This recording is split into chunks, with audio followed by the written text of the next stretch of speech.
Greetings, my excellent friends. Welcome back to an Ace Attorney Saturday. We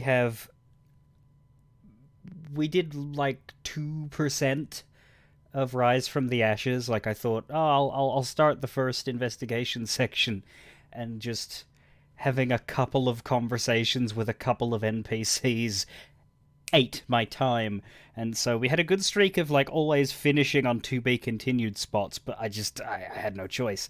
Uh, I would have had to go 7 hours in order to get to the end. Rise from the Ashes is a big deal. It's this big deal. It's kind of like the wheel of time of Ace Attorney cases. It is good, but it is overwritten. So I would, and I'm not actually doing this, but I would put money on us not actually doing like. I reckon if we had have started, because it was a bit staggered, right? Because we did the end of Turnabout Samurai before we started to Turnabout Goodbyes, and then we did the second half of Turnabout Goodbyes and start of Rise Mass. I think I could have done for cases 3 and 4. I could have done them in one sitting if we had have started with the very beginning of that shit. But this one, yeah, no, I would be stunned if we got through all of it today.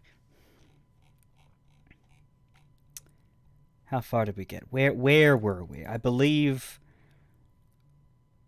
So to recap, what this case is, this is a bonus case written for the re-release of the first game, not the HD one, but the first Western release was on DS, but the first release, Japanese only, was Game Boy Advance. So this was always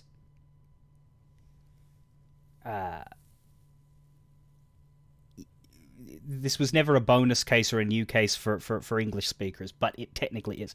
So it's kind of separate from the plot. Maya Fey has already left, so we don't have Maya in this. Gumshoe and Edgeworth are around, but it's a little awkward in terms of the chronology. Phoenix has not taken on any work since Maya left, and he's just kind of been a mopey shit. When Emma Skye, a science-obsessed 15, 16-year-old, comes to him for help because her older sister is, to Emma's mind, framed for murder. Except the older sister is saying, no, I did it. I stabbed him. I am guilty. Clap me in irons. I did it. And so Phoenix has to figure out why she's saying that, whether because he is putting faith in Emma and saying that there must be more to this, because Emma and Lana, the Sky Sisters, have some parallels to the Fae Sisters, and that gives him the motivation he needs. So, who are you people? And how did you come to have so many friends? Smoozle, does it feel weird rating me and getting, like, your own work popping up as the raid notice? Welcome, Smoozle and Gingy. We're playing some Ace Attorney. Do you know your way around Phoenix Wright, Smoozle? Is that something that you've explored in the past? But yeah, no, we're the setting is the cop shop, basically, or the prosecutor's office. But this is a very like sort of in-house murder again, just like the DL6 stuff. A police officer was stabbed to death in a parking lot. His body was shoved into a prosecutor's car, and Lana Skye, the chief prosecutor, a very important person,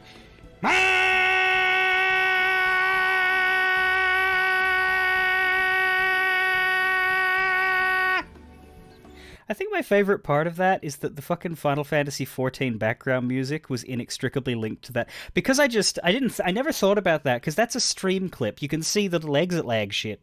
Where is that, by the way? Why is that not there? Why is all that turned off? I didn't turn that off.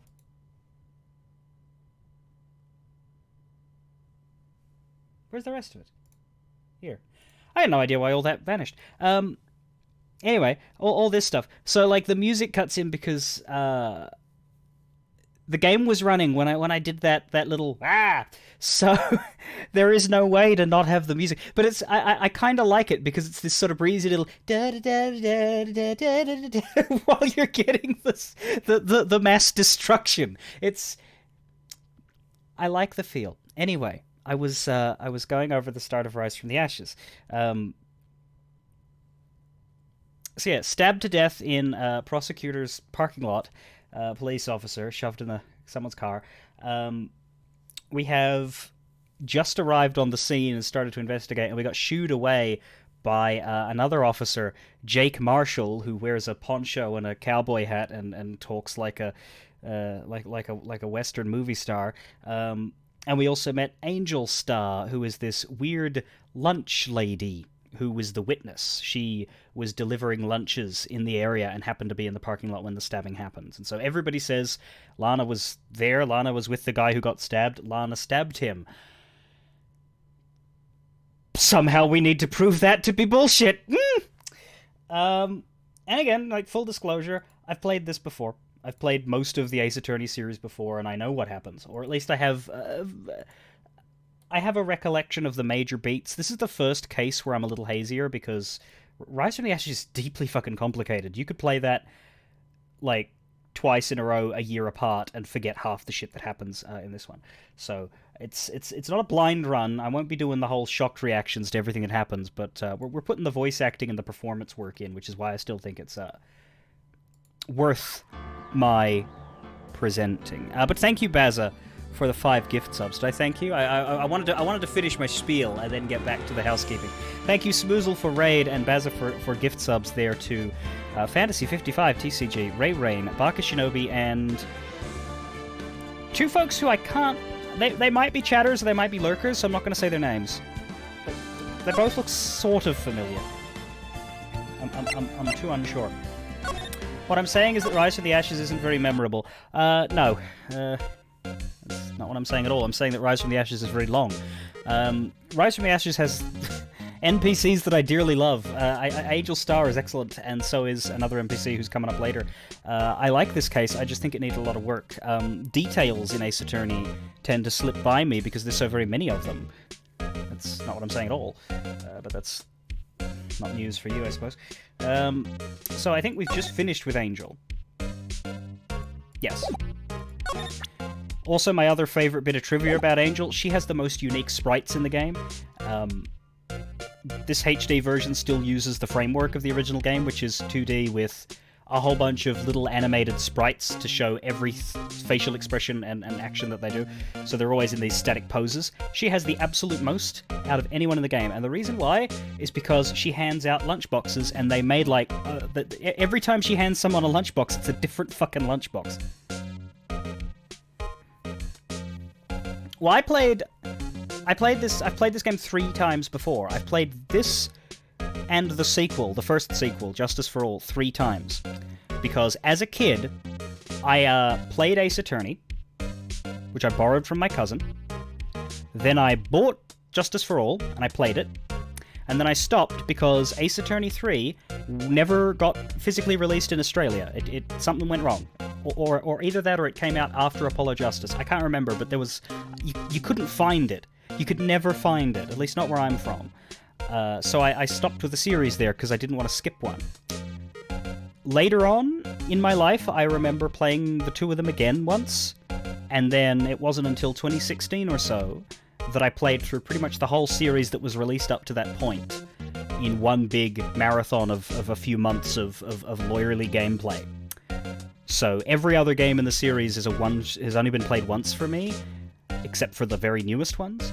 But the first 2 have been played a few times. Anyway. Well, yeah, I mean, 3 times over the space of 15 fucking years. Like, the first time I played Ace Attorney 1 was on my DS in 2006. Second time would have been 2010, 2011-ish. Third time, 2016.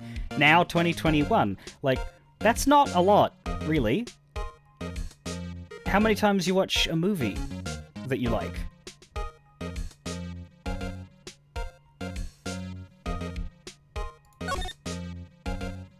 At least for me, it's not a lot.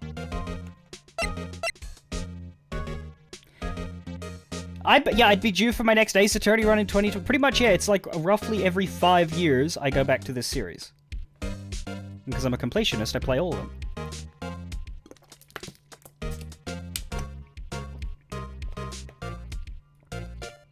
It doesn't ruin it. I'm not like Snip.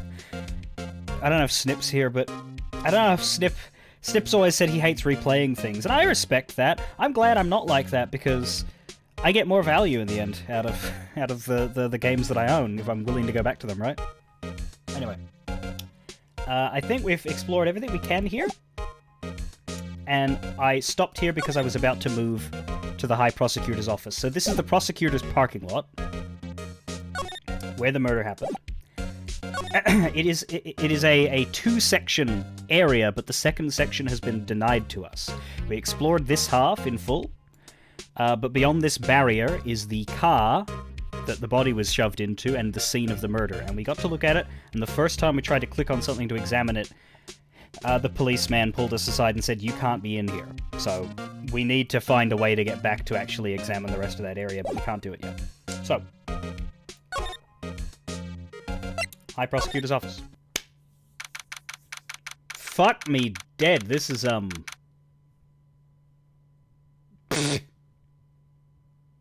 What kind of wanker lives here? High Prosecutor's office, room 1202. We got this big giant trophy with a K. Could be Karma. Maybe this is the Von Karma Award for being the biggest dickhead this side of the ocean. We got a steel samurai statue. We got a big bouquet of flowers with an interesting colored bowl and little frilly thing there.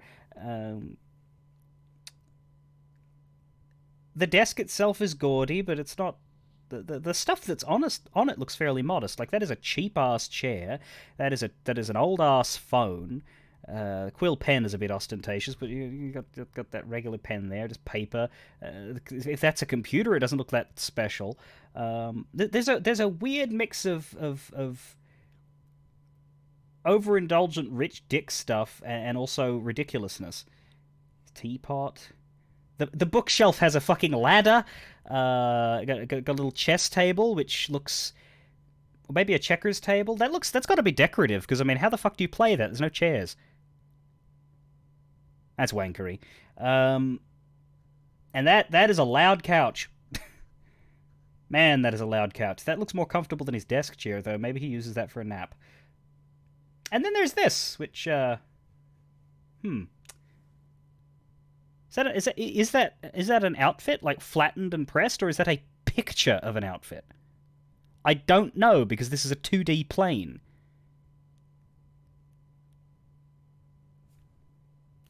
Well, I can't remember whether the game specified whose office this is, because again, it's been a week, but I know whose office this is. But still, we'll find out.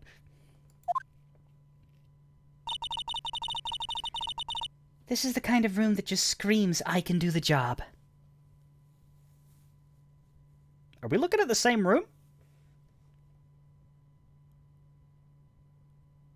This is the kind of room that screams to me, "I have 5 different identities at once, and I can't be sure which one I want to commit to today." Quite a change from your office, really. Thanks. Look! There's a trophy or something here. A trophy? What, that shield? It takes real nerve to display stuff like this. Whoever's office this is, they must be a real stuck-up jerk. Phoenix Wright. You never tire of prying into other people's business, do you? That voice!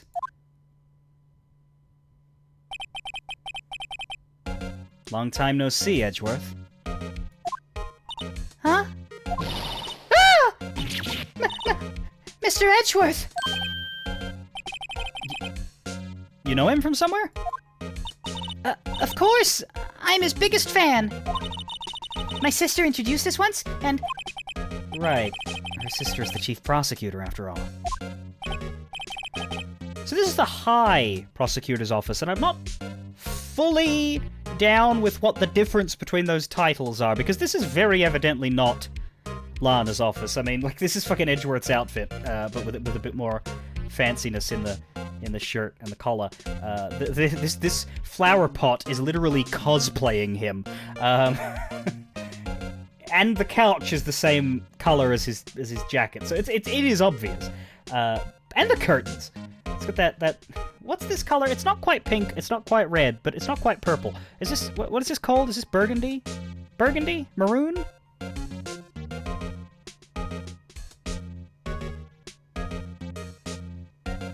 It's walking the line between red, pink, and purple, and it's not being either of them.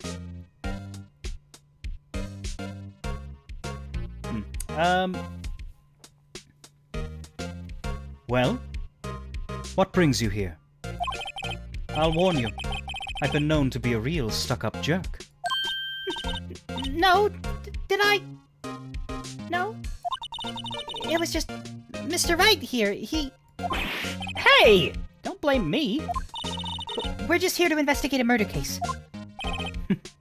Murder? A body was found in this nasty bright red sports car in the parking lot. That would be my car. What of it? I'd also like to point out that this is a new sprite. I mean, not new as in for the HD. Like, this sprite was never glimpsed in Turnabout Goodbyes because he's smiling. He's actively entertained, which is not something he was capable of being while he was on the hook for a murder himself.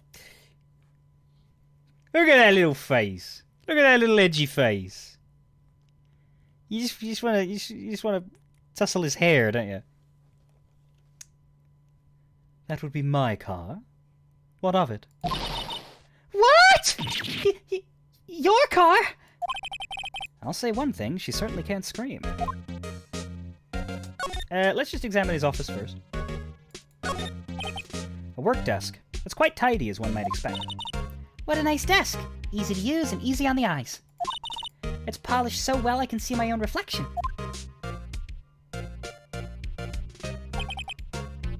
Strange. Why did I just picture Detective Gumshoe? Maybe I'll take that name plaque as a souvenir. Don't. He'll sue you. I don't actually know why we just got a flash of Gumshoe. Am I missing a joke there? I don't get that at all. Okay, so the whole desk is one examine point. Look at the window. Whoa! What a view! It must be nice to have an office on the 12th floor. I guess you would feel important. Incidentally, were you to jump out this window, the time until impact with the ground would be... Got it! Approximately 3.23 seconds. That's handy to know. My! What an amazing bouquet! Just right for Mr. Edgeworth. No kidding. Hey, there's a card on it. Back from the dead, Wendy. Wendy. I've heard that name somewhere before.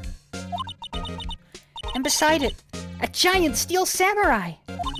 Wow, I want one! Huh? There's something written on the bottom of his foot. Between a rock and a hard place. Wendy. Wendy? Is she Mr. Edgeworth's fiancée?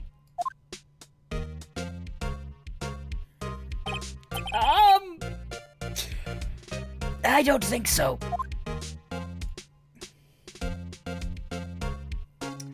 That was a bonus for anybody watching the screen right now. Ooh, cute! What a pretty tea set! I go more for the instant tea bags myself. Amazing! The drawer below is filled with packets of tea leaves. They're all sorted by place of origin and flavor. Look at this royal blend. What an exquisitely splendid concoction! There's such a thing as taking a hobby too far. Whoa! These are all case files? They're stacked up to the ceiling. There's even a ladder. Odd. I thought Edgeworth wasn't good with heights. He must have someone get them for him. Okay, that time it was a bit more obvious. Strange. Why did I just picture Detective Gumshoe? He must study these case reports so closely. He's so cool. You wouldn't say that if you saw him sweating bullets up on that ladder. Hey, a chessboard! I'm not too up on my chess, but it looks like blue's in a bit of a tight spot. The red knights have surrounded the blue pawn. Huh? Those horses are mounted knights. Their swords have really sharp edges. And check out that poor pawn. His head is kind of spiky. Kind of reminds me of you. Mr. Edgeworth must be an avid chess player. What's wrong, Mr. Wright? Edges surrounding a pawn with spiky hair. No, it's nothing. It's nothing. Yeah, if that is a game of chess, I'm pretty sure it's over. Unless it's like some sort of challenge rule shit, because where's the blue king? Wow! This jacket is even lacier than his usual ones. This must be his lucky trial jacket. Lucky jacket, right. I've never seen him wear it. I'm sure there's a story behind why it's in a frame. Maybe I'll be naughty and take a picture? She's getting way too excited about this. Mr. Edgeworth has such a comfy sofa. Sofas like this make me want to curl up and take a nap. Actually, I disagree. Sofas like that are fucking awful to take a nap in. Because the arms, the sides, like that is hard material on the edges there. And that does not look like a length sofa. That is a sofa for sitting. Either your legs or your head, or more likely both, the taller you are gonna have a fucking unpleasant time lying on this. Especially with no cushions. Where are the cushions? Like, your head is just gonna be shoved up against the right angle of these two. And yeah, I'm sure the seat and this part is soft, but it's no, those sides are relax killers if you're lying down. You sit on this. It'd be very comfortable to sit on, but you would not want to nap on that. I bet he pores over his case files here until the wee hours of the morning. Then he takes off his jacket, rolls up his sleeves, and goes to sleep using his arms as a pillow. I don't believe it. She's actually daydreaming about Edgeworth working. I bet in the morning he has sofa hair and little creases in his cheek from the seams. He's so cool. Sofa hair is cool? I also like the image of Edgeworth just standing here watching us go through his room and, like, loudly commentate on everything we see. He's just standing there. Did you come here to speak with me, or just to toss over all of my belongings? I've been wondering, what the heck is this? It has a big K on it. King of Prosecutors. Huh? What's that? It's the King of Prosecutors trophy. King of Prosecutors? Well, gee, you could have misread that little stutter there from Emma. It's a great honor. They send that shield to the best prosecutor each year. What? So? So that K, that's... K stands for king? Yeah, you got a problem with that? I didn't design the thing. King of Prosecutors. Kind of like Employee of the Month, only better. And it is evidence for some reason. King of Prosecutors trophy given to Edgeworth, King of Prosecutors at the PD on the day of the murder.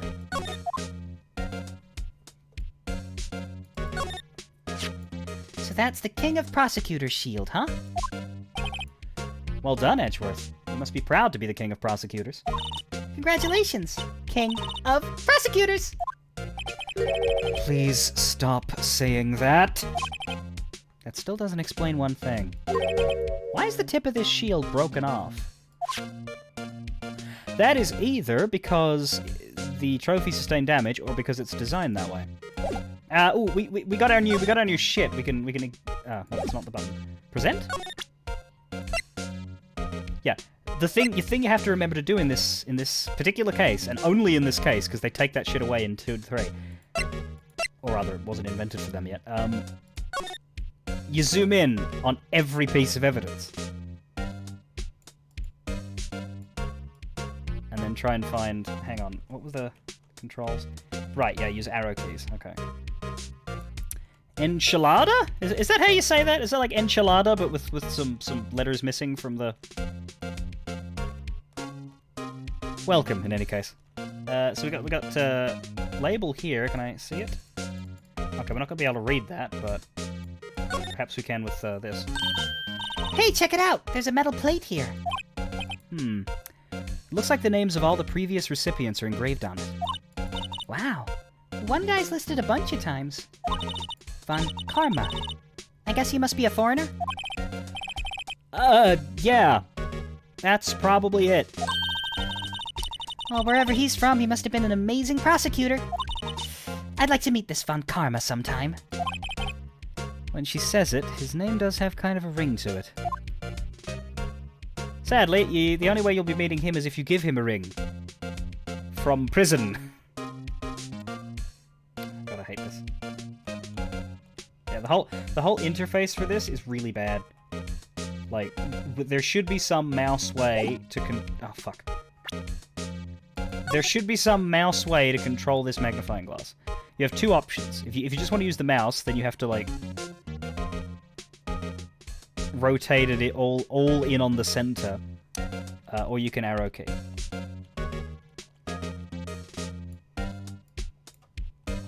And right-clicking just dismisses the whole thing. See? I just... Fuck. My instinct is to use right-click. Because I feel like right-click should change the way this works. Like, if I hold my left mouse button, I'm rotating, right? I feel like holding right-click should move it in a different way, like holding it in place and moving it up and down and around. Very bad. Okay, so yeah, these buttons here, H, N, B, M, which is really weird. What? Who the fuck? B, N, and M are next to each other, but what the fuck is H doing? Okay, so here we have... This is what I remembered. On the DS version, there was definitely these axis rotations like this. As opposed to just freehanding the whole thing. This is technically more convenient than these, but these are better for you if you're looking for something specific. And you don't want to just flip, flap, floop all over the place. Anyway, yeah, it's this hand holding a shield. As I was going to say, the question is whether or not this break in the shield is a design or not. Because it's possible that this trophy, if it's in evidence, has some relevance to the case, and the story of how it broke is important. Or, what is a prosecutor? A prosecutor beats a defense attorney. What is the symbol of defense? A shield. So a broken shield could well just be a symbolic choice for a prosecutor that's done their dang job. Dunno.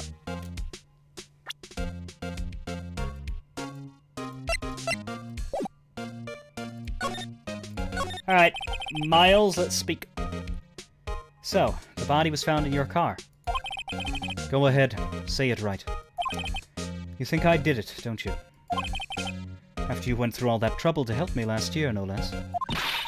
No, we don't think you did it. I mean, it was my sister who stabbed him. Wait, no, she didn't do that. I mean... Wait. So you're the chief prosecutor's little sister, then? Yes, sir. Emma Skye. It's nice to meet you again. Now that didn't sound forced at all. Ah, now I remember. You've really grown. I'll admit, it was a surprise for me too. To think that my own car would become the scene of a murder. More surprising still, I'm being forced to prove my superior's guilt. I can understand. Wait! What did you say? Lana Skye is the chief prosecutor. The top prosecutor in the district. She can't prosecute herself, so I'll be the prosecutor at the trial tomorrow. You? Mr. Edgeworth. To be honest, it's a bit of a miracle that I'm still here at all. What do you mean? Rumors. You've heard the rumors about me, haven't you? Miles Edgeworth. It's hard to remember a time when there weren't rumors about this guy. Forging evidence, arranging false testimony, illegal searches, introducing an updated autopsy report at the worst possible time. You name it. Thanks to you, my innocence was established in the trial at the end of last year. However, there are some who say I'm the one responsible for the current incident. What? That's crazy. Some people need very little excuse to think ill of others. It's a fact of life. Impossible to stop. But some of them even go so far as to present me with toys like this. They think it's funny. Toys? That bronze shield? Yeah, there's gotta be a story behind that one. Well, we already looked at it, but yes. Chief Prosecutor Skye. Yes. We first worked together on a case 2 years ago. It was my first big case. that's right. I remember. 2 years ago. I wasn't even a lawyer yet. Since then, I always felt that she was looking out for me. It appears I was mistaken. Mistaken? Why? I mean, I know she's not the warmest person, but I'm sure she felt some responsibility for you. Then, why? Why did she stab someone in the trunk of my car? Not only that, she stabbed him with my knife! What? Mr. Edgeworth, your knife was the murder weapon? To be specific, it was the knife I keep in my toolbox in the trunk of my car. Right, you don't just... you don't just walk around with a stabbing stick everywhere you go. To be fair, like, no judgment if you do, because... you've had... an eventful life, and more specifically an eventful recent history. I would absolutely understand why someone would want to carry protection around with them. It is dangerous, you know. The more dangerous a weapon you have on yourself, the one thing that guarantees is that if you do get into shit, then a dangerous weapon is going to be present. Even if the other person doesn't have one, well, they could always take yours and use it on you. But I get why people do that. But no, it is a toolbox knife that he keeps in his car, which makes sense because his car was the location of the stabberino. But how does the trunk of his car get opened?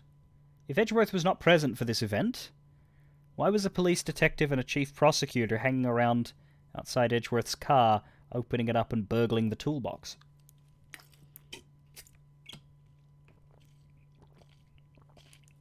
Also, why is he allowed to prosecute this case when his car and his... he is the owner of the murder weapon and the body's discovery location? How much more conflicted can your interest be?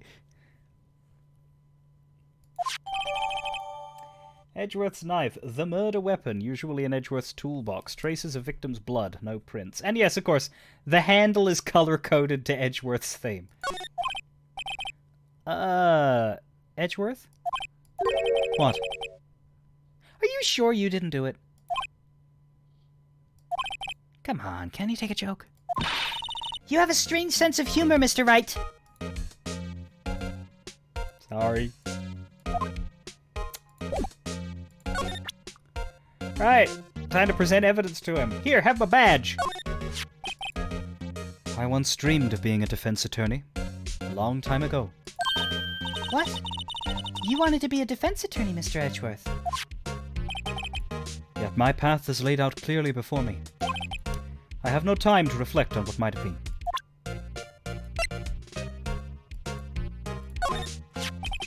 Say, Edgeworth, I was wondering about this. Mr. Wright! Huh? What? Are you sure you should be showing that to Mr. Edgeworth? Oh! Oh, he'll take it for sure, won't he? I wish I could be on the same side as Mr. Edgeworth. But then my sister would be found guilty. If she sighs any deeper, I'm gonna start getting depressed. So, basically this says you were the best of the best last year, huh? You can take that foolish grin elsewhere, Wright. I lost a day of work to receive that travesty. Huh? Why's that? I had to go to the police department to receive that broken shield. The police department? Yes. Right next to the police station downtown. You've been there, haven't you? Where Detective Gumshoe works, yeah. I was wondering something about your shield. Why is it broken? What does it matter? I've got more important things to worry about. Oh, right. He doesn't seem too concerned about his award, for better or for worse. Yesterday was a very busy day for the prosecutor's office. Maybe we should ask him more about yesterday? Well, I mean, it also comes down to who's the prosecutor, Robin, because they're inventing an extra case at the tail end of Phoenix Wright 1. The prosecutors of Phoenix Wright 2 and Phoenix Wright 3 have not been introduced yet. They cannot be retconned. It would be weird to invent an entire new prosecutor for one case. Winston Payne would be a hilariously awkward and anticlimactic choice for the final case of a game. And Von Karma's in prison. So... rock in a hard place, I'd say they had to use him.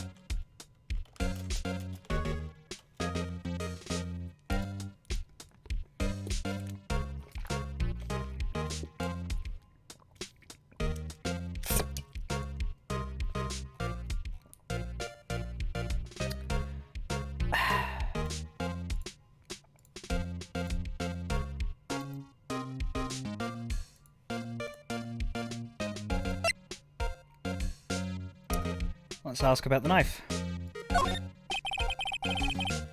It's against my policy to discuss evidence with the defense. Especially with you. Why? Because I'm so dangerous? He doesn't like you much, does he, Mr. Wright? Nah, with Edgeworth it's never personal. It's all about winning tomorrow.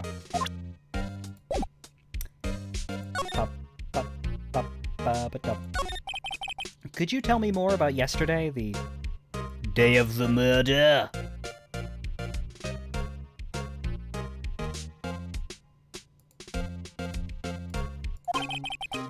Yesterday was the annual cleaning day at the prosecutor's office. Cleaning day? Working with the police department, we sort and file all evidence for solved cases. We call it evidence transfer. Wiping your hands of old cases, in other words.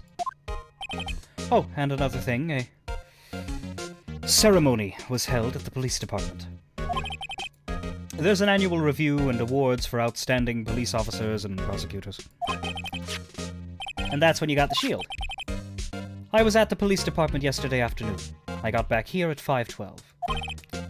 That's, very precise.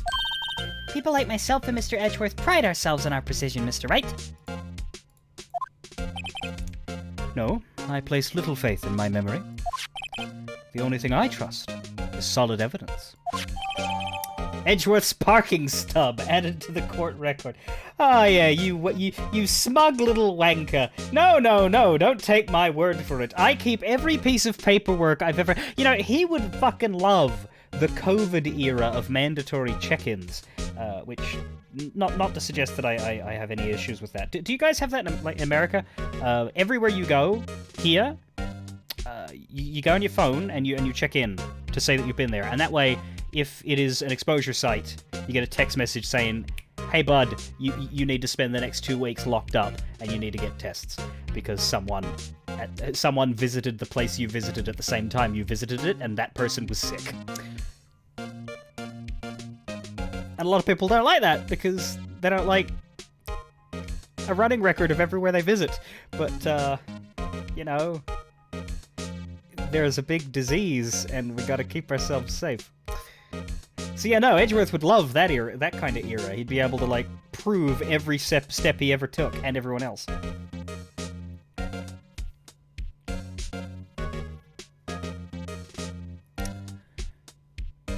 Impressive to win that award the same year that you were a defendant in a murder trial. Yeah, I think he said something about how he thinks he got that award as like a joke or a taunt. That they were awarding him almost as a form of workplace bullying. I don't know if that's what actually happened, because Edgeworth might be accused of having a low opinion of himself and to be a bit self-flagellating. But if he is correct, that is one interpretation. On the other side, maybe he's wrong and everybody thinks he's wonderful. I don't know. It's awkward because this is the sort of game that, like, really eternally keeps a zoomed-in focus on as few characters as possible, because Ace Attorney does not have any minor NPCs. It's not the sort of game where they have, like, a static character model or 5 to, like, populate the world with unimportant people. The best that you get of that are, like, when you go to the detention center and you see a guardsman, or you see the two, like, guards people outside the courtroom. But those guys are literally just artwork. So whenever, like, it's like the bigwigs. Remember Turnabout Samurai, there were bigwigs who were at the studio the day of the murder, and they were just hand-waved as not having to testify because they didn't want to create any more characters. Which is hilariously stupid and not at all how it would have worked in the real world, but we let them do that. Yeah, no, the audience in the court, that's right. But those guys, like, they don't even have proper faces.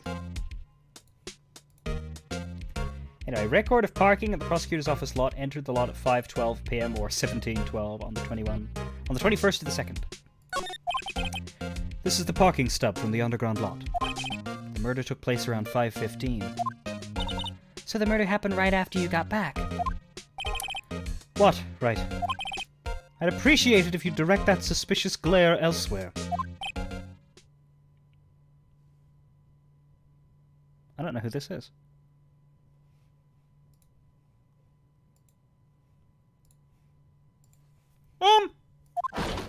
Oh, shit. Excuse me! But is Mr. Edgeworth, anywhere on the premises? I'm Edgeworth? What is it? I'm here, sir, at the request of the chief. Sir, I've got your report, sir! Report? What? Did you find new evidence in the case against Chief Prosecutor Skye? I don't like the way this conversation is going at all. Skye, sir! No, sir! No name of that kind, sir! Not in this report, sir! I think I just heard Edgeworth's lid blow. Mr. Edgeworth's lid isn't on very tight, is it? I made a clear request to the police department, did I not? I need to focus on the trial tomorrow, so don't bring me anything unrelated. Sir, but, sir! I'm just following orders, sir! They told me to bring this to you! I wasn't aware of the particulars of your arrangement with us, sir! Give me your name. Yes, sir! Meekins, sir! Officer Meekins! Right. Officer Meekins, take your report and leave. And good luck with that raise next month. But sir, I didn't know. Poor guy. Looks like he was absent on the day they gave out brains and good luck. Ouch, Phoenix. Right. Yes, sir. You caught me off guard. As you can see, I'm busy. You may leave now. Let's do what he says, Mr. Wright. The victim was a detective from the same department as the patrolman just now. Go down to the police department. You can ask more there. Thanks. He seems to have finally calmed down, at least. But we can still give him evidence. Let's stab him. I'm busy preparing for tomorrow, and I'm not in the mood for idle banter, especially not with you. Fine. I'll just have to talk to him when he perks up. Okay, never mind. He's just got to say that to everything. Even to the trophy? Wow. Okay, well, we got 2 new bits of evidence, which we can just customary for this case. Everything we get, we have to do the extra examination for. Miles Edgeworth, 1712. This is dated the day of the crime. The murder took place 3 minutes after Edgeworth parked his car. If only he was held up at a couple extra red lights, he wouldn't have been caught up in this whole affair. Perhaps.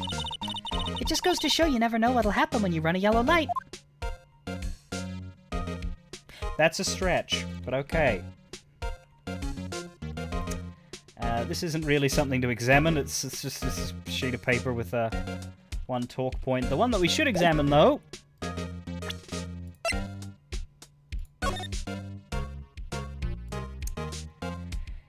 Bit of a suspension of disbelief here, because, like, Phoenix's evidence collection, the game never really specifies how much of it is stuff that he personally has in his pockets, like an inventory, and how much of it is, like, shit that he is aware of but does not have custody of. Because, you know, you can present the murder weapon as evidence, but you really, like, Phoenix arguably should not have the murder weapon. And indeed, he doesn't, because Edgeworth told him that the murder weapon was his knife. And yet, somehow, we're able to do a forensic examination on it in this case.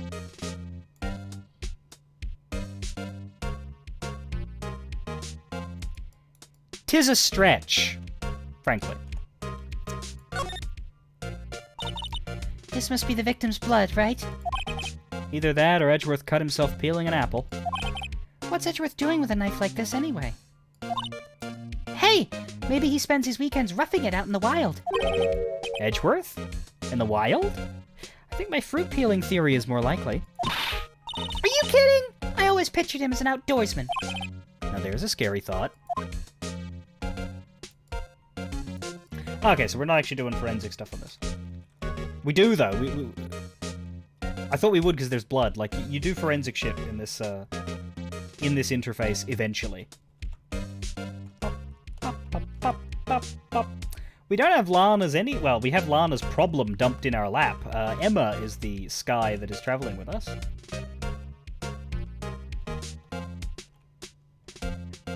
Yeah! I stabbed the camera! Yeah! Yeah! Yeah! Take that! Take that, everybody! I am virtually stabbing you! Ha! Ha! Ha! I'm gonna stop that now, cause it's stupid. Okay. That's the end of Edgy. Back out the parking lot. We have new evidence. Show it to Angel Star. Here, look! Trophy! Could you take a look at this? You! Yes? You said you wanted some hot tea, right? No, but thanks? Didn't even look at me. You must have to brew the leaves a long time to get rich flavor like this. We pre-infuse the leaves with steam before brewing. I knew it! So that's the secret to their aroma. Exquisite! The only thing I'm smelling here is wasted time.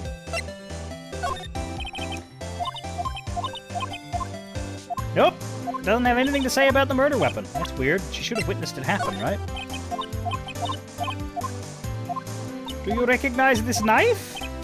Did you not see it driven into that detective's fleshy bits?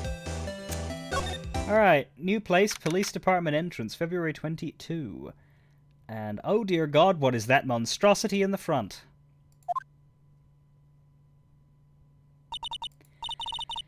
We're finally here. Why would they put the police department so far away from the prosecutor's office? Beats me. That took almost 30 minutes by taxi, and traffic wasn't even that bad. The police department, huh? I've only ever been to criminal affairs next door. Huh? Hold on. What is that?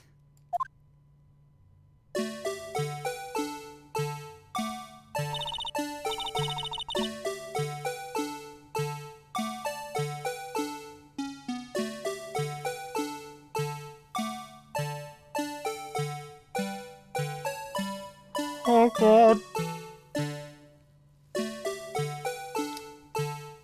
I remember this music.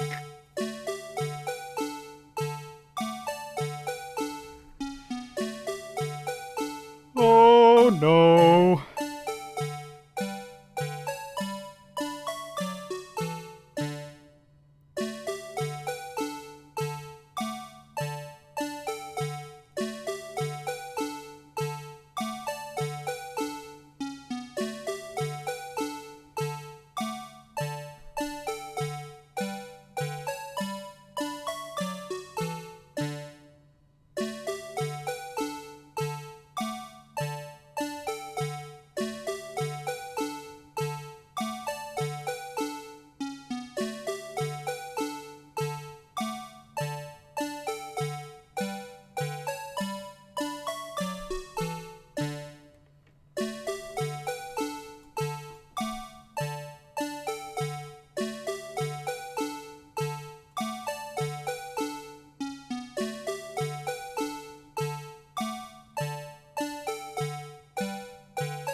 Oh, okay, okay.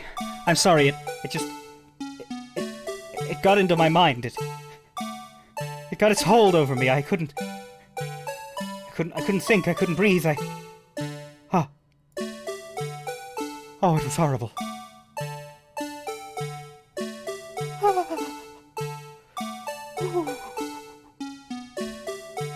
Ah.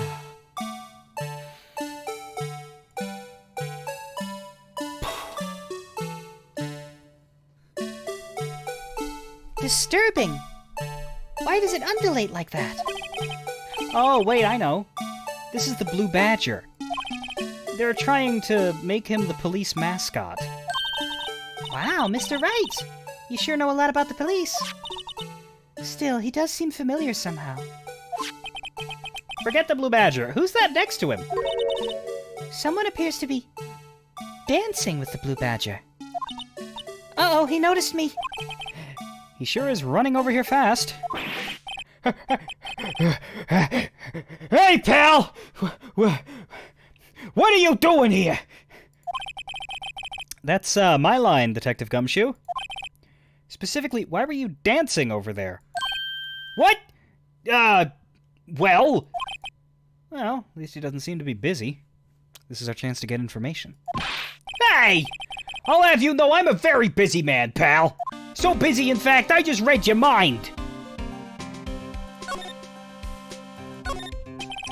The detectives in there look pretty busy. Just imagine, right now, behind those doors, a police drama in action. Somehow the thought fails to excite me. I always get excited when I come to a police station. Why's that? It just feels like I've jumped into a movie. Huh? You know, with all the police and the criminals. Well, I don't know if this is all that exciting. Sure it is. Look at those two officers over there. They're probably talking about the latest bust. Funny. I thought they were talking about the weather. I mean, they might be talking about a bust.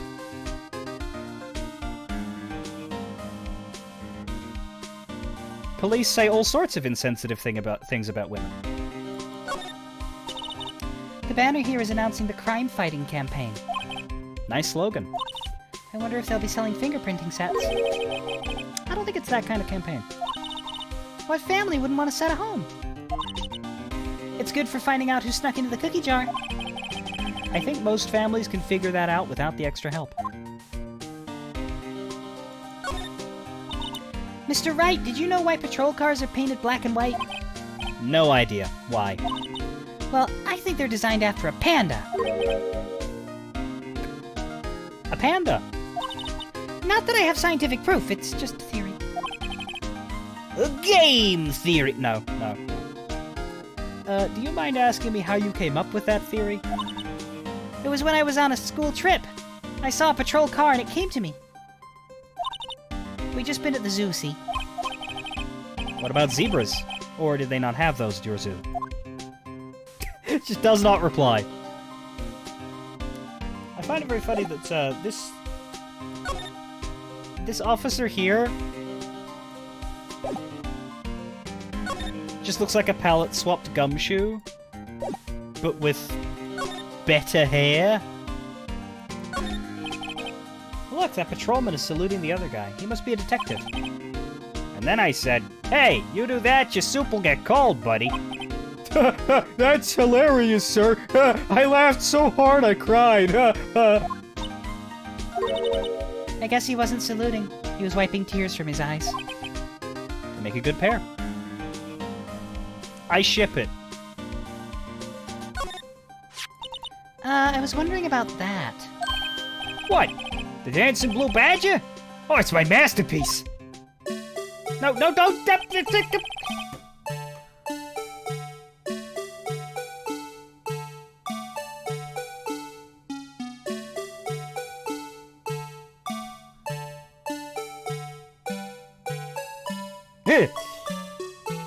You made this, Detective Gumshoe? The chief threw together some designs, and I just did my thing, pal. Nice work. Hey, it's battery powered, so it can go anywhere. There's no switch, so it just dances until the batteries die. Poor Blue Badger. Fated to dance until he drops. Blue Badger added to the court record, a work of art designed by the Chief of Detectives and created by Detective Gumshoe. And yes, we can zoom in, but we do not get the rotate interface. We just get like a full screen image of what this fucker looks like. A fucking mess is what he looks like. They really brought out how ramshackle he is in this HD version. Like, you can see the Gumshoe's handprint where he fucked up the paint, another spot where he fucked up the paint. What's the bit of tape here where he like must have broken the what's this? It's like a jester's cap thing. What would you call this? Little puffy bit. Yeah, one eye has a little droopy thing. I don't know what all these little grey circles are. They're probably like bolts or screws or something to keep the bits together, so that's probably okay. But like the sash, all of these are different. Like the shapes are just completely garbage.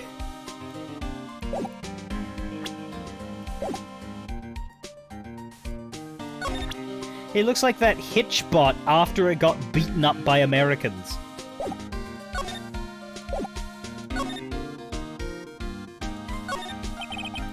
The usual wanted posters are hanging up on the bulletin board here. Do you know this face? If you do, dial 911.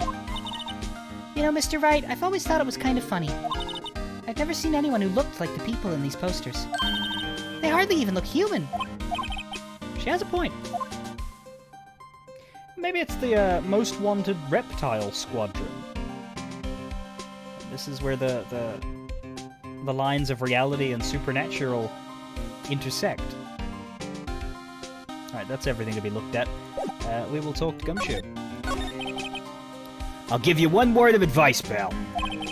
You better not agree to defend the suspect in this case. Why not? Huh? Well, it's just that the chief prosecutor has confessed to the crime. She says she summoned the detective to the prosecutor's office and, she killed him. But what if she's not telling the truth? Yes, well, no. Come on, pal, there's plenty of evidence against her. But what if the evidence was faked? Hey, pal. Can I speak to you for a second? Huh? Me? Why is this little girl so peeved at me? She's a relative of the suspect. She's Lana Sky's sister. Would that be pronounced... Like, if these are all a bunch of Americans, would they pronounce that like Lana? That feels wrong to me. It just doesn't work.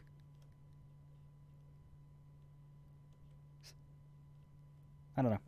She's Lana Sky's sister. Whoa! The chief prosecutor's little sister? Just please investigate this case carefully, okay? Scientifically.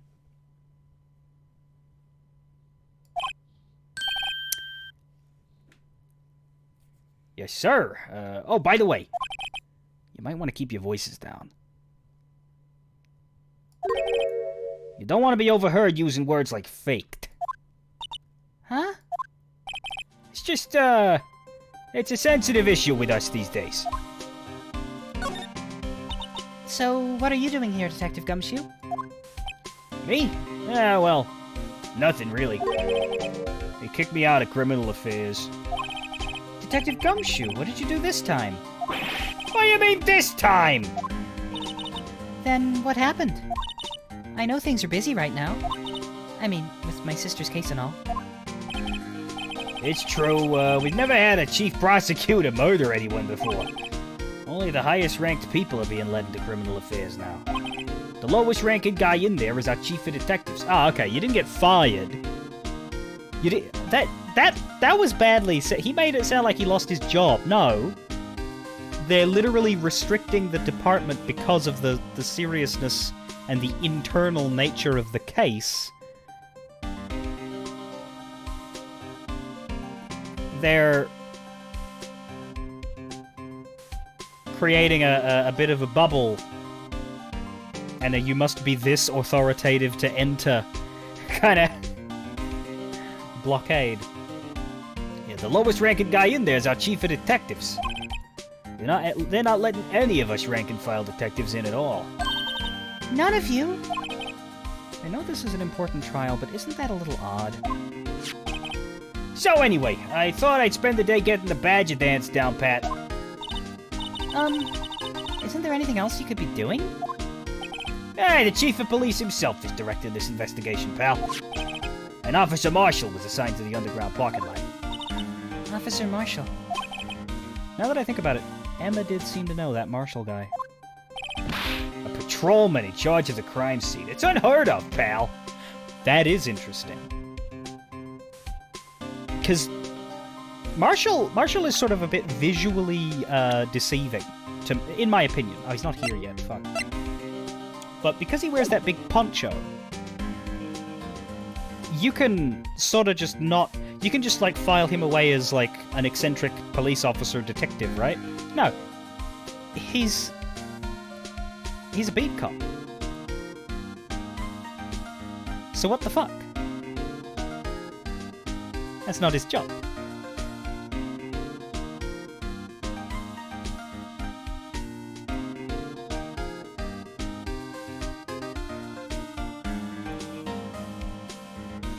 It's unheard of, pal. Alright, time for the evidence-a-thon for Gumshoe. Detective, here's my attorney's badge. You show this to me every time we meet, pal. Real men show their police badge. Enough said. I wish I had a badge. Even an ID card would be nice. Wait. Speaking of ID cards, I found that detective's card, didn't I? You did! Why am I... That was a weird prompt. Let's show this to him last. Hey, that's it! That's the King of Prosecutors Award that Mr. Edgeworth got yesterday. Were you at the award ceremony, Detective Gumshoe? Of course, pal! I got an award for diligence myself. Ah, congratulations. I was wondering, why is the award a shield? And why is it broken? Oh, there's a reason. I'll tell you what it is later. Apparently he's forgotten. But I was proud of Mr. Edgeworth for winning that award. Even with all the naysayers in the prosecutor's office. Naysayers? Must be because of the rumors. Here, Gumshoe, have a knife. Found in Mr. Edgeworth's car, stabbed with Mr. Edgeworth's knife, huh? What would drive Chief Prosecutor Sky to do such a thing? Wait, I didn't mean... I mean, sure, of course someone else really did it. Someone who must have have a grudge against Mr. Edgeworth. The car and the knife do seem a little too well organized to be a coincidence. Poor Mr. Edgeworth. What could have happened? We have to find out a little bit more about what's going on with Edgeworth. Is this going to be the same thing? Yeah. That's interesting. The two pieces of evidence both lead to the same scene. I could figure that out because he mentioned them both when I presented the knife. Anyway, let's present the badger. As a detective, I have to keep my mouth shut on that one. I know better than to go blabbing on about things I don't know about. No, I wouldn't want you to do that either. Good. What do you mean you don't know about... You're the... A work of art designed by the chief of detectives and created by Detective Gumshoe. Can't talk about that. Never seen it before in my life. I don't know. It looks like a complete mystery to me, and I don't talk about the things I don't know about. I know that is his generic evidence response, but fuck me, they are so lazy with it sometimes. No. No, no, no, no, no.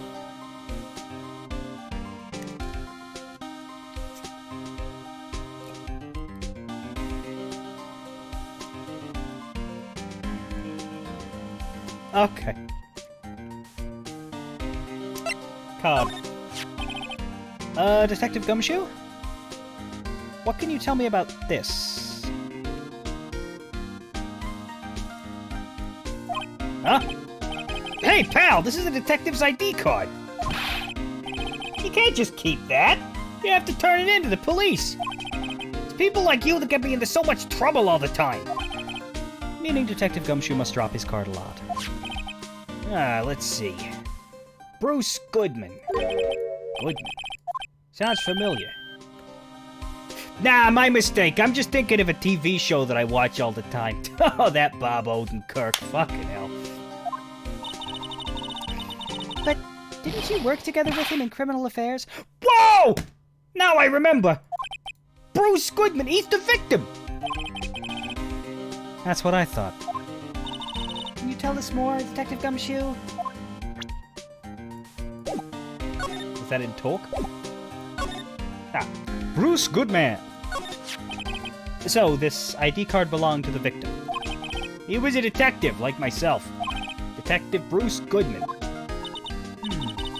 Don't you think it's strange? I mean, why would the victim's ID card be lying on the ground where we found it? Well, Detective Goodman should have been at the police department yesterday. It was an evidence transferal for a case he handled 2 years ago. Evidence transferal. Mr. Edgeworth mentioned that too. But Detective Goodman was killed at the prosecutor's office. Well, that's the thing. It's hard to say this, but...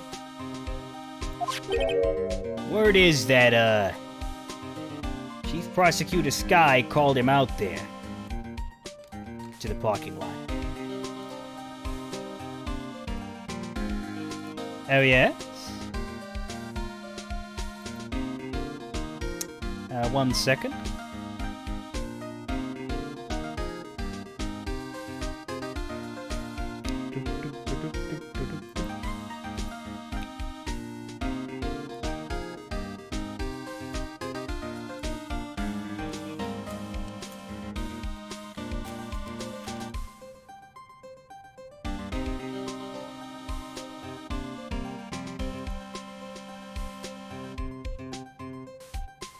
Okay. So, Bruce Goodman was supposed to be over here. So they've established that the police and the prosecutor are, well, their stations and offices are 30 minutes apart. So Goodman was supposed to be with the police that day doing evidence transferal, but Lana Sky called him to the parking lot where he got stabbaged. Lana's confessing as much. He's in a tough spot again. Edgeworth, that is. Again?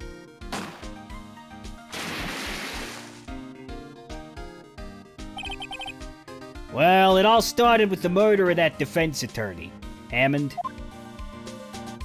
But Mr. Edgeworth was found innocent. Listen, pal, there've always been rumors about Mr. Edgeworth. Forging evidence, making deals with witnesses. Nothing outright, but there were always whispered rumors. Ever since he was accused of murder, no one's whispering. They're practically shouting. But there's no evidence against him. Well, Mr. Edgeworth has always had unusually strong ties to the department higher-ups. It's only natural that people would be suspicious. had no idea he was under the gun. Anyway, this latest case has started a new rumor. People say the only reason he took this case is because he's aiming for the chief prosecutor position himself. What? Hey, but I know the truth, pal. Nobody wants to be the one who has to prosecute the chief prosecutor. Mr. Edgeworth is biting the bullet on this one. He's doing this for all of us. And that's all I know about that. I'm not officially on the case, you know. Thank you. Why aren't you handling this case, Detective Gumshoe? You met the guy who is. What was his name? The guy in the parking lot? That'd be Officer Marshall. He was appointed directly by the chief of police. Officer Marshall.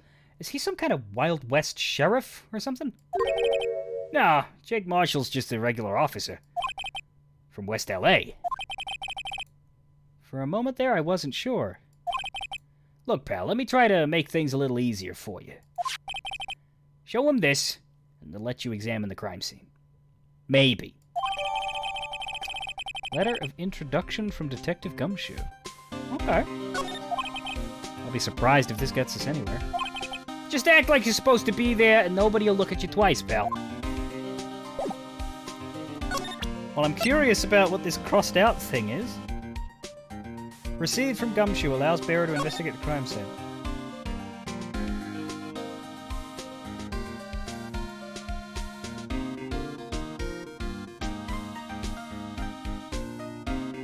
What does that say?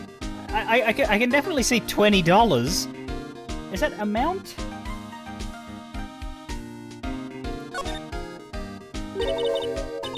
Hey, look here! It looks like something's been crossed out. Maybe it was a letter or something to Detective Gumshoe. Let's see. Annual bonus. $20.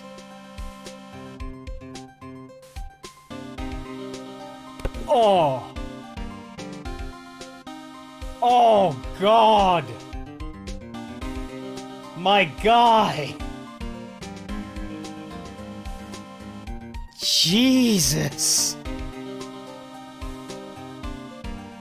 Fuck, you make more than that streaming on Twitch, dude! Ah! My hat's off to you. Partially because it's been an hour and I'm no longer obligated, but also because fuck! That is...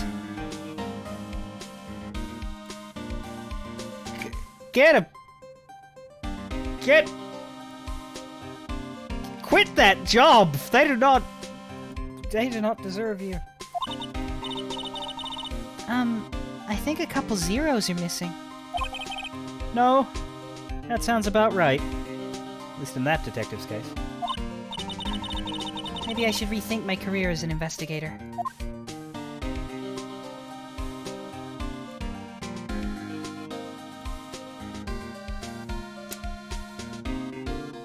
Nothing else, I don't think. Nothing on this side. You can't... The only other interesting thing on the artwork here is the opening, and that is... not clickable.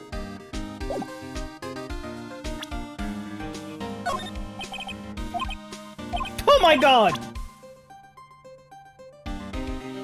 Okay, so you present the letter of introduction that he personally wrote and handed to us, and he will say, I know better than to go blabbing on about things I don't know about.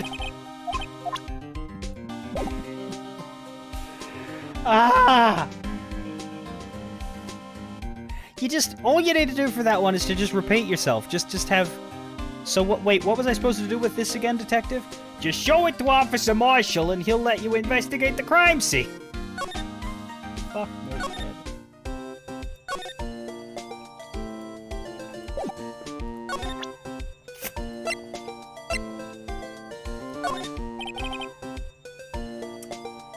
Here, see this? Ah! I've noticed that defense attorneys have a tendency to want to show people things. What is this? A behavioral study of lawyers?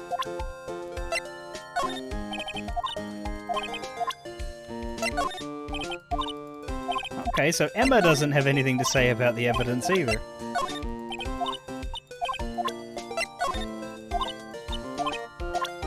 But that one kind of works, because that's a deflect rather than an answer, so that one sort of works. Didn't Emma say that she wanted to have a badge or an ID card? By the way? Wasn't that one of her offhand lines? I wish I had an ID card. What's this? What's this that is part of her model? That appears to have a photo of her on it and some text? In a protective shield? No Lana. So we're back to the prosecutor's office, underground parking lot. Looks like the investigation is still going. Who is that? I have to be getting back to the shop. Sorry, looks like I'll be stuck in this pit till the sun sleeps. Is that Marshall?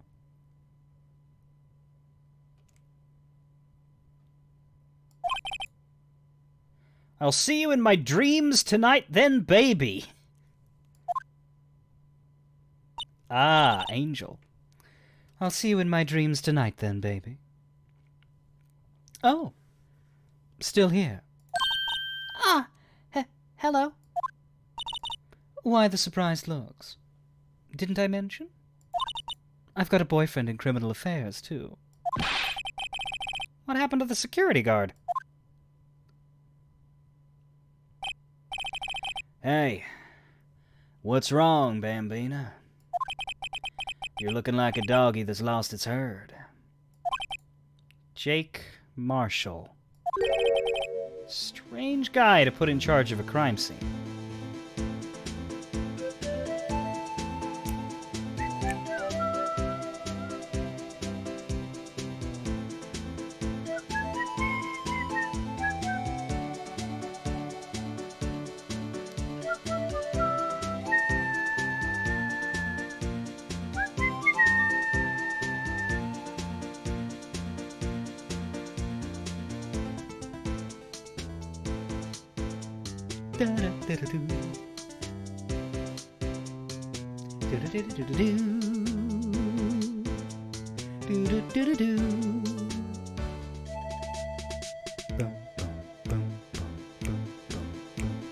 Sorry, I really like this track.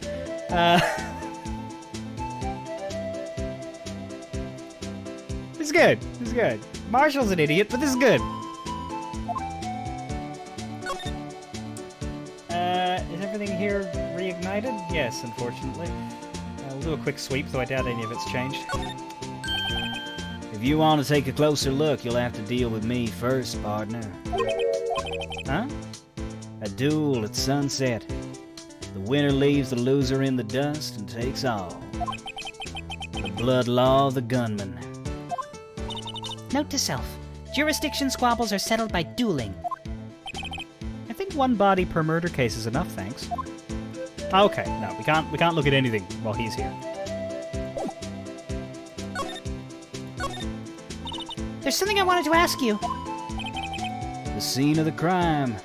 A cold grave for men who've lost their dreams. Me? I watch over them as they sleep, dreaming of the desert's harsh judgment. This particular sprite is fucking great, though. He looks like fucking... What's the name of the... What's the Stephen King guy? Is it Roland?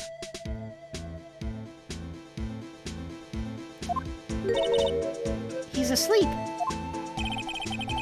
Well, should we show this hopeless case something to catch his interest? Just that sprite, specifically. The eyes down. There's something I wanted to ask you. Oh, okay, so it doesn't matter.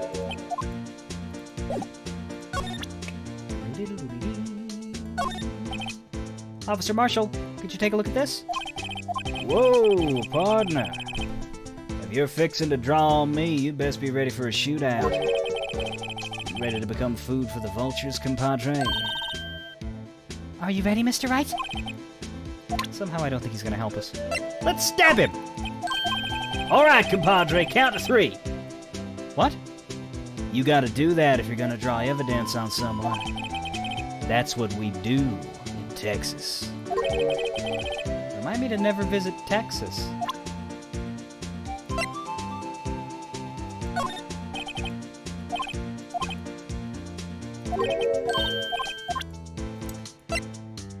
Okay, just give him the letter of introduction. Would you mind reading this for me? What's this? I warn you, fan letters to me go right in the spittoon. It's a letter of introduction from Detective Gumshoe. May we investigate? Gumshoe? Haha, that old cow dog. He holding a birthday party or something? Huh? Look, where it should say letter of introduction, it says invitation. Ah. I think he just miswrote it. Wait, why am I getting all defensive here? No worries. This proves it's from Detective Gumshoe better than a blood test. Guess I better let you in then. Thank you, Officer Marshall. Oh, that's right. He's a patrolman, not a detective. Which reminds me. Hey, wait a sec. Isn't a crime scene supposed to be handled by a detective or higher? Well, folks, the clues are calling. Welcome to our gold strike. Be like the settlers, strike out for lands unknown. Manifest destiny. Let's have a hootenanny. Note to self. Police investigations are like settling land. Well, Mr. Wright, what do you say? I say I won't be needing this anymore. And we crumpled and discarded Gumshoe's letter. That seems wasteful. Officer Marshall, could you tell us a bit more about the victim? Good men always die young. Remember that, partner. Could you be a little more specific? Bruce Goodman, he was a detective, right? Well, aren't you a feisty doggy there now? Detective Goodman was stabbed here at 5:15. The smiling Madonna told me the tale. I think he means the witness, Miss Angel Starr. One stabbed the chest. A fine piece of work. This here's the autopsy report. Goodman's autopsy report added to the court record. Death due to loss of blood, died within an hour and a half of 4 p.m. That's a wider range than that which has been... 5:15 falls within it, but that's a wider range.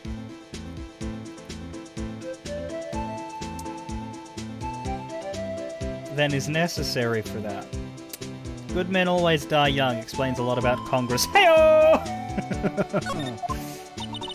Was my sister involved with the victim in any way? Funny you should mention that, Bambina. Chief Prospector Sky and Detective Goodman? Had nothing in common at all. Nothing in common? They apparently worked together on a case a few years back. So there's no motive? Goodman wasn't a particularly gifted detective. That's one reason why he didn't do much work with the chief prospector. But my sister called the victim here on the day of the murder, right? Here to this parking lot. So it seems. Like calling an unarmed man to a shootout at high noon. I forgot that we've unlocked... Yeah, we can investigate now. Tell you what, because I started the talk action, I'll investigate second. I don't mean any offense, but... Officer Marshall, you're a patrolman, right? Not a detective? You calling me out? Shoot you for that in Texas. Huh? I was one of them fancy-shoed detectives till 2 years ago, to tell you the truth. Oh, really? Now he tells me. But you're a patrolman now, so how can you be in charge of a crime scene? Nothing gets by you, does it, Bambina? So why are you in charge? No reason. We're just short on hands right now. I'm keeping an eye out in the meantime. That's odd, though. Detective Gumshoe was saying he had nothing to do. Nothing important, at least. He's nothing but a sad old cow dog that can't find his tail. Maybe it's because he runs with that Edgeworth, huh? Edgeworth? That cow dog's been kicked out of this cattle run by order of the chief of police. Just, he don't realize it yet. Detective Gumshoe kicked out of the investigation.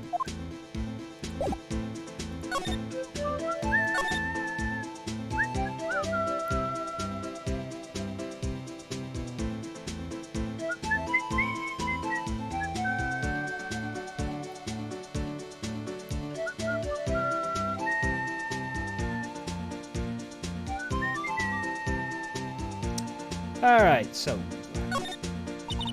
A block. This area is reserved for prosecutors. defense attorneys are relegated to B block. I dream of the day when I'll be able to park my car here. I'll go over to B block to buy my hamburgers from you, Mr. Wright. I'm not planning on giving up my job that soon.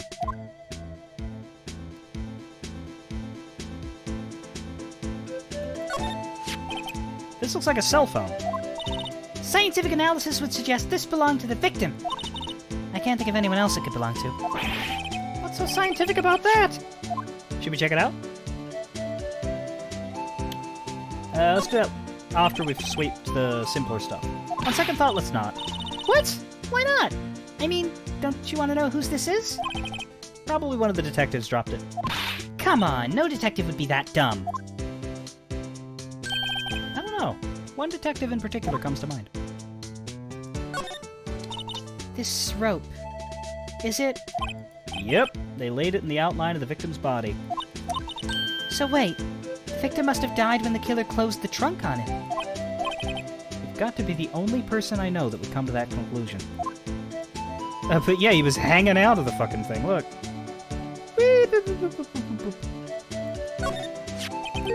What's this? Looks like a note of some sort. Look, something's written on it. 67S, 12-2. Goodman. There's a name printed on the paper above, Goodman. Maybe it fell out of his pocket when he was killed. Well, so, what does it mean, Mr. Wright? How am I supposed to know? Note to self. For deductive reasoning, go to Edgeworth, not Wright. I'm sure Edgeworth wouldn't know what this means either. Goodman's note, victim's memo found in the trunk of Edgeworth's car. This appears to be the car where the body was found. Looks like the lock on the trunk is busted. The crime took place in the underground parking lot of the prosecutor's office. The body was found in the trunk of my subordinate's car. Quite a luxury car. It just screams, I have money to burn. Yep, prosecutors get the big bucks. Bastards. B block is through there. That's where visitors park. I can see the Lunchland car over there, far in the distance. Hey, you're right. I like the cute design on the door. I can see a cartoon cow munching down on a juicy-looking steak. Doesn't that strike you as a little creepy? I just don't think too deeply about it. You'll be fine.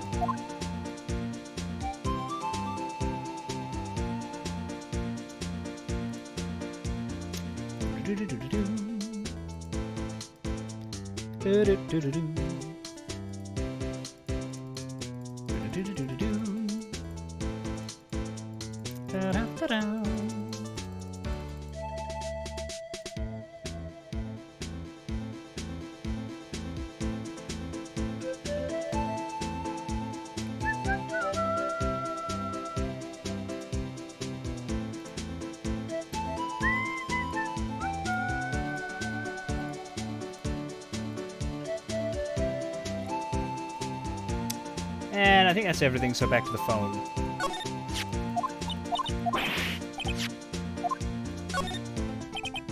Right, let's check it out.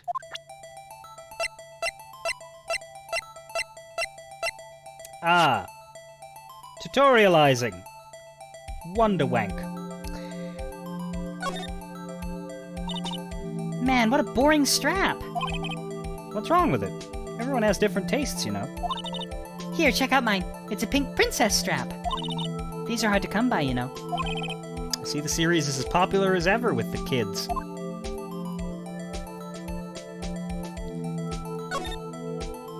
Aha! Open button.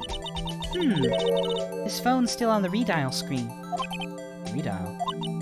Mr. Wright? Most phones keep a record of all the calls you've made and received. You just press the blue button to display the last number you called. Convenient, isn't it? I'm surprised you didn't know about it. Well, to be fair, Emma, this game is set in 2016, and yet we're looking at a flip phone? So, perhaps Phoenix is just, you know, reliant upon modern technology and not the clunkiness of the past. That could be why. Sorry to disappoint you, but even I know about things like redial. Huh? Oh, I'm sorry. It's just, you never know with people from your generation. Whatever. Let's check this phone out.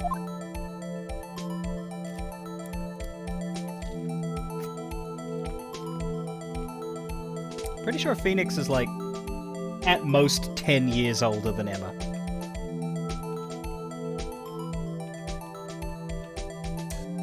Okay, so the blue button there is the only thing we press.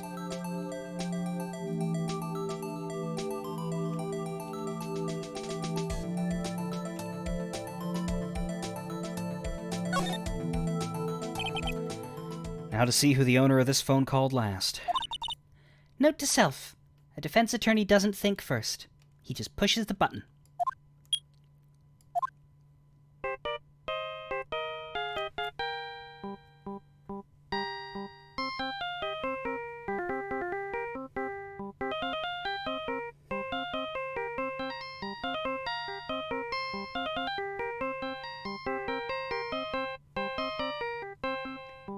I fucking love that they redid their own theme as a ringtone. 24 to 26 at the time of this game, so even less. Well, Emma is 16. Hey, that song! I know that! Hey! What's going on over there? Sorry? I see you, partner. You pressed redial on that there phone, didn't you? Well, yes. Whose phone is this, anyway? It was on the ground over there. Whose is it? That belongs to Chief Prospector Sky. What? It's my sister's? She apparently dropped it when she was taken into custody right after the crime. Look, the last call was made right when the murder occurred. Looks like she was fixing to call someone. Except she only spoke for a few seconds, according to this. Who did she call? I believe it was Ghostbusters. No idea. Sorry, partner. Now I got a question for you, partner. I heard a phone ring just now. One of those newfangled ring tunes. Oh, that? Oh. I'm sorry, that was my phone. What? Your phone? Yeah, it's kind of strange, but someone called me right as we picked up the other phone. Wrong number. I hope you're not lying. They shoot you for that in Texas, partner. They shoot you for a lot of things in Texas. I'm pretty sure shooting you is right up there with saying hello and saying thank you in Texas. Like, those are their three modes, right? Greeting, gratitude, gun.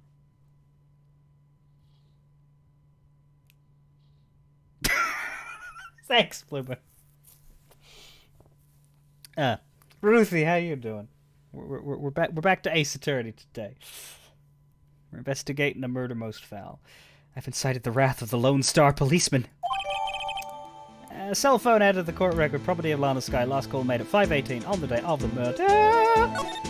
Possibly to me? Oh, is that the implication? That was weird.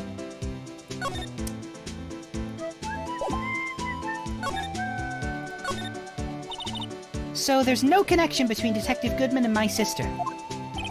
That's correct. But, there's a gold mine of evidence against her. The prospector tomorrow was none other than Edgeworth himself.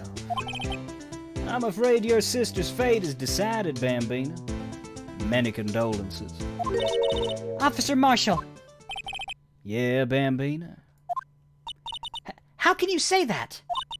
You and my sister, you were...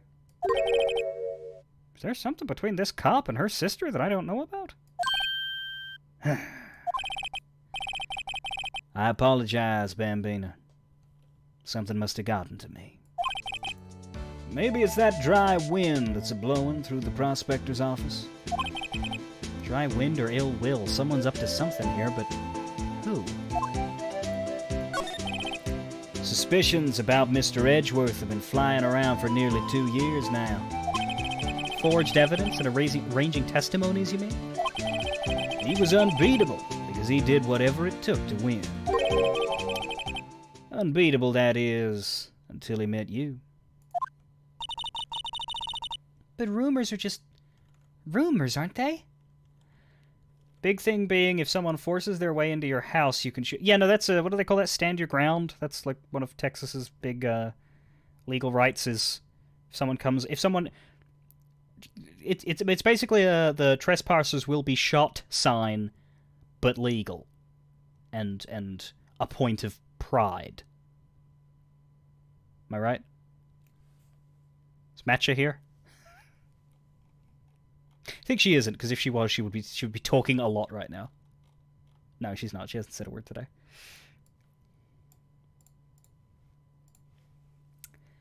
But rumors are just rumors, aren't they? These are prosecutors we're talking about. Evidence is everything to them. If you follow the rumors about Edgeworth to their source, you find one person. But they're off limits. Untouchable, you might say. What, do they have leprosy? One person? Who? Hate to say this, but, it's your sister, Bambina. Chief Prospector Lana Skye. What? My sister? Edgeworth couldn't rustle all those cattle by himself. Some people load their guns with bullets, some people load them with deals. What, you're saying Edgeworth was making deals to win trials? Where there's gunshots, there's bound to be bullets. That's what the old-timers say. There's a big old secret hidden around here somewhere. Everyone knows it. Is that why Detective Gumshoe was taken off the case? Did they target him because he was closest to Edgeworth? So, well, how are we doing, Mr. Wright? I guess we got some clues. We have an autopsy report, we have a note from the victim, we have a cell phone. So, you think we'll be okay? Yeah, we didn't actually look at the... There are some things we didn't look at. So this one, you don't zoom in, this is just info. Name of deceased, Bruce Goodman, 36 years old, date and time of death between 4 and 5:30 p.m. Stated to be 5:15 is when the stabbing occurred. Cause of death, blood loss from a chest wound. Wound was caused by a 4.5-inch knife. A single stab wound was found. Precise. We've looked at the phone. We cannot turn and examine this. This is just a static image, so that's fine. You think we'll be okay? Well, the only thing still bothering me is that Lana is confessing to the crime. She says she did it. No problem. I can guarantee that she's not the criminal. Oh, by the way, Emma? Yes? I know that song your phone plays when it rings. What?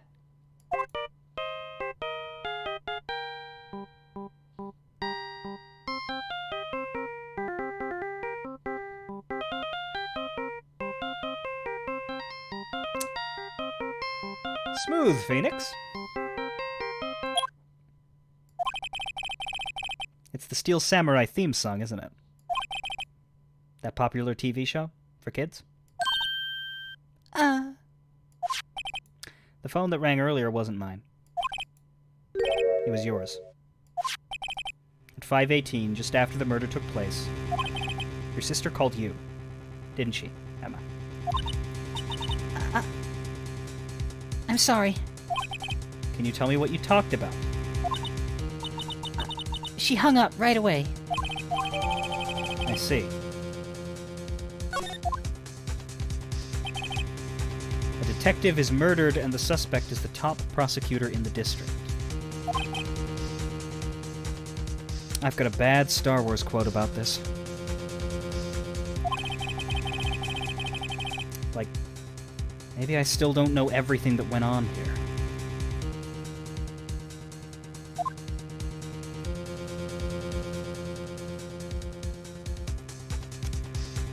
To be continued.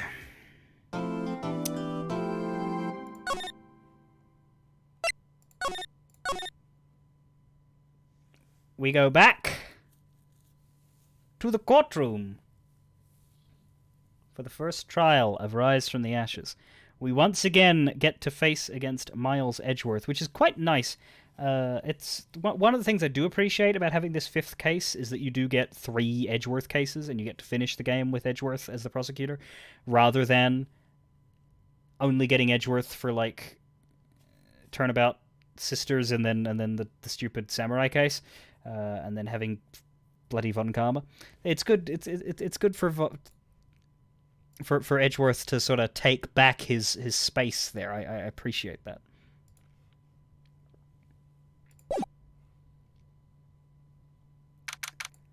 (9:34 a.m. on the 23rd District Court Defendant Lobby number 2. How did the investigation go yesterday, Mr. Wright? What is her outfit? It looks like she's a chief prosecutor, but it looks military. Anyway, how old is everybody? Marshall is 33, Angel is 31, Lana's 29, Emma's 16. These two are the same as always. I can't believe Edgeworth is 24.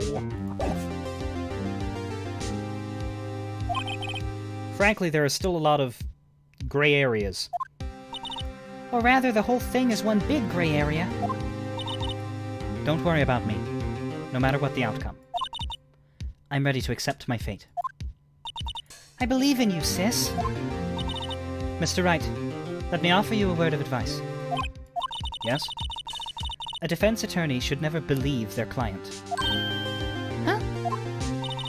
The defendant is called to trial because they are suspected of wrongdoing. Never forget that. Miss Skye, you remind me a lot of Mia.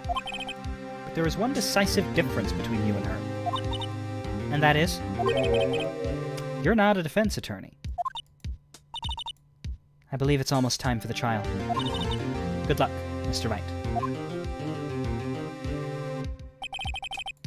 My first trial without a Fae helping me. Makes it sound like... Makes it sound like he's got pixies fucking... He's just fairy touched, you know? Like he's got the...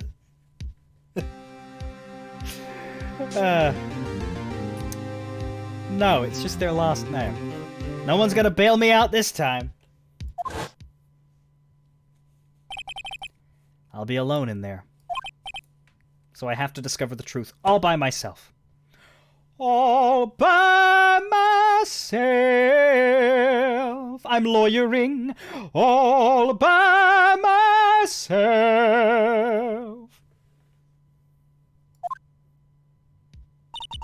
Let's do it, Mr. Wright. I'll be with you the whole way.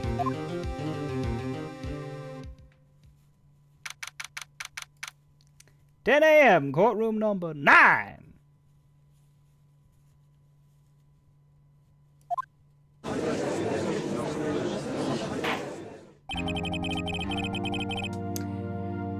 Helio, I'm reasonably certain that Emma was referring to going to court and standing together in the courtroom for her sister's sake. But sure, if we want to make uncomfortable jokes for everybody else, why not? Court is now in session for the trial of Miss Lana Skye. The defense is ready, Your Honor. The prosecution has been ready for a while, Your Honor.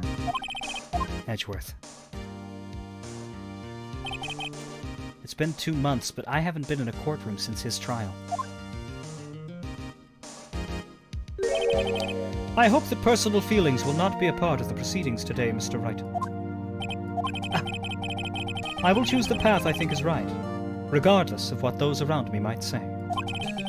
The judgment to be made here is in our hands, not those of anyone else. Very well, Mr. Edgeworth. Your opening statement, please. Chief Prosecutor Lana Skye has committed an unpardonable crime. Not only this, but she was rash enough to commit it in the prosecutor's office lot.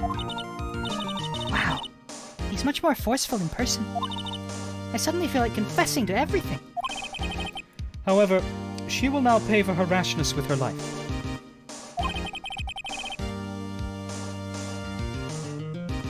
There was a witness to her crime. A professional witness. Well then, call your first witness, Mr. Edgeworth. The prosecution calls its first witness, Ms. Angel Starr, to the stand. The cough-up queen. Haven't I seen you from somewhere? You ordered the caviar lunch, right? Oh, caviar! I've never eaten caviar before. Oh, the judge is really wolfing it down. Ah, and for you, I have a Fiesta bowl. Thanks. Will the witness state her name and profession? Ah, and you, sir? Did you order the fingerprint lunchbox? It is too early for lunch. Your name and profession, please. Well, Your Honor, how does it taste? So this is why everyone raves about caviar. It's so tasty it hurts. I always thought caviar would taste like pickled tapioca. What the heck does pickled tapioca taste like? Name! Profession! Now! Me? The name is Angel Starr. Don't go forgetting it. I find myself running Lunchland these days. Is that what you wanted me to say, Mr. Edgeworth? Very well, witness. Please describe the incident to us. This case is quite an ordeal when it comes for going for all the achievements. I just brought up my Steam overlay. Holy shit.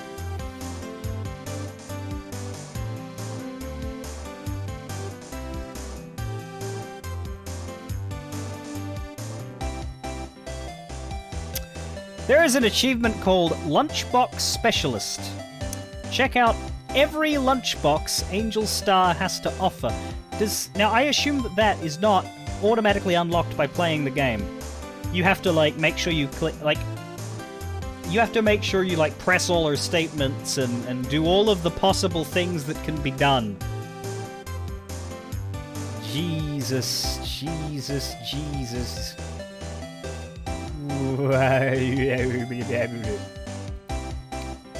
You have to deliberately fail. Right. Very well, witness. Please describe the incident to us. The prosecution will wait. I'm not finished eating. Hurry it up! Very well, Mr. Edgeworth. As you know, we usually call on the police to provide a description of the crime. Your Honor, as Mr. Edgeworth has said to the court, I am a professional. What exactly does that mean? Until 2 years ago, Ms. Angel Starr was a special investigator with the police. She was a first-rate homicide detective. But what? Miss Starr was a detective? Aha! I know who you are. Cough up. Cough up Queen, Angel Starr, Your Honor. Long time no see. Very well. You may continue with your description, Miss Starr. Yes, let's break protocol. Because our witness happens to have police experience. She's got no current active serving authority, but because she used to be a cop, we will break protocol and allow her to take the fucking role of an active I love this series. Just who is this lady? If I might have the court's attention over here. Sure.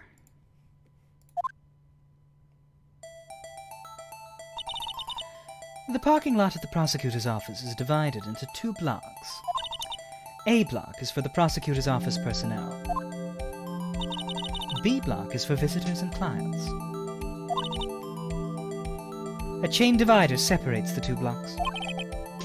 Yes, and this is one of the many reasons why I say that, Heliokami. I suppose that's to keep visitors from taking up prosecutors' spaces, yes? The crime took place by a car at the back of A block, in the car's trunk. The killer stabbed the victim with this knife and went to drive the body out. Unfortunately for her, there was a witness, and an arrest was made on the spot. And who was this valiant witness? Why, it was me, Your Honor. Parking lot floor plans added to the court record. Witness, did you see the very moment of the crime? Of course, Your Honor. Immediately after that, I apprehended the chief prosecutor. It seems rather cut and dry, doesn't it? Well, Mr. Wright? I can't agree completely, Your Honor. It seems that some poor losers are unwilling to accept the truth, Your Honor. Shall I proceed to crush what little hope they have remaining? If you can, then give them your worst, Miss Starr. Wait, are they talking about me? Witness's account. Somehow, I always knew a day like this would come. I was on my way to deliver a lunchbox to my boyfriend when I sensed something. Perhaps it was my finely honed detective's intuition at work.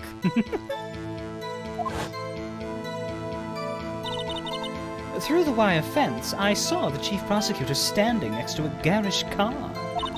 The chief prosecutor was holding a knife in her right hand. Then she thrust the pointy tip of the knife into Detective Goodman's chest.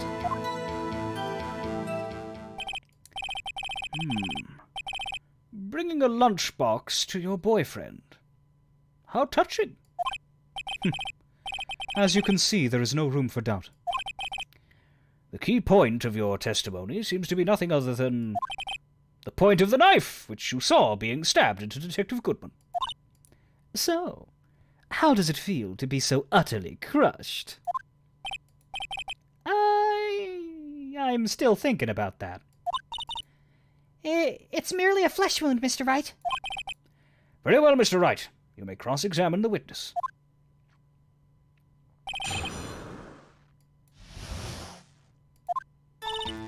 Somehow, I always knew this day would come. Oh shit. Hang on. The pressing begins! Yeah, I'm trying to, like, further exaggerate the intonations between Edgeworth and Angel, because despite the fact that if they were played by professionals, they wouldn't sound anything alike, they kind of have the same pitch for me.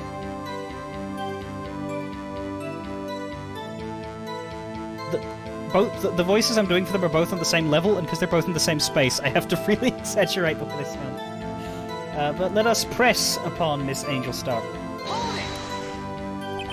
How did you know? I respect the prosecutor's basic abhorrence of crime, yet their methods are ugly and twisted. Twisted methods will always lead to tragedy. The lunch lady's uninformed opinion is duly noted. Given that they are used to erasing inconvenient evidence at their whim, killing off a detective that knew too much is merely an extension of that. Miss Starr, do you have something personal against prosecutors? I felt that I had found my dream job when I became an investigator. And if I hadn't been laid off by those prosecutors over there, I'd still be one. Laid off. She was fired. To me, prosecutors are nothing more than worms. That said, I am a pro, as you know. My testimony is unbiased and flawless. Very well. You may continue, Miss Starr. I may think that the defendant in this case is the lowest of pond scum, worthy of little more than being crushed under my heels, but that doesn't mean that I'm not completely unbiased in my personal testimony that she is in fact a horrible murderer.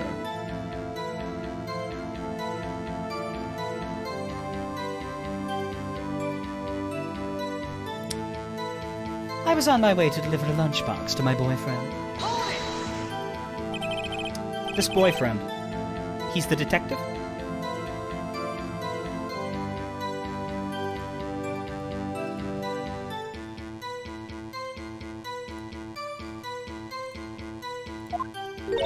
Not that boyfriend. The security guard. That boyfriend? You have several? Yes. This boyfriend, that boyfriend, and the other boyfriend. Care to join? The yet another boyfriend position is still open for applicants. I'll stick with the lunches, thanks. Note to self. The judge had to think before applying. The security guard room is in the lot, in A block. It's up on the second level, so you can see everything from there. That would be the room with the security sign. Well, it's really more like a T. But we can extrapolate the rest. Incidentally, did you bring your lunchboxes by car? Since I'm a visitor now, I parked in B block. So, she was in B block when she witnessed the crime. Right, so there was a big fence in between her and... That's that... we need to keep track of that. Big honkin' fence. Absolutely no point of ingress. There is no door here. In order to get from B block to A block, you would have to go that way. Out this, or... Oh no, that would be the car's entrance. You'd go through here. You'd go through that door, and then there would probably be a way around to the other half of the facility. Heliokami, I have never sold or bought stolen goods in my life, and I demand that you retract that claim. When I sensed something, perhaps it was my finely honed detective's intuition at work. You sensed something. So you're saying you had a premonition of the murder? It felt like... How would you say? Oh, yes. It was like the feeling you get when you view a pumpkin chock full of seeds. I have no idea what that means. Speaking of a detective's intuition, wasn't the victim, Mr. Bruce Goodman, also a detective? Yes, well, he was like a young cheese. A young cheese? A pale white cheese. Not yet tangy with experience on the streets. A greenhorn. Then I must be hard, yellowed, and sharp as a tack. Yeah, with the odor of an old cheese to match. In any case, there in the lot I felt something stirring in the back of my mind. Through the wire fence I saw a chief prosecutor standing next to a garish car. By garish car, you mean... Mr. Edgeworth's car, yes. Mr. Edgeworth's? Incidentally, the knife with which the victim was stabbed was also Mr. Edgeworth's. Wasn't it? Indeed it was. How the fuck does the judge not know that already? What an odd case this is. Surely I, as the presiding judge, should have been informed about the details of the murder weapon and the vehicle in which the body was found, and the ownership, therefore, before the case began. But, well, fuck it. Who needs due process? And the person you saw, you are sure it was the defendant? I saw her from no further than 30 feet away. I am certain it was her. If she's telling the truth, we're doomed. Let's just do what we can. Even if we don't have any proof, we can always nitpick. Witness. In your testimony, you clearly stated the following. Prosecutors are nothing more than worms. Ergo, you were a biased witness. You might want to keep those silly opinions to yourself in the future, Rookie. Huh? Rookie? Unless you're willing to risk the consequences of doubting me. I'll fry you like a fritter. Crispy on the outside, chewy on the inside. That was inspiring. I believe I've heard that tagline elsewhere. You could cry plagiarism. I may be relegated to the lowly post of lunch lady, but my instincts are honed. A photograph? You took this? The moment I witnessed the crime, my reflexes took over and snap! I took a picture. In fact, one of my lunchboxes is rigged with a camera. I suppose that's more exciting than just hanging it around your neck. Witness, why am I only seeing this photograph just now? You think I'd show it to you? A prosecutor? Think again. My boyfriend works in the photography division of criminal affairs. Well, this is most certainly the defendant. She's wearing a blood-stained coat. Interestingly, the body is completely out of view. The moment of the crime is photographed by Angel Star. So the stabbing has been done, and she's put him in the boot. And from the angle here, he can't see the boot. Sorry, she can't see the boot. Uh-oh. That is unmistakably Lana Skye. So, what was the defendant doing at the time?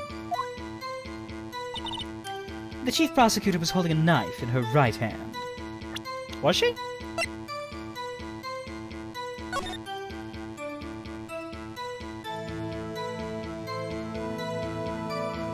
I don't see a knife. I don't see a knife. Do you see a knife? I don't see a knife unless I'm blind, and I'm not blind, so I don't think there is a knife in this picture at all. Bullshit! If I were a lawyer in Ace Attorney, I wouldn't shout objection. It would just be bullshit. And instead of like the solid point, it'd be the flash, like the ba-dung, like a wave. If anybody wants to write an Ace Attorney fan game where I have to like get Sam acquitted of murdering Snip or something, just keep that in mind. And you witnessed this. You saw Ms. Skye stab the victim with the knife. As I've already said, yes. I swear it on my finest salmon swirl lunch.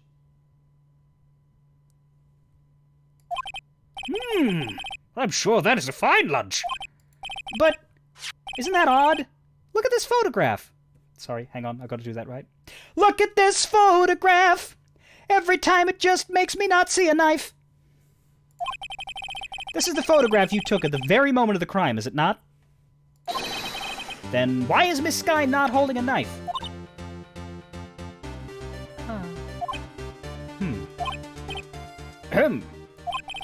Mr. Edgeworth, your thoughts? Objection. Well, that had to be the weakest objection ever, Edgeworth. Yet it was still stronger than your ever-feeble mind, Mr. Wright. Oh! Fuck. Phoenix, you just handed that to him. You just handed it to him, wrapped up with a little bow and a gift card that says "Too edgy, love, Feeny," and you just laid it down before him like a gift. Gotta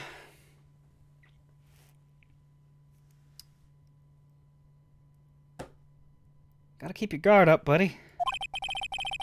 What do you mean, Mr. Edgeworth? This photograph was not taken the moment before the stabbing. This was taken the moment after the stabbing. You want to know what's happening, but you have to go shower? Well, I'm here for 4 hours, so... And I guarantee you, we're not going to get through this whole case in 4 hours.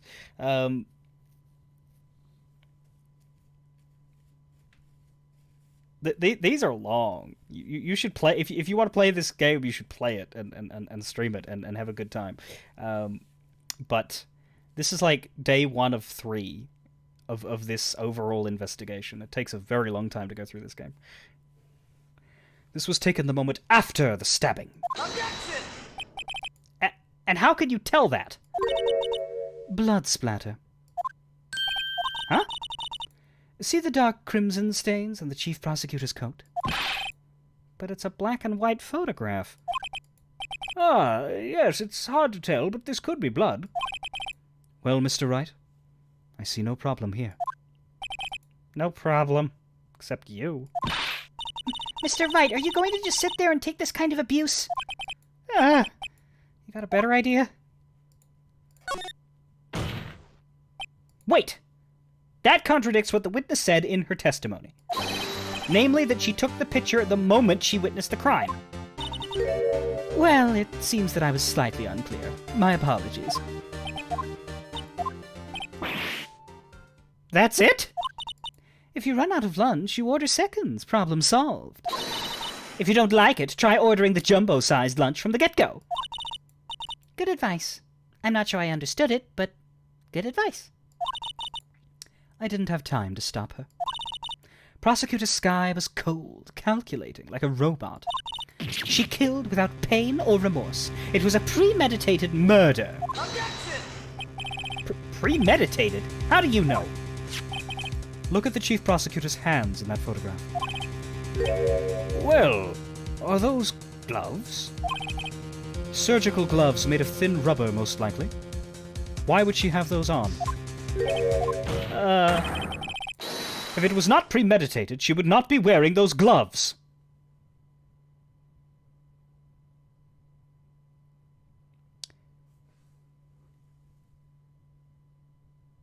Show of hands. Who here has ever had cause to wear a pair of gloves that wasn't murder?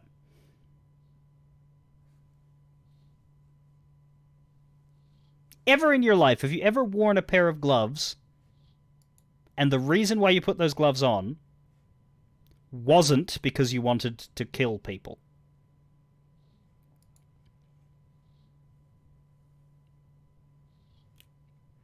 Edgeworth's doing the social media strategy of showing something. Just put your face in front of it.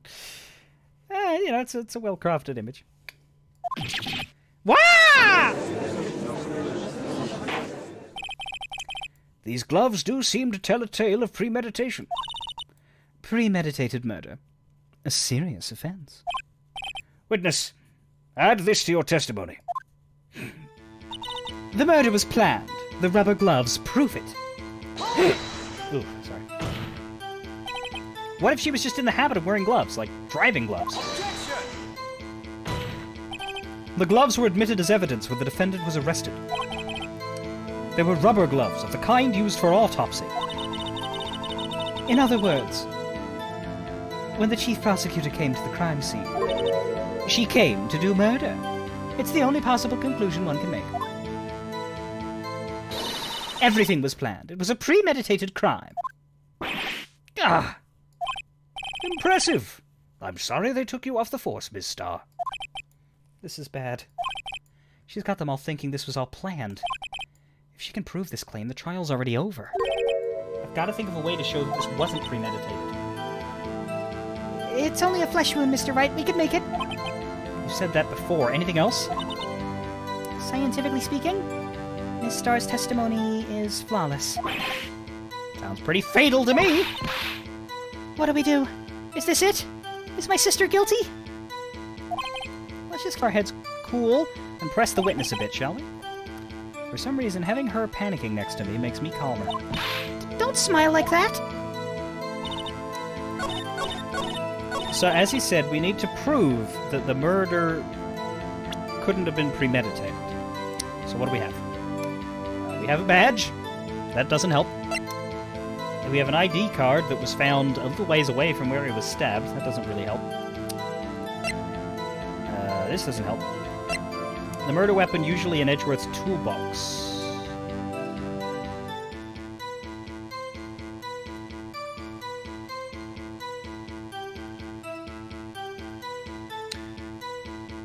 could be this, because if it was premeditated, she'd bring a weapon.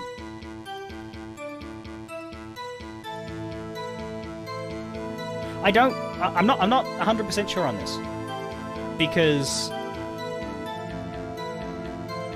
we might be supposed to infer that it was planned to kill him at Edgeworth's car, therefore she knew that there would be a knife waiting. But I'm gonna check the rest first. But if I don't have any better ideas, I will say that that what they want is, hey, if the knife was from Edgeworth's car, that means she improvised it. So how could she murder without a pre-planned weapon? I don't think it would be this. It certainly wouldn't be the Blue Badger. It certainly wouldn't be this. I mean, this is probably going to matter at some point because of the death window. It's probably going to turn out that he actually died earlier than 5. Like, the second they say died within an hour and a half of 4 p.m., like, that is a window that is literally there for one reason, and it is to prove, but Goodman in fact died somewhere else an hour before. It's not going to be that. It's not going to be that. I don't think it's going to be this. That fence is going to matter, but I don't know how yet. This photo here has the image of the fence, chain link fence.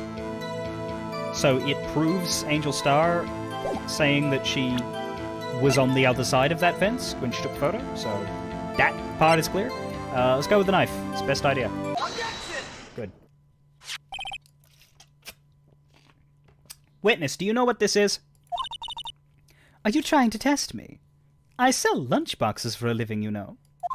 That's a knife. The knife. The knife that was in Mr. Edgeworth's trunk. Indeed, it is my knife. Nothing beats the Edgeworth life, stabbing folks with my Edgeworth knife. Oh wow, I just realized that... Oh, there we go. I could just let that go forever, the courtroom chatter. The defense has a request. We ask that the witness provide an accurate testimony. What's that, rookie? Are there any Ace Attorney games I haven't played? It's rare to meet people who played Investigations 2.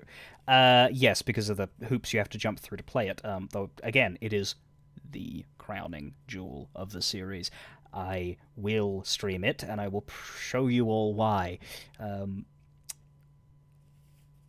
I have not played Spirit of Justice, and I have not played The Great Ace Attorney Chronicles, which have just come out on PC. Because the last time I interacted with the series was in 2016, and at that time, Spirit of Justice was not out, and of The Great Ace Attorney Chronicles, they were not released in the West, and fan translation efforts. Because it was a 3DS game, that just, like, instantly creates an extra level of difficulty. So I thought a few times about looking at the fan translation of that, but it just seemed like something the best bet was to wait extra long for technology to march. Because, yeah, 3DS is awkward. But now you can just play them on PC. I really hope something happens with Dual Destinies and Spirit of Justice. I would love to have those accessible on PC, because I don't know how I would stream them otherwise. Especially with Spirit of Justice, because I want to play that. I've never played it, and I'd like, now that I have this, I would prefer to not play it until it was on a stream, so as to not waste the first time runs that I do still have to me. But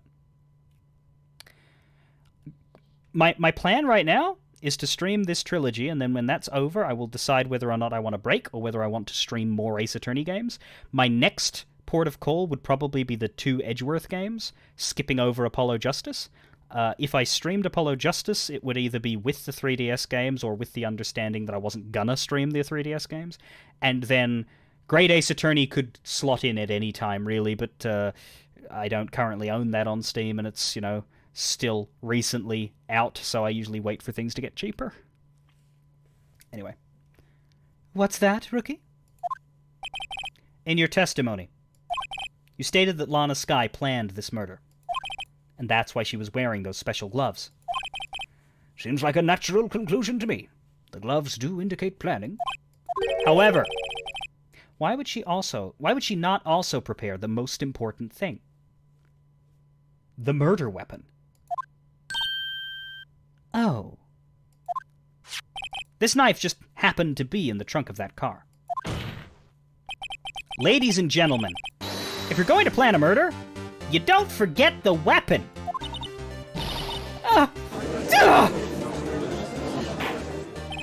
Order! Order! Order! Great! Now the tide is turning in our favor. I don't know why I made that noise, but I did. Deal with it.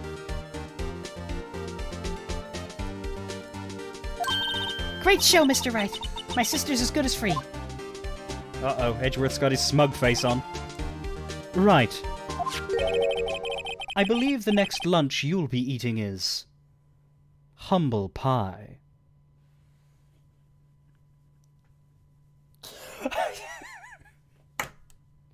Okay, so this case was written after the first part of the trilogy, but the localizers translated it at the same time, because the Western release, it all, came out at once. They really did change Edgeworth here. Edgeworth is a lot more fucking jokey as of this case, and it's beautiful. What?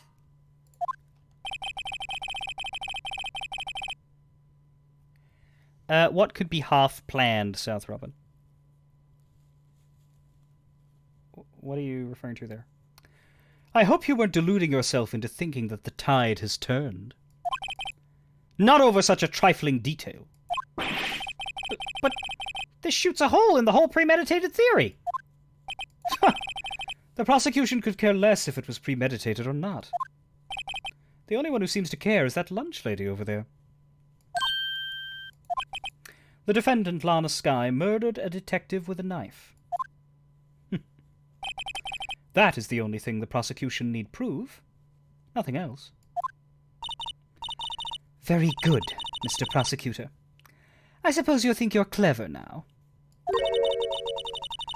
But you know as well as I do that she planned on killing him. It was planned! If it wasn't, why wouldn't she have been I believe I'd like to hear your testimony again. Witness, please tell us not only what you saw... Sorry. Please tell us only what you saw. Not what you thought. How dare you? My powers of deduction are not to be underestimated. Really now? She was wearing gloves. That's what Angel's saying. Angel's deduction. Lana Skye intended to murder Detective Goodman. I love this. She was just fucking ordered to testify only on what she saw, and she's immediately launching into a testimony that is summarized as Angel's deduction. Listening? Following orders? What is that? No. I do what the fuck I want in this court of law.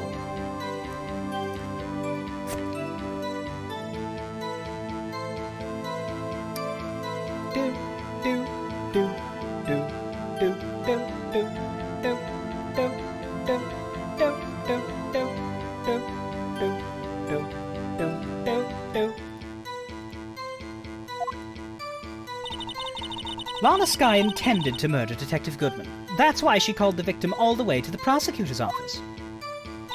I'm sure the chief prosecutor had a grudge against the victim. Nothing else could drive that human machine to plunge the knife in again and again. The victim was summoned from the police department to the prosecutor's office. That does sound a lot like premeditation, doesn't it? So if I ordered a pizza, does that mean I'm planning to kill the delivery boy? In any case, the defense may now cross-examine the witness.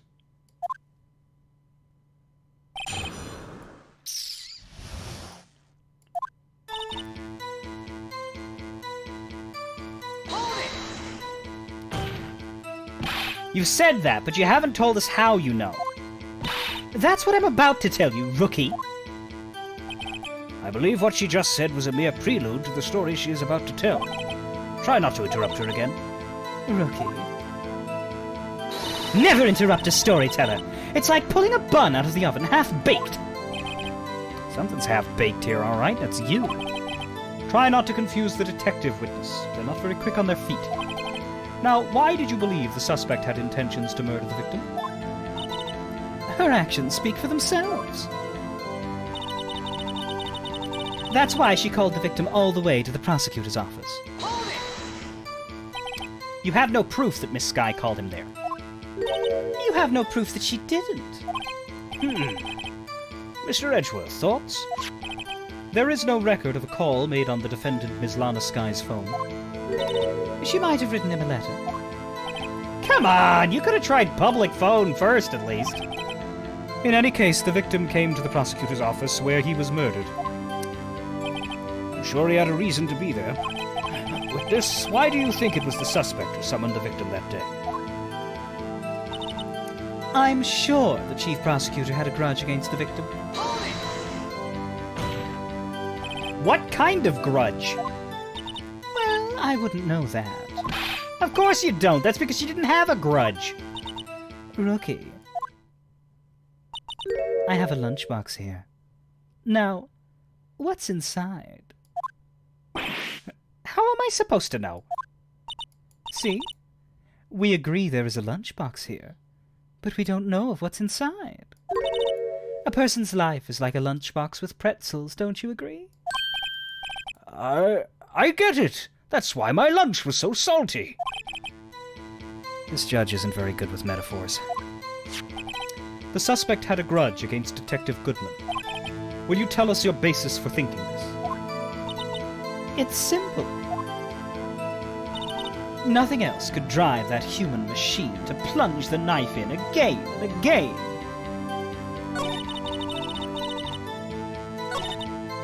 Nothing else could drive that human machine to plunge the knife in again and again.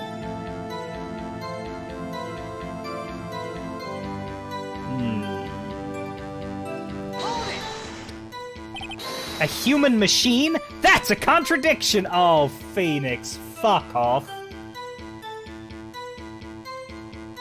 Dude, I only pressed this... I mean, you can see...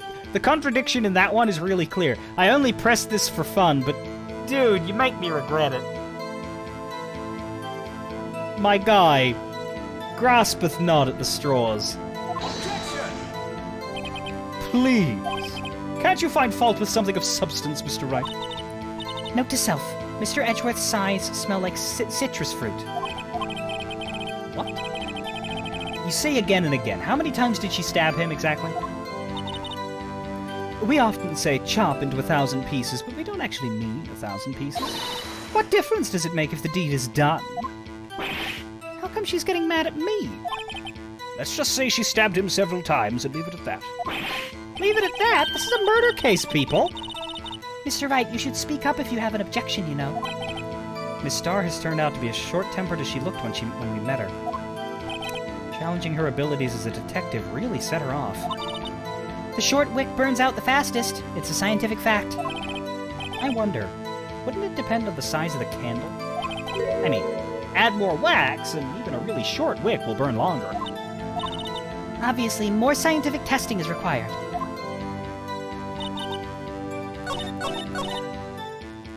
Damn it! Wrong button. Go away. I've already done this. Go away. Go away. Go away, deja vu. Diddly diddly diddly diddly diddly diddly diddly diddly diddly. Okay. Meant to hit present, not press. This is very clear. Goodman died to one knife wound. Nothing else could drive that human machine to plunge the knife in again, and again, and again, and again, and again, and again, and again, and again! Objection! You say she stabbed him again and again! But you couldn't have witnessed that! Are you testing me? Then I'll test you. with my moss surprise. I'm afraid the moss is growing under our feet as we wait, Ms. Starr. What do you mean? I shouldn't have to explain this, but take a look. Yeah, it's a good point, actually, Valvedrix. Yeah, the judge's characterization marches on a bit over the course of the trilogy. The judge becomes a rather silly figure by the time of games 2 and 3, especially 3. And you see that in full force here because it was written after that evolution, but in the original Phoenix Wright, the judge was more of a straight man. It wasn't until Von Karma that he started to show some less competent sides, and that was literally written in just to play Von Karma up as a threat. But they kept that going forward.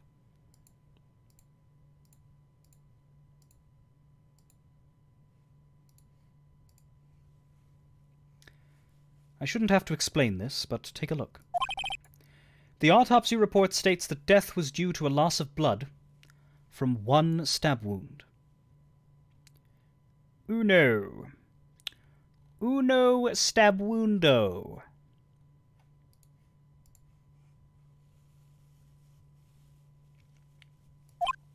Aha! You're right. Good show, Mr. Edgeworth. What a hunk! He's my hero, really. What about my objection? No one noticed? Well, witness. You got the crime scene set, Ryan. Fucking hell. Oh, thanks. I always believed that no one could ever mistake ketchup for blood. But now I realize that such mistakes are possible. So, you're saying you mistook something for blood? When she lifted her knife, I thought I saw blood at her breast. Splattered blood from her victim. That's why I thought she must have stabbed him at least twice. Then tell us what you saw that you thought was blood. Testify. Her red muffler looked like blood to me. That's how ghastly the whole scene was. Her red muffler? Yes, like a scarf. The chief prosecutor always wears one around her neck. So she can be easily hanged at a moment's notice, I suppose. She's right. Miss Skye was wearing a red scarf, wasn't she? But wait, isn't it odd that you mistook that for splattered blood? Well, people often mistake my beard for a bib. A judge with a bib. That's why this place feels so much like kindergarten sometimes. Actually, I do think I saw some traces of blood on her chest. However, the autopsy report is clear on this matter. There was only one knife wound. Apparently, Miss Starr isn't entirely sure of her own testimony. Mr. Wright, this is our chance. Chance for what, I wonder? Miss Starr has turned out to be as short-tempered as she looked when we met her. Challenging her abilities as a detective really set her off. The short wick burns out the fastest. It's a scientific fact. I wonder, wouldn't it depend on the size of the candle? I mean, add more wax, and even a really short wick will burn longer. Obviously, more scientific testing is required. Lana Skye intended to murder Detective Goodman. Her red muffler looked like blood to me. That's how ghastly the whole scene was.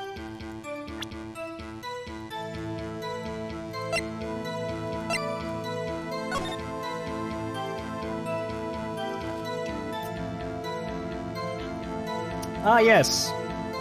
The red scarf she wasn't wearing in the photo.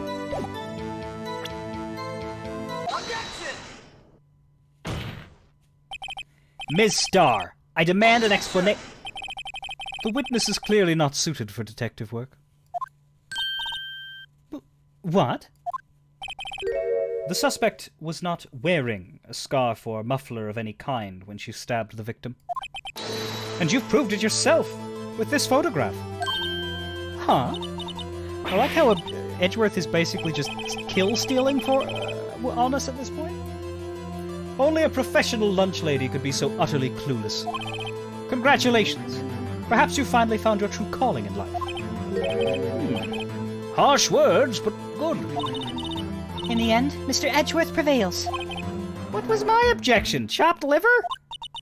But it was there, a scarf. No, not that, but something red, really. Well now, where were we? The witness has given us an entertaining interlude, but back to business. What? Very well, witness. Continue your testimony. You saw the crime and apprehended the suspect. Tell us about that. Very well. I do remember some things accurately, at least. Ultimately, we couldn't shake the most important part of her testimony. The most important part? The part where your sister stabs the victim. This next testimony might just be the moment of truth.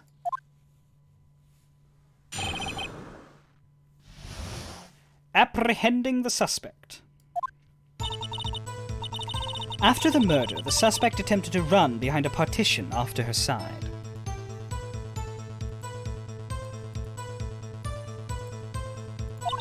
I quickly caught her, explained her rights to her, and arrested her on the spot. Ah, yes. When I arrested her, she mentioned the muffler.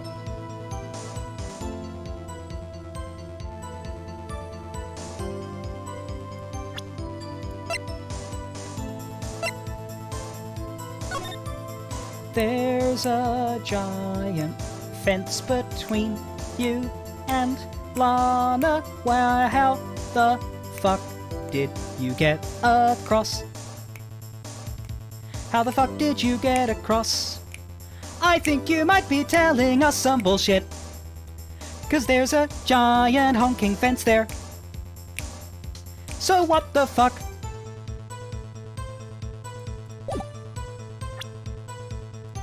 When I arrested her, she mentioned the muffler. That's what had me confused in my earlier testimony. The chief prosecutor made to escape, but against Angel Star, resistance is futile. I'm like the Borg, sweetie. The Borg of lunch. You are quite determined about this scarf, aren't you? I strike like a snake and bite like a cobra. That's me, Angel Star. That wasn't a very good metaphor. First of all, a cobra is a kind of snake. Don't bother me with details unless you want to get bitten. No thanks! Note to self, Mr. Wright is weak against poisonous snake bites. Good information for anyone wanting to come up against him in Marvel vs. Capcom.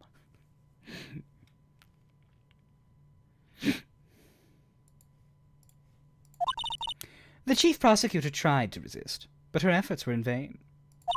She knocked my hands aside, kicked over an oil drum. An oil drum? Hard to imagine. Oh, she's beautiful but deadly. A predator, this one. A leopard woman. Wow. Very well. Mr. Wright, your cross-examination, if you will.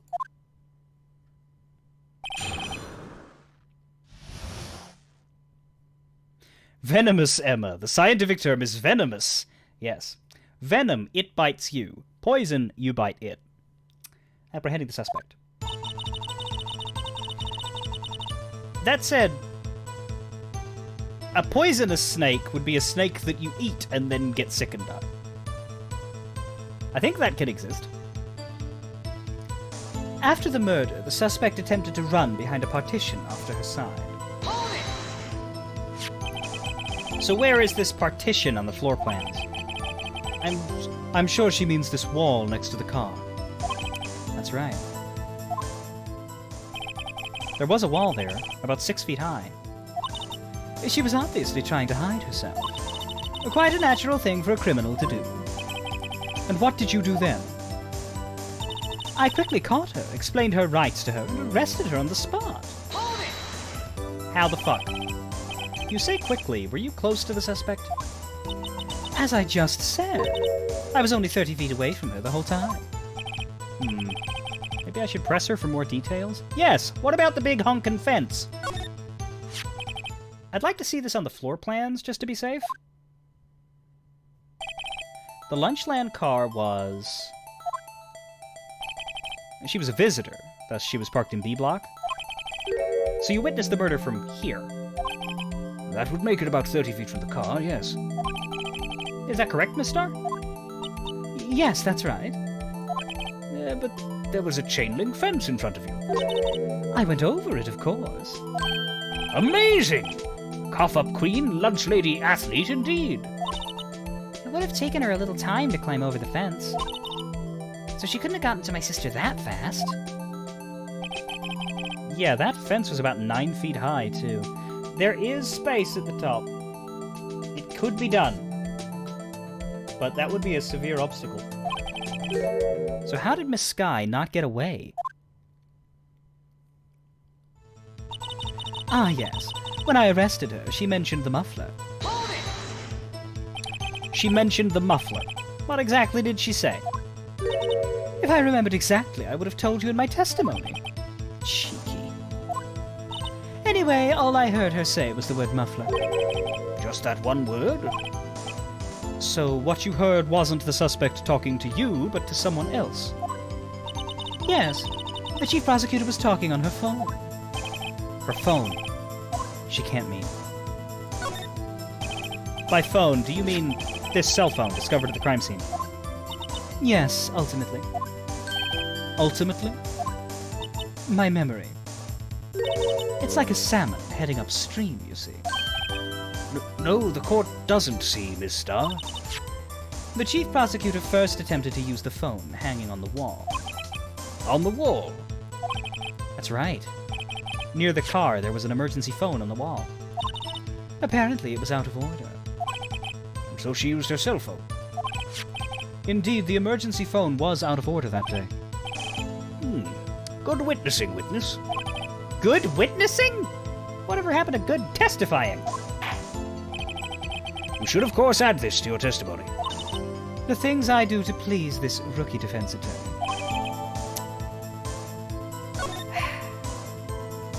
I saw it all. How she tried to use the phone on the wall, but had to use her cell instead. Do you think you could restate your testimony for the court? Aha! I was going to ask the same thing. I'll only say this one time, so listen close, rookies.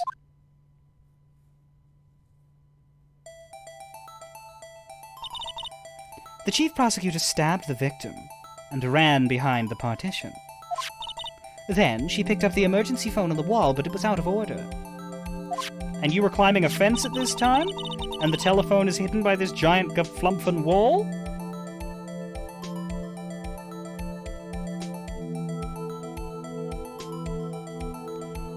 Bullshit!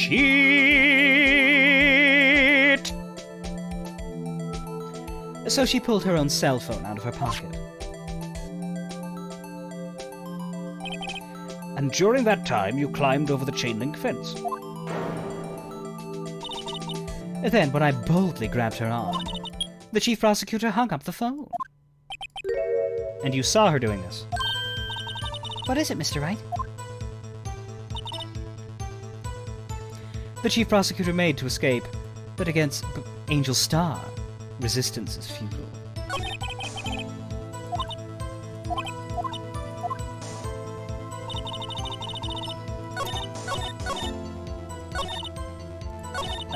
This one, I believe.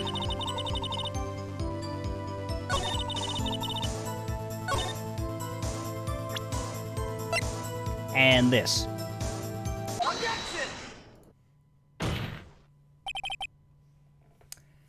Floor plans, because that doesn't add up. She couldn't have seen the phone from where she was. Miss Starr, I have to conclude that you have a personal grudge against Ms. Lana Sky. The witness is a former detective. Her testimony is unmarred by personal bias. Oh yeah, because being a cop just means you're an eternally consummate professional who never makes mistakes or lets their emotions get in the way of their actions. Yeah, that's just part of the cop training. They're all just above reproach at all times. Oh man. Oh, have I got news for you.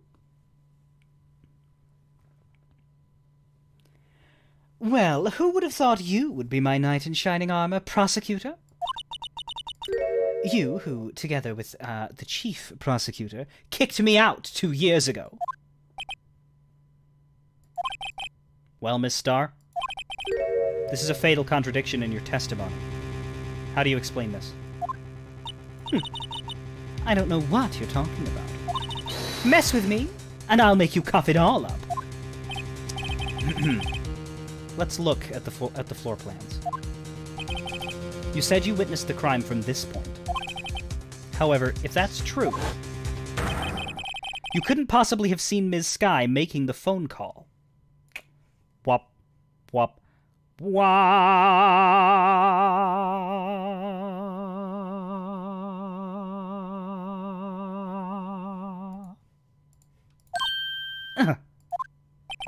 I believe you see what I'm getting at. That emergency phone was on the back side of this partition. If indeed you were in B block, you couldn't have seen it.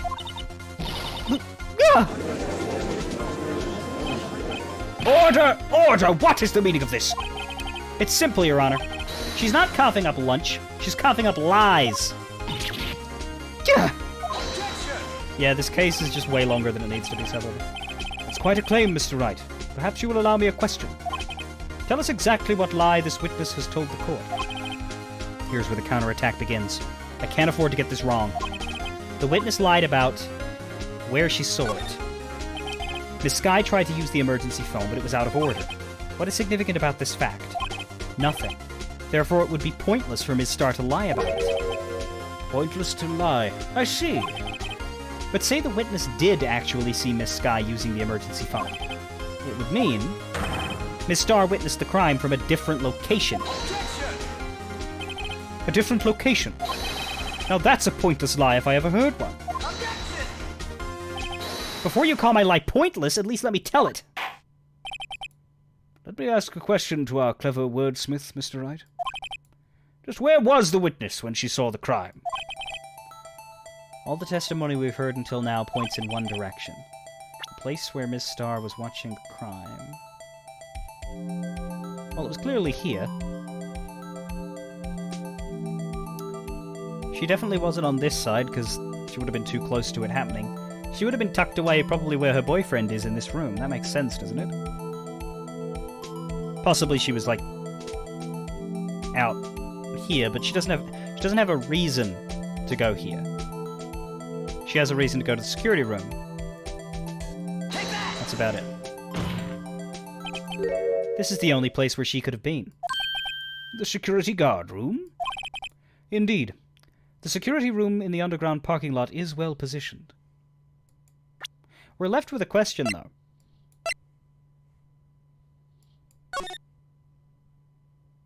How did this photo get taken? Because this photo suits and corroborates her original claim of where she was situated in Block B. Because you can see the blurry outline of a very, very close fence. And also the angle of the car and Lana suits the idea that it was taken from, like, here. Couldn't have taken it from here. So how does the photo happen? But that's not the thing that's being looked at right now. Indeed, the security room in the underground parking lot is well positioned. It's built on the second floor, so you can see the entire lot. She would have been able to see the emergency phone from there. But why there? There are many other places where she could have seen the phone. Not in this case, Your Honor. The witness, not being part of the prosecutor's office, couldn't park in A block. The only place where she could have seen the crime in the back of the partition is here. I remember in your testimony you said you brought a lunch to your boyfriend in the security guard room, yes? Well, Miss Starr? How many years have I been getting the better of men? To think that the tables could be turned. Today, a man has gotten the best of Angel Starr.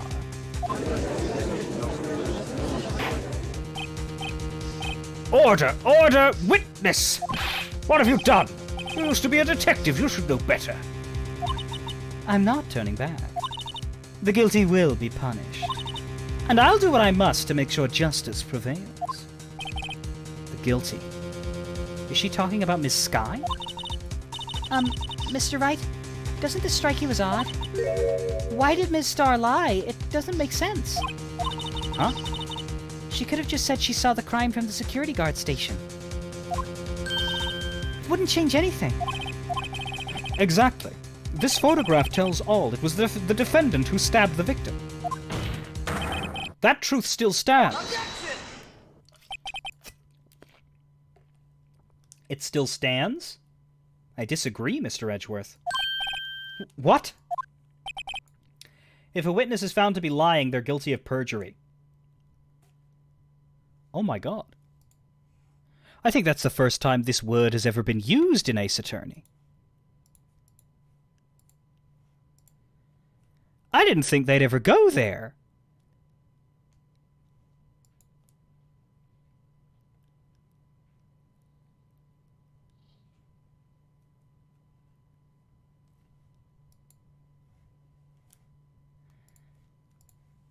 Shh, they're guilty of perjury. She knows this. She wouldn't risk that without a good reason. So tell us what her reason was, Mr. Wright. Huh? Me? Who else? Mr. Wright, let's review what we know. Miss Starr witnessed the crime from the security guard station. But she lied and said she saw it from B Block. It must make a vital difference, but what? What would change?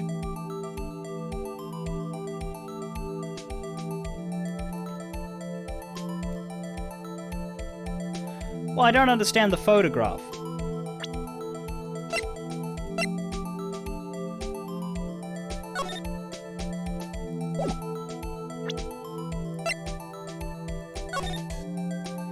If she was on the wrong side, how does that photograph get taken? No fence, wrong angle.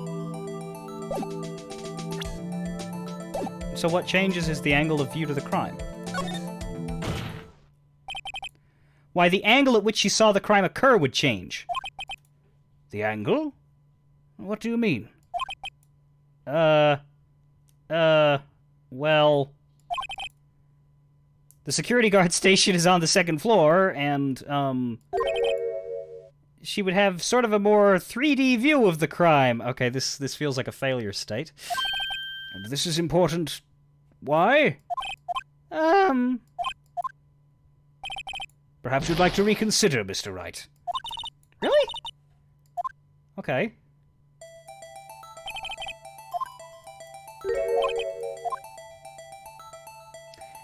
Distance to the crime would be my next suggestion, because difference in lighting doesn't seem like it actually would be a thing. I thought it... Yeah, no, I thought the obvious conundrum here was the existence of the photo now, but okay. Distance of the crime. It changes the distance between her and the scene of the crime. Objection! My condolences, Mr. Wright. But one look at the floor plans and it's quite clear. The distance between the scene of the crime and the guard station is 30 feet. I don't see how that would change what she could see. Objection! What she saw is not in question here. What matters is the time it would take her to reach the scene of the crime. Miss Starr, you witnessed the crime from the security guard station. Now, how long did it take you to go from there to the scene of the crime where you arrested Ms. Sky? Well, witness? You. Yes? You ordered the squid wheels, right? The quality of my lunches has gone from low to inedible. I was bringing a PB&J lunch with fresh boysenberry jam to my boyfriend. Boysenberry for the boyfriend. He wasn't in the station, so I waited. I witnessed the crime from the glass-walled station.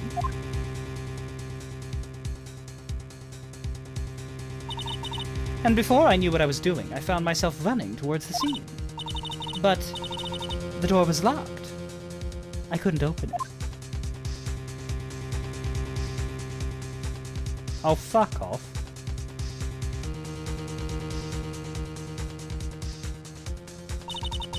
That's why I had to go through the visitors' parking in B block. No, but, like, that should have worked. That should have worked, because we had the photo, and saying angle should have been, well, she took this photo that looks like it came from B block. Do you have an explanation, Angel? And then she tells you this. That should have worked. That is a sensible, logical use of the evidence given you to create the next story beat. I refuse to accept that that is on me, Snip. That is a badly handled piece of the game, and there are a lot of moments like that in this series.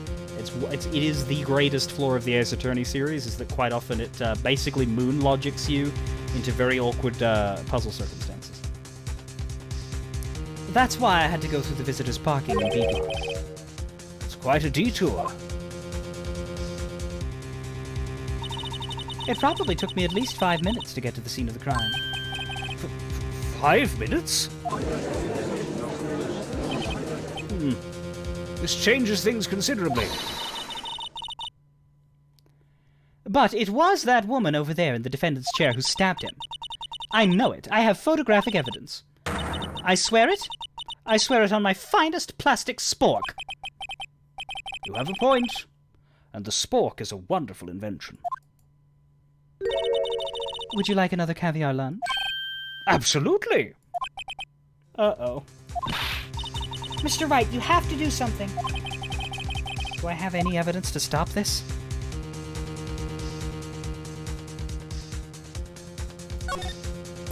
Always object. I don't know what for, but always object.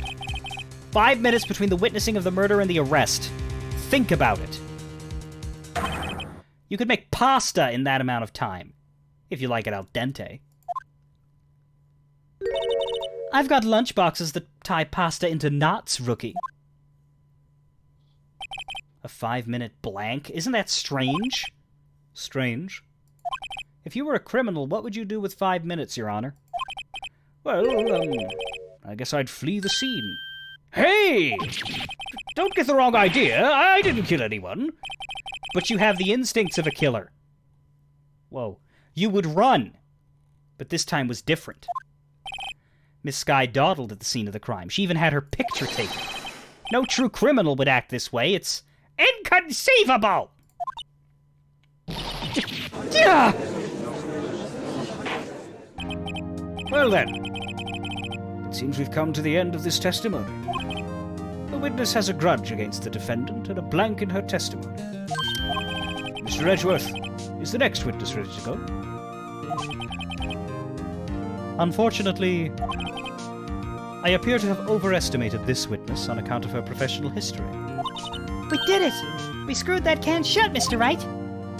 That was too close. I'm afraid that the cough-up queen has been dethroned. And with that, court is adjourned. Hold it! I'll fuck off. Mr. Edgeworth, you ordered the squid wheels, right?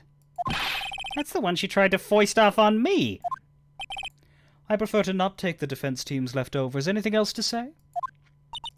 I might have been able to save you. I have decisive evidence. What was that? Is this another one of her trick lunchboxes? My apologies, but we have no further questions to ask you, Miss Starr. Ah. Is this your jumbo lunchbox? Woohoo! A triple-decker! Out of deference to the witness's determination, I will allow one more testimony. Let's hear about this decisive evidence.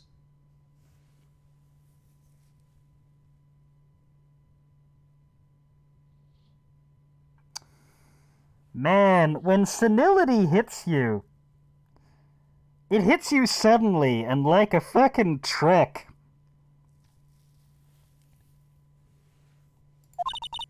Like the Lunchland motto says, you won't be disappointed. What is she going to pull out of her lunchbox this time?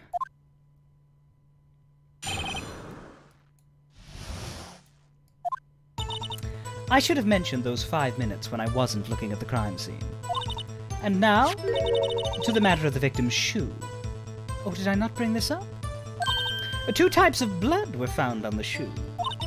One was, of course, the victim's. And the other blood type? Matched that of the defendant, Miss Lana Sky. This shoe proves it. It is flawless and decisive evidence that I didn't bring up in any of my 3 prior testimonies because of reasons.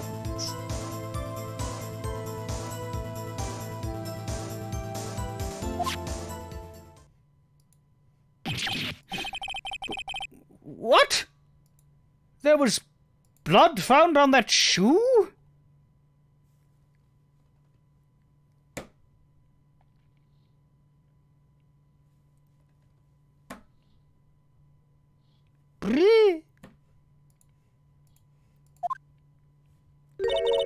Try Lunchland for all your lunch and decisive evidence needs. Witness, what is the meaning of this? Why is this the first time I've heard of this evidence? Simple. As I've already said, I don't trust you with evidence, Mr. Edgeworth. That's why I took the liberty of investigating this myself. And you had blood tests performed? Didn't I mention? I have 3 boyfriends in forensics. In any case, Your Honor, I can't accept this as evidence.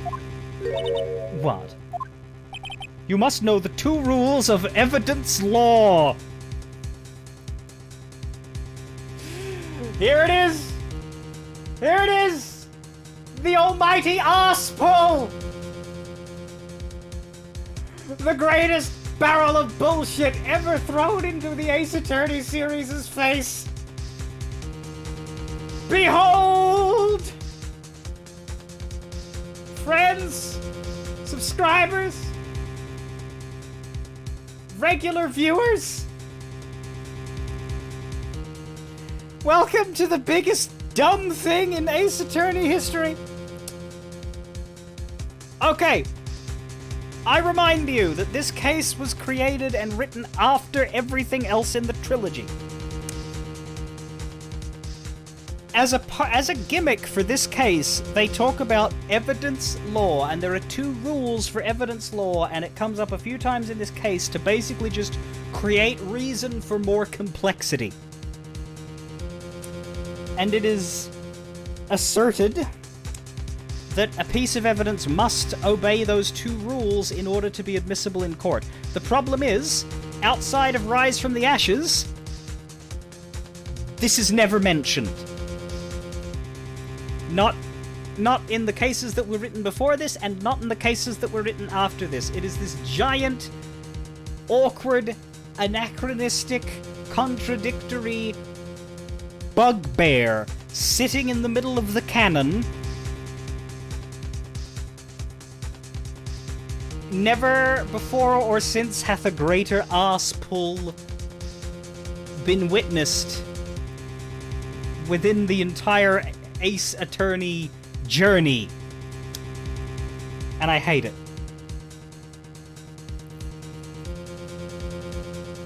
You must know the 2 rules of evidence law. Rule 1.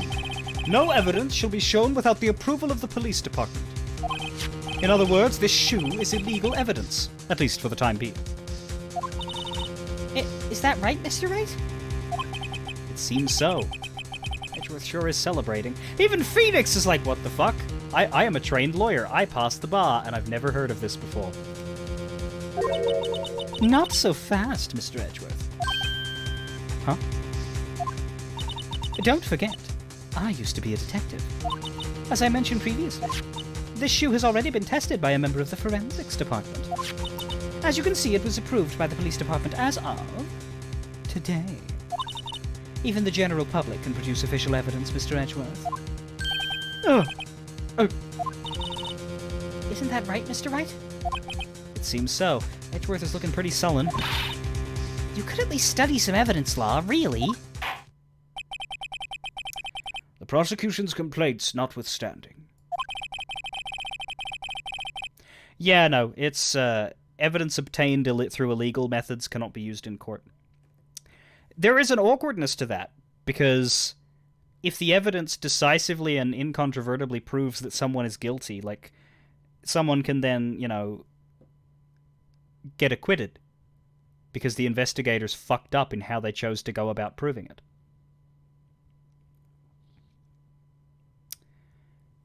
But the reason why a law like that exists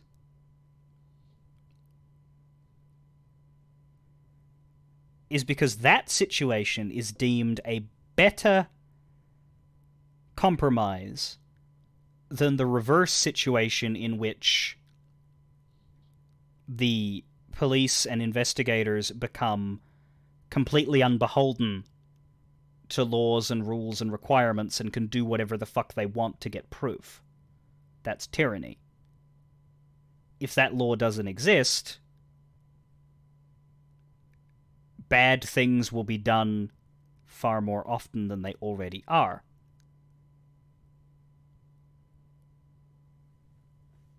I don't have to study evidence law. This is the only case in the entire history of my career in which it will apply.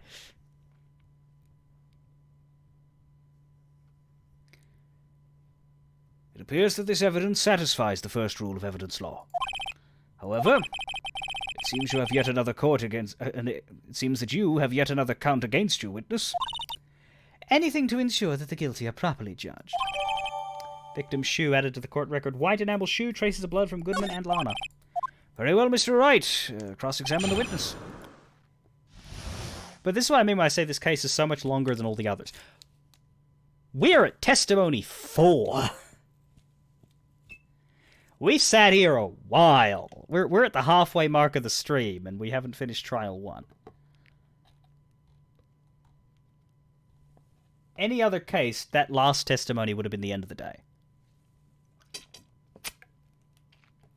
If there are 4 testimonies in a day, one of them is very short. Like the parrot one. Or it's the final day, in which case it feels kind of okay to be longer. I should have mentioned those 5 minutes when I wasn't looking at the crime scene. Why did you lie about those 5 minutes? I guess you could say I just wanted people to look at the results. The results? How many times do I have to say this? I saw the chief prosecutor stab the victim before my very own eyes. Compared to that, a 5-minute blank means nothing. Then why didn't you just tell the truth?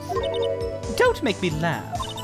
We're dealing with the most untrustworthy of the vile lot known as prosecutors. Falsified evidence, arranged testimonies, erasing and manipulating evidence. When you fight monsters, you need to use every trick in the book. This when the suspect is admitting she did it? But false testimony is the most despicable crime of all, Miss Starr. Let's just get this over with. And now to the matter of the victim's shoe. Did I not bring this up? And you found this shoe at the scene of the crime? I detained the chief prosecutor and notified the police department. I wanted to make myself useful while I was waiting for the police to arrive.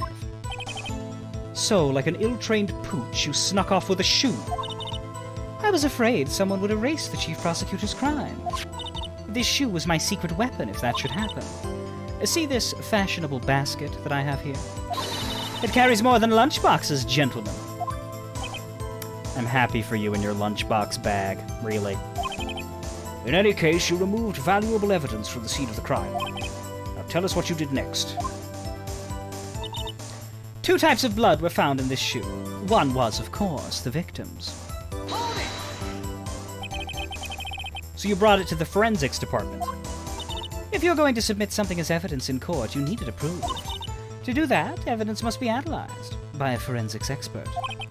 She got away with her little coup because she used to be a detective. The shoe does appear to have bloodstains on it. Well, the man was stabbed, after all. And that blood belonged to the victim, Detective Goodman? As I said, there were 2 types of blood found in the shoe. And the other blood type matched that of the defendant, Ms. Lana Skye. You can't say for sure the blood belonged to the defendant with a blood test. You claim to know something about blood tests, rookie? Huh. Well, speak up. Well, blood comes in 4 types. A, B, O, and AB. However, You can't tell from a blood test whether a murder was committed. In cold blood. That's just a figure of speech, Mr. Wright. Actually, we can differentiate between millions of types with all the blood tests out there. Which means we can more or less narrow any sample of blood down to just one person. Or so I hear. That's pretty specific. If I had a little more time, I would have gotten DNA test results. But they said there's very little doubt it could be anyone's but Ms. Lana Sky's. So the suspect's blood was found on the victim's shoe. That ties her directly to the death of Detective Goodman. I was afraid he was going to say that. This shoe proves it. It is flawless, decisive evidence. I can't let this evidence go through without a fight. You ordered the peppered fish guts, right? Ugh. Some like it hot, Mr. Wright. Some like it cold. Some never know. Some, like your client, she's in enough hot water to make a whole vat of soup. Mr. Wright, do you or don't you have a problem with this shoe? A problem? This is critical. Is there a problem with the victim's shoe?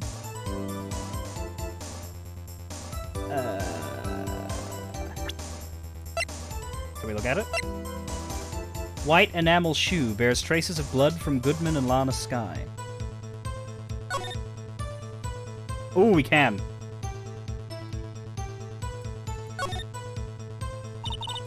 This blood, it's my sister's, right? It appears so. Lana's right hand was bandaged when I saw her in jail. She must have cut herself at the time of the crime. Poor sis.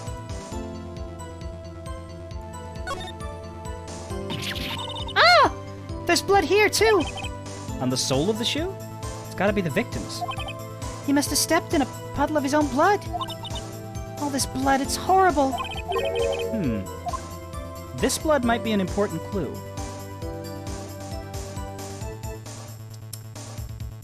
Okay, so if her hand is cut, she bleeds on his shoe while she's stabbing him.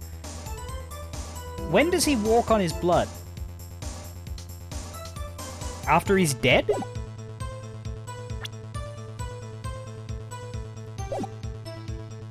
Let's just say there's a problem and see what happens. If I'm not imagining things, I'd say there is one critical problem with his evidence. A clear contradiction. That gleam in your eyes. You're still young, rookie. I'd give you a peppered fish guts now, but you couldn't take the heat, could you? Let's hear what Mr. Wright has to say. What is contradictory about the victim's shoe? Show us the problem with the evidence. Oh, no.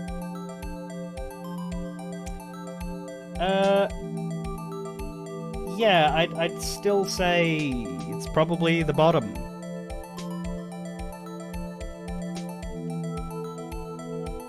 Take that! I'm flying by the seat of my pants here. Does the photo show a puddle of blood? No. The photo shows no blood on the floor at all. Maybe that's where this is going. I wonder if you noticed. There's blood on the bottom of this shoe. Don't mess with me, rookie. Or it'll be your blood on the bottom of my shoe. Okay, I'm pretty sure that's a death threat in a court of law. She should be carted off for, like, charges now, right? Indeed. There is quite a bit of blood on the bottom of the shoe. It makes sense. The victim was stabbed with a knife. What could possibly be contradictory about blood on the bottom of his shoe? The crime photo, I guess? The lack of...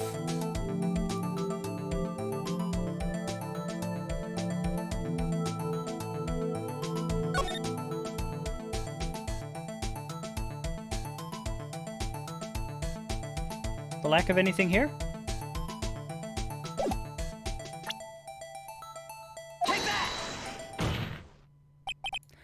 The problem lies in the footprint. The footprint. Note that the bottom of the victim's shoe is covered in blood. Then, Isn't it strange? Why weren't any bloody footprints found by the scene of the crime? Aha! As you can see, there were no traces of any such footprints at this scene of the crime. That contradicts your claim about this shoe. This picture only shows part of the floor, so there could have been bloody footprints.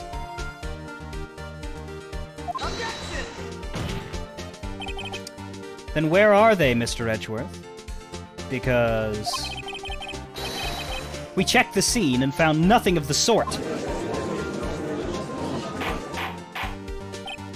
Order! Order! Order! Well, witness? What? Huh?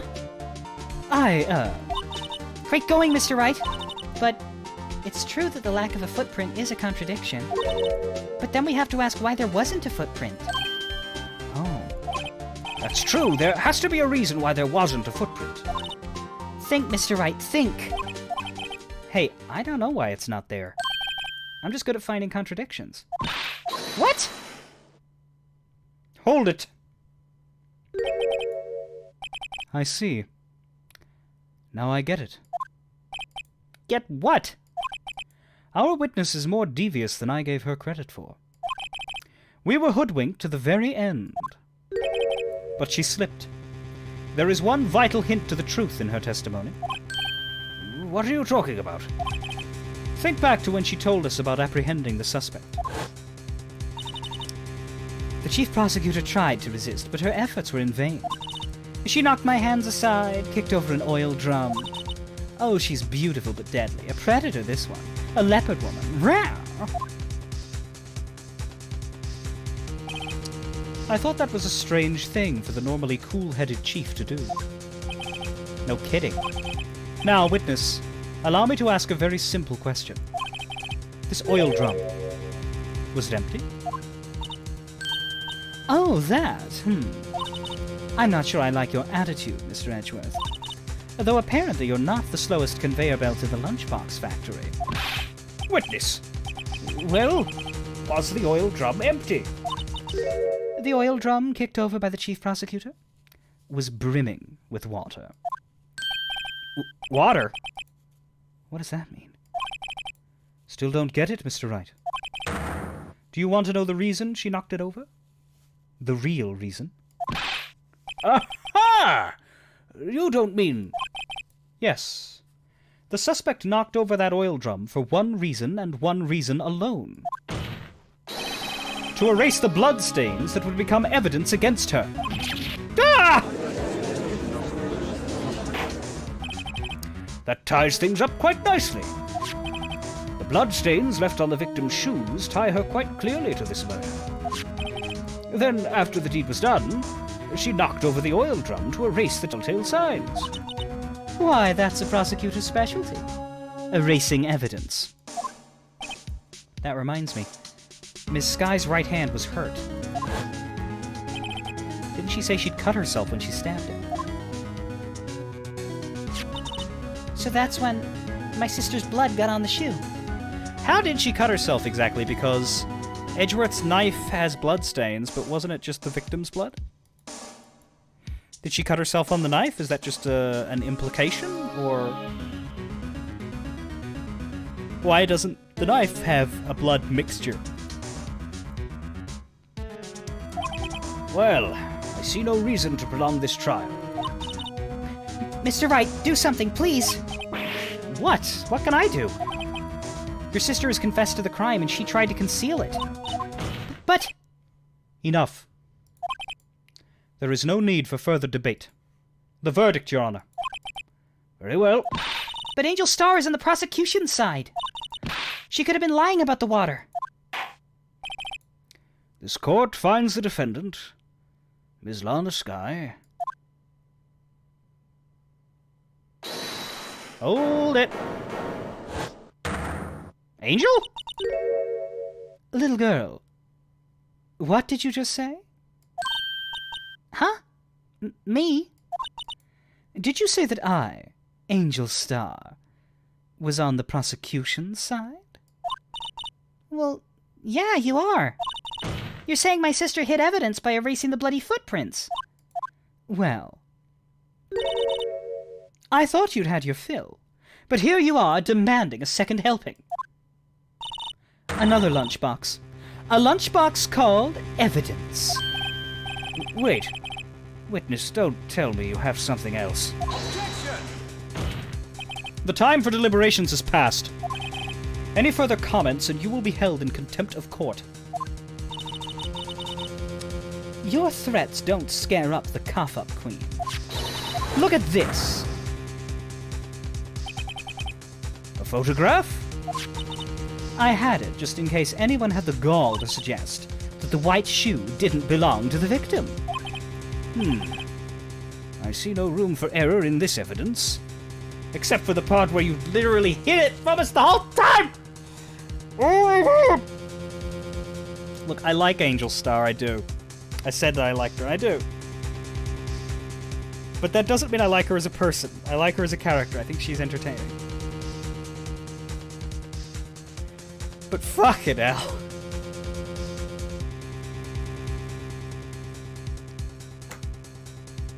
Oh.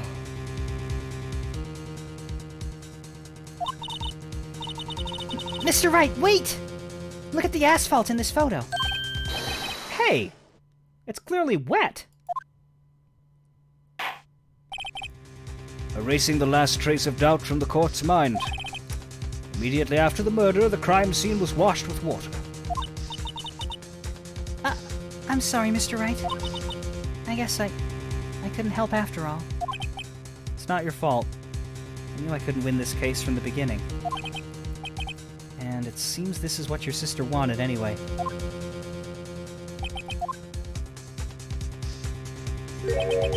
I'm sorry, Mia. Right. Wet or not. Don't be so quick to throw in the towel. Get yourself up off the asphalt. Take another good look. Don't give up. Not until the bitter end. Deus Ex Mia. Deus Ex Mia. This is the last piece of evidence. Very well. This time I'd like to declare a verdict for good.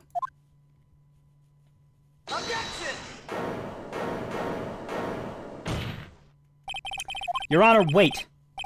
What is it with you people? Can't I hand down my verdicts in peace anymore? Whatever it is, can it wait? No, it can't. Then it will be too late. Look at this photograph. The last one submitted. This trial isn't over until we give each piece of evidence proper consideration.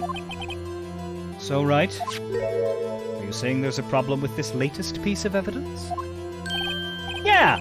I'll think later. Yeah, there's a problem! Right or wrong, I've got to go ahead with this. I suppose since we've come this far, we should give every claim a fair shake. Very well, Mr. Wright. Show the court the problem in this photograph.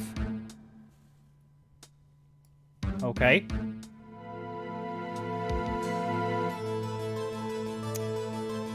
We got the shoe sideways, so the blood stain wouldn't have been, like, washed off.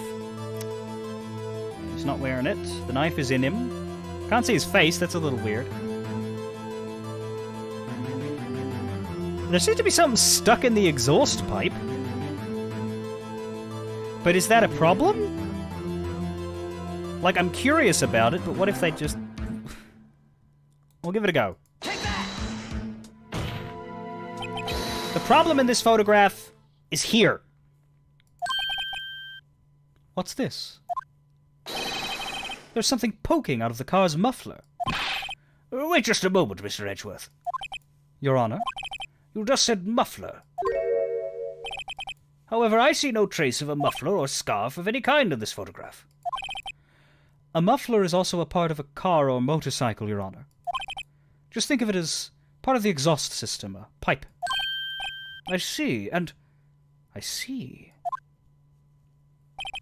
What's that suspicious-looking cloth sticking out of the car's muffler? So what if there is something sticking out of the muffler? What does that have to do with the case? Nothing. Absolutely nothing. Good God, y'all. Sorry, Ms. Starr, but it's not going to be that easy. In fact, you've already told us why this is important to the case. You said as much in your testimony. What? Let's hear what Mr. Wright has on his mind. Tell us why you think the piece of cloth in the muffler is related to the case. Because Ms. Starr overheard Lana talking about muffler on the phone call. And she just misunderstood what muffler referred to. Ms. Starr, recall your testimony to the court. Ah, yes. When I arrested her, she mentioned the muffler. That's what had me confused in my earlier testimony. That was like 9 fucking testimonies ago.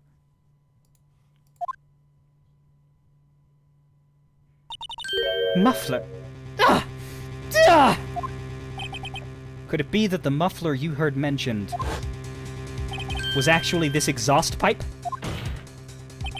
If so, that means this piece of cloth is vital evidence. Oh. Ah!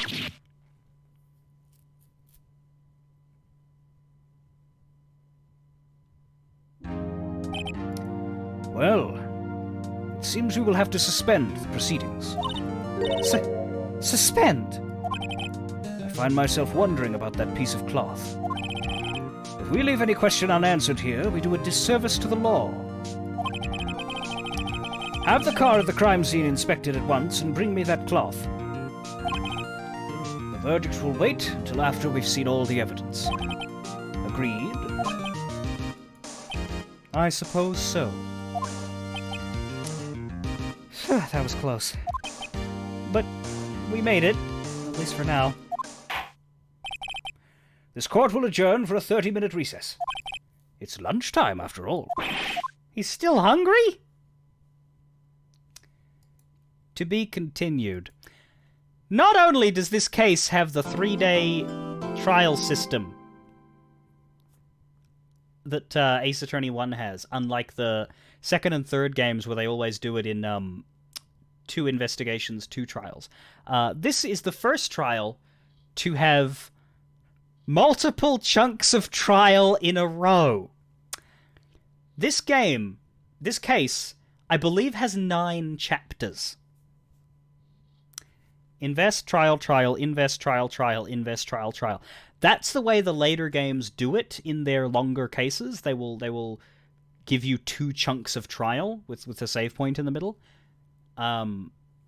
Because as of Ace Attorney 2, there's never a 3-day trial anymore. It's always only 2 investigation portions and then 2 trials. But depending on the case, depending on the case's length, that trial may be 2 sections for each trial day. But this case is eternal. I'm going to take my break here because I really need it. I am feeling a bit tired and drained today, again, because I'm still a few days from having my COVID jab. So what I'm thinking is that I will take my break, and I will come back, do the second part of this trial, and probably finish there rather than starting the day 2 investigation. I might only do 4.5 hours or 5 hours. I don't know how long. I expect this second part, I'm pretty sure, is a lot shorter than the first one we just did there. So I maybe should have taken my break earlier. But I'd rather not overdo it tonight. I was... You didn't expect to only be halfway through Phoenix Wright when you first finished Turnabout Goodbye. Yeah, bonus case... long. It's long.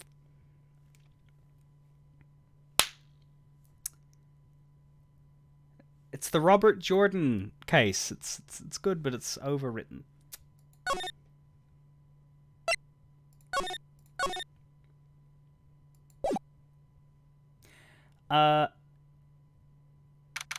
Rather than take my break on silence, I'm actually going to advance to when music cuts in, so you at least have some music going on the stream while I'm not here. February 23, 11:56 a.m., defendant lobby number 2.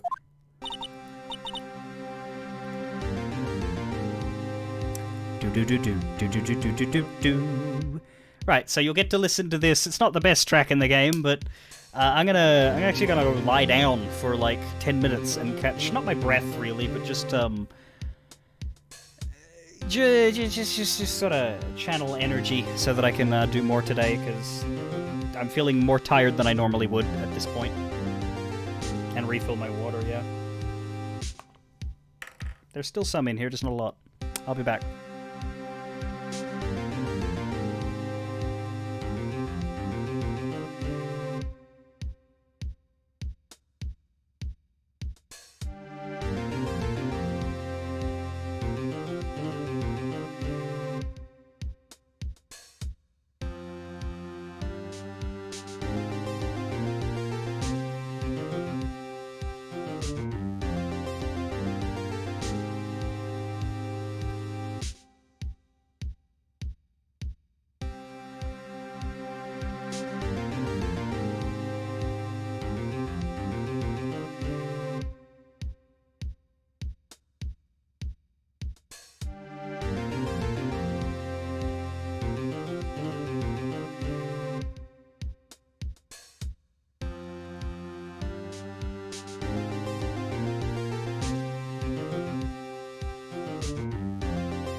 Hello. Alright. I'm feeling a bit more refreshed. I basically just shut my eyes and relaxed and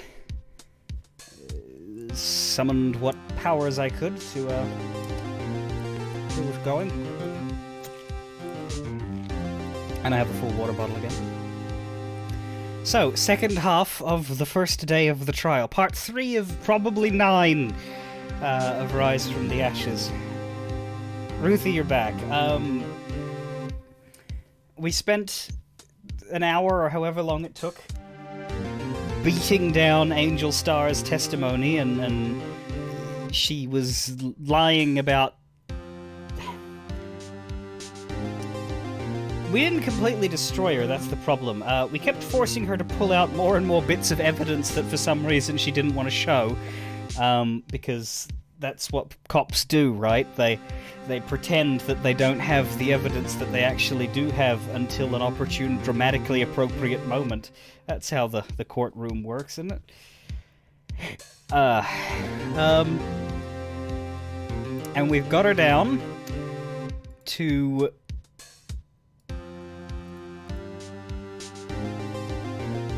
Tell us about a photo which shows a piece of cloth stuffed into the car that the body was found in. And so the courtroom had to take a 30-minute break while that car was searched to see if the cloth could be recovered in case it is something important related to the murder, because the defendant apparently said something about muffler, as in the car's muffler, on the phone shortly before she was apprehended during the murder. So we go by the skin of our goddamn teeth. Mr. Wright? Huh? What? Are trials always like this with you? Like you're swimming up from the bottom of a lake about to reach the surface, but no matter how hard you paddle, you never seem to get there? Pretty much. Except today we're swimming in quicksand. So what happened to your sister, anyway? Apparently she got called off to the judge's chambers. Probably something to do with that piece of cloth. So, this is where we turn this trial around, right? Our only weapon, a tiny, insignificant piece of cloth. I'm the one who's starting to feel tiny and insignificant, to tell the truth. Hola, partner.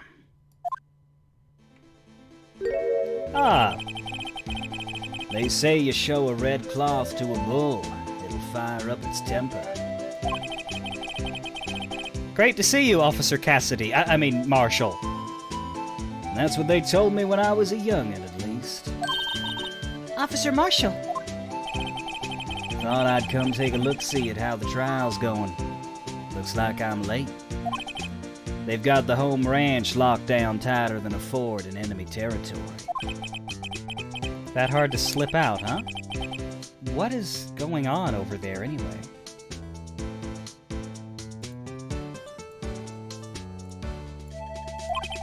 All the police I've seen these last 2 days have been really on edge. Don't you got enough on your plate without worrying about other people, compadre? You could be worrying about the chief prosecutor's taste in mufflers, for example. Officer Marshall, the whole muffler thing didn't have anything to do with scarves. She wasn't even wearing a scarf. You don't say. Now don't that just beat all? Huh?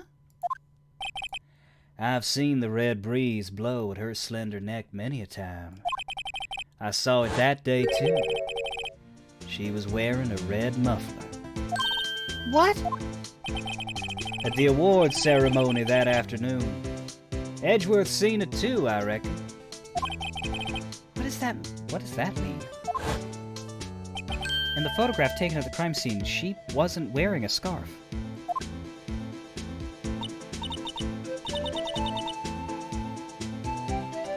So, Miss Starr wasn't mistaken. Well, it's about time. Remember, partner, Sometimes you gotta grab the bull by the horns. And sometimes you just gotta let that bull go where it will. Time will tell. I have a bad Star Wars quote about this. So, what are we swimming in now, Mr. Wright? If it's steak sauce, I can hook you up with some fine ribs. Hoo-wee! February 23, 1232, District Court, courtroom number 9. Nobody in the witness stand. I'd like to resume? What's up? The judge keeps looking over at the prosecution. Is something wrong, Mr. Edgeworth? Your face is blue, your lips are purple, and you're sweating bullets. That furrowed brow, those grinding teeth, those watery eyes. What's more, your eyes are unfocused, It can't be! This can't happen! I don't know why the line skipped there, but the judge kept going on about describing Edgeworth's face. What's wrong with him? I wonder what happened to Mr. Edgeworth. Well then, I believe it is time we continued on with this trial. I have heard muffler for the car. It's not really an Australian word, but I mean, I'm sure I have read a book or watched a show or a movie in which that type of talk was used. But I have not heard it for a scarf outside of Ace Attorney, I don't believe. Anyway, time we continued on. During our recess, this is unacceptable! It did it again. Okay. Yeah, this game occasionally decides that for dramatic reasons the text should automatically advance, but because I'm always, like, trying to reveal the full line, like, I don't wait for them to go to do the because I hate that mechanic. I don't like it. I prefer my text lines to just slam down, especially because I read them, you know? So there's a really awkward... It gets the drop on me when it does this, so I don't know what to do about it. This is unacceptable! It seems our prosecutor is quite beside himself.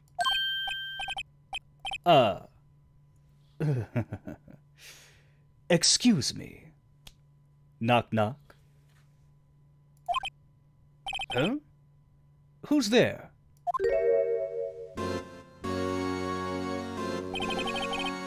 What's with this guy? A strange, stuffy aura seems to be filling the courtroom. Told you there were two characters I was really looking forward to in this case.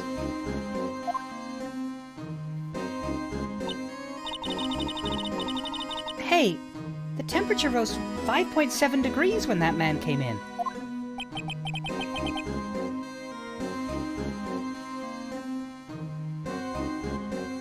Who on earth is he? And why does he kind of look like an orange-skinned Robin Williams? But old. I don't know how to do justice for a voice of this character, but I'll give it a best. Ah, it's you.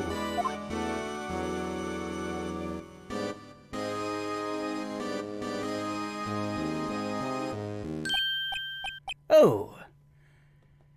Oh. Sorry I'm late, Ajay. The roads were packed. It's just me. Long time no see, eh, Ajay? How you been? Swim much these days? Hello? Hello? No, I've been so busy. Busy! Busy smitty, Ajay, my boy. You have to make time to relax. Yes, indeed. Udgy. Seems to be his nickname for the judge? I'm afraid you're right. Very afraid. Sorry, but... Who are you? So you're Righto, the attorney. Nah, I've heard good things about you, son. Thanks? Ah, so sorry about our little worthy giving you all that trouble, eh? You know, we should all go swimming together sometime. Jolly! Little worthy? Mr. Wright, you don't know the district chief of police? Chief of police? He's the top-ranking police officer in the entire district.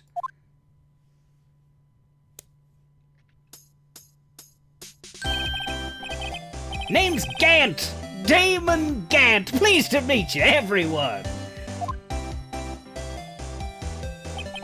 So, to what do we owe this honor today? It's been over 2 years since you last came to this courtroom, hasn't it? Well, it's worthy here. Look at the poor fellow. I just thought I'd help out by bringing this. Hey, that's my sister's muffler. So Miss Starr wasn't just seeing things. When the crime occurred, Miss Sky really was wearing that muffler.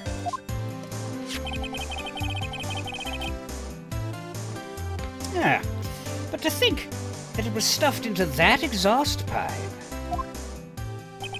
On little Worthy's car, no less.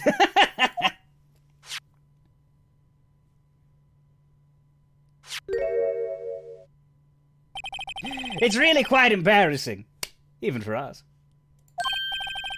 What's this? It's what you'd call a switchblade knife. Quite perplexing, this.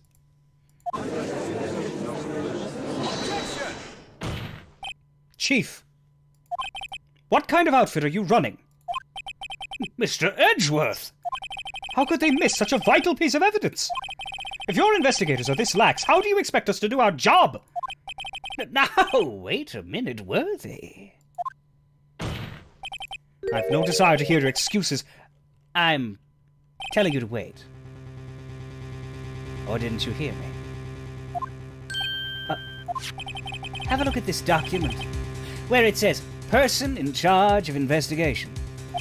There's no mistaking that signature, is there? Miles Edgeworth. That's not fair. On the day of the crime, I had...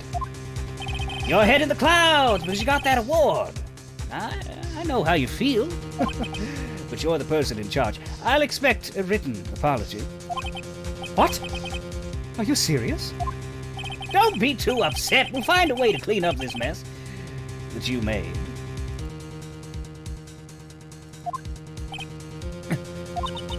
This is the first time I've seen Mr. Edgeworth at a loss for words. This kind of major blunder is unlike you, Mr. Edgeworth. This court accepts this as new evidence. But I'd like to ask the defense a favor first. Yes? Just to be sure, I'd like to take a look at the blade of this knife. The blade, Your Honor? Well, I don't see why not. Could you open it up for me, I wonder?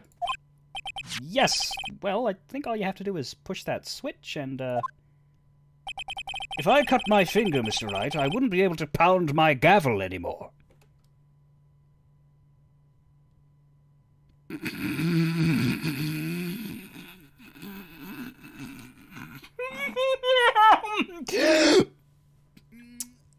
Right, and that is a very important skill for a judge in a court of law.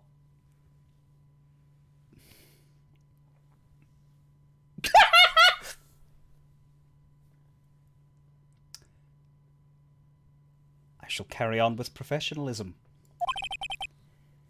Yeah, but if I cut my finger, I wouldn't be able to point it at people anymore. Come on, just hurry up and open it.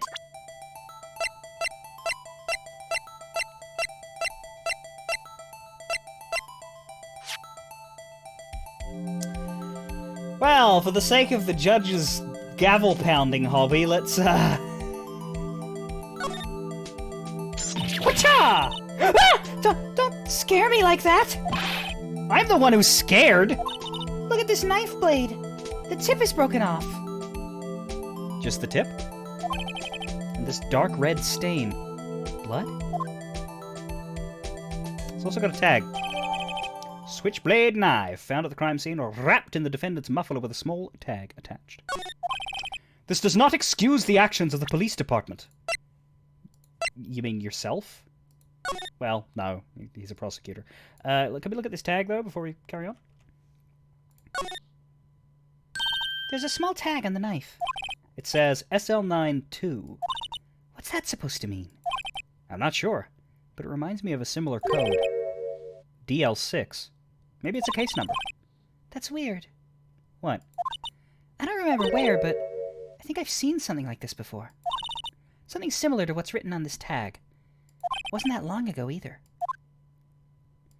Maybe I should check the court record again. Okay. Anything to investigate with the blood? No. Okay.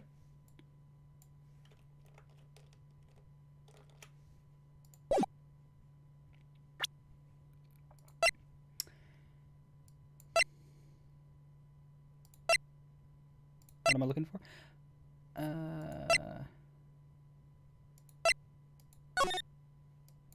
That says 67S.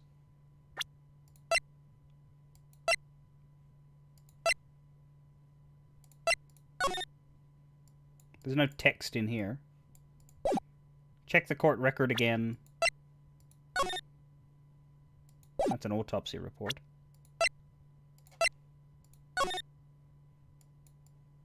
There's nothing SL9 on his ID.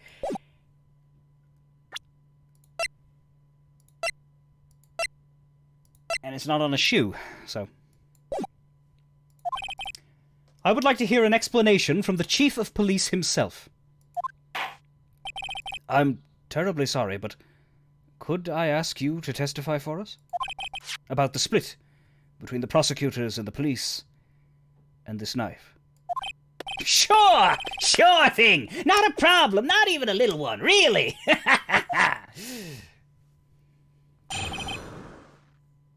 Witness testimony, department in disorder.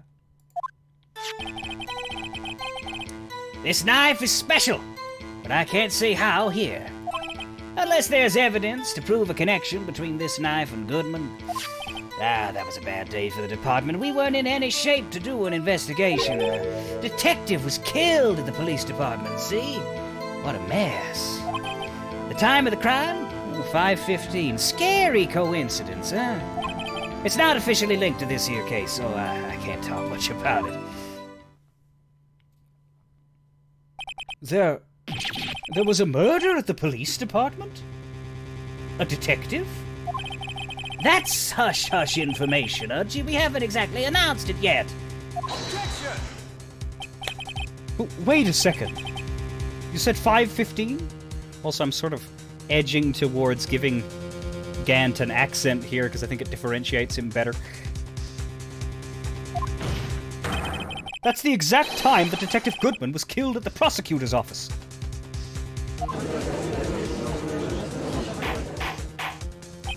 Order! Order! Order! Anyway, we at the department were all flustered, as you might well assume. We're in the middle of a top secret investigation. Don't tell anyone, okay? That means all of you up there. I think we understand the police department's situation. Well, Mr. Wright? 2 detectives killed at the same time in 2 different places? The chances of that are really slim. Scientifically speaking, of course. I'd like to exercise my right to cross-examine the witness.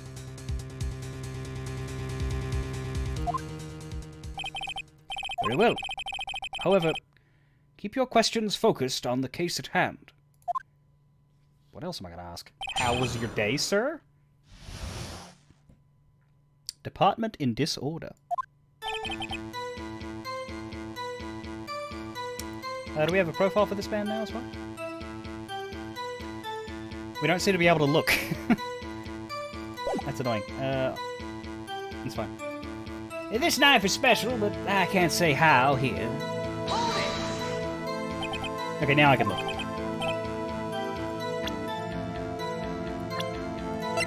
Damon Gant, 65, same age as Manfred von Karma. Or was Karma 16? I don't know.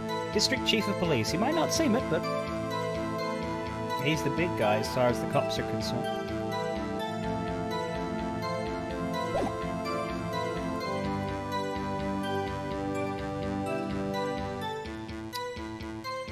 Mm-hmm. Hard to come by this particular knife anywhere else.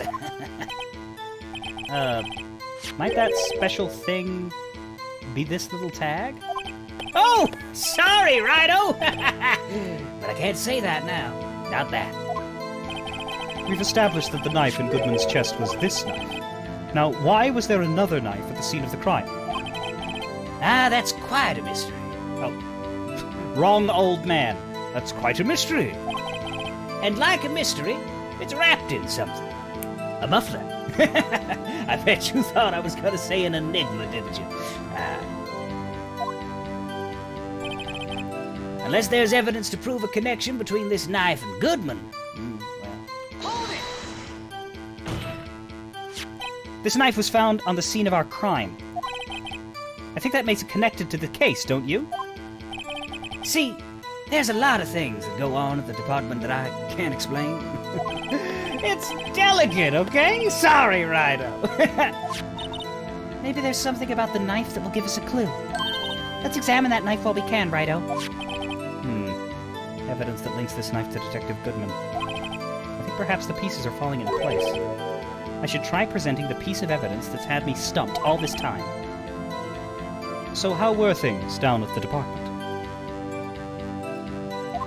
I'll just get pressing for now. That was a bad day for the department. We weren't in any shape to do an investigation. Something happened at the police department too, huh? You got a good look in your eyes there, Rido, my boy. Sharp, hungry. So something did happen. And why wasn't I informed? Why weren't you informed? Well, why didn't you ask? No matter, I understand. You were busy with Lana's case and all. Well, what happened? What happened at the police department that day? The detective was killed at the police department, see? What a mess! On the same day that a detective was killed in the prosecutor's parking lot, another detective was killed at the police department? That's a fact! Surprise, it isn't it, Udgy? I'm at a loss for words. And the perpetrator? Do you have a suspect? Well, there was a suspect. Just arrested him, in fact. Just arrested? That was quick. But, there's still a lot of unanswered questions. Maybe you could help, Rido. I suppose I could help. If you help me by giving me data on your case. Ooh, good one! This kid's sharp. Okay, here's the deal. I'll tell you one thing, and one thing only. Shit.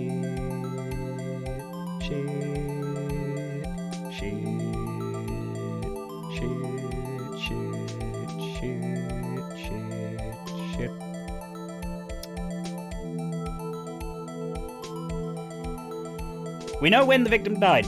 Yeah. Victim died at 5:15 p.m., same time as Bruce Goodman. We know roughly where found. We don't necessarily know how killed. So is how killed the one to pick? Perhaps so. Where found is as simple as the police department. When we have an exact time, so that one's set out. How killed could draw further similarities because nothing was said about the nature of the murder. We know that our guy was killed by a knife, but how was this guy killed? I'll try it. Well, how was the detective killed? How was he killed? Now that's the interesting part. It was what we in the force call a stabbing with a knife! Knife? That's exactly the same as Detective Goodman. That's the spirit! We're cooking now! But you know, that's not the only thing that was exactly the same. What do you mean? There were more similarities between the two cases than the cause of death. Seems like I'm gonna have to press this a bit harder.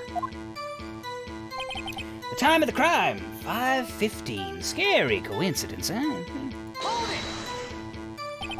5:15, but that's when Detective Goodman was killed in the prosecutor's office.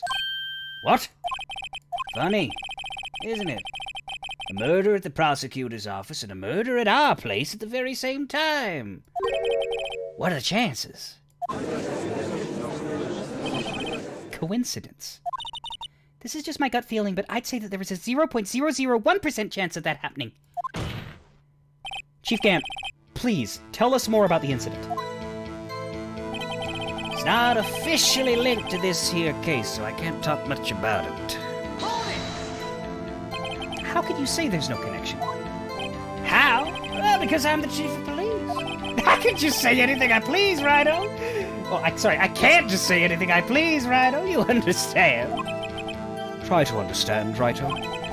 Well, if you could prove there's a connection, more power to you. Maybe there is something that ties the two murders together. Like a pretty little bow. Whatever it is, I'd better find it and get to the bottom of this. 2 detectives were killed at 5:15, one at the prosecutor's office, one at the police department. That can't be a coincidence. And that knife. What was it doing there? I better check this knife out. So, this one's a bit of a leap, and I'll be honest, this is something I remember from having played this before. But this is something that can stump people if they're not... if they don't have the right type of brain. Which is not to say that the people who do are better than the people who don't. It's something that's incredibly obvious, and that would have stumped me if I hadn't remembered it from the fact that I've played this before. This is one of the ones that I've kept in my brain because of how I imagine I had to look it up on a guide the first time. SL9.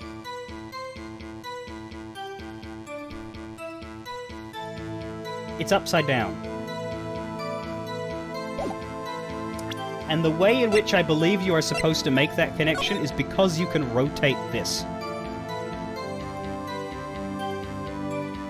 The game gives you the tool needed to see 67S here.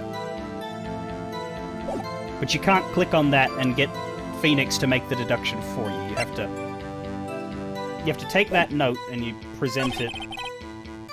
I think it's here. It might be in a different statement, but this is where he said, now's the time to use the evidence that stumped me before. So that's what he means. It's this. Unless there's evidence to prove a connection between this knife and Goodman.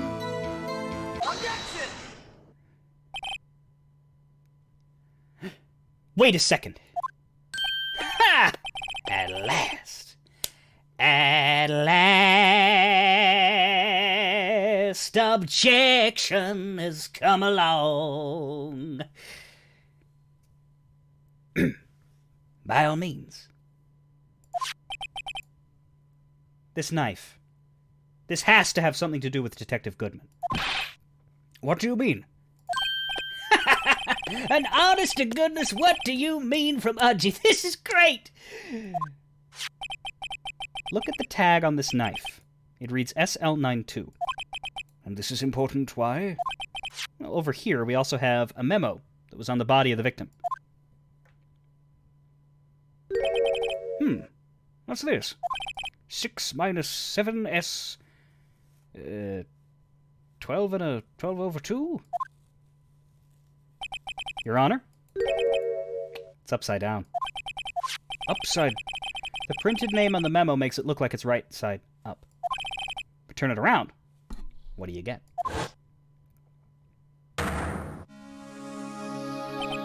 Ah. Aha! Whoever wrote this note was holding the paper upside down. SL9. That's the same thing that is written on this knife's tag.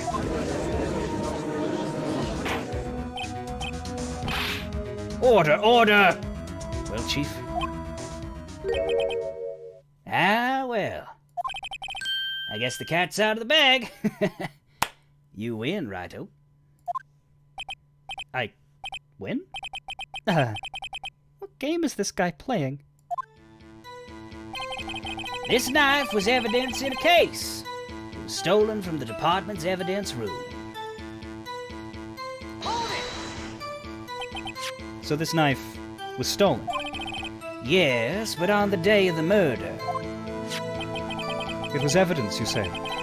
Was it, in fact, a murder weapon? Nice, nice, nice! Good show, little worthy. It was a murder weapon, as it so happens. It was evidence from a case long since solved. So this knife was stolen on the day of the murder. It was found in the exhaust pipe of Edgeworth's car.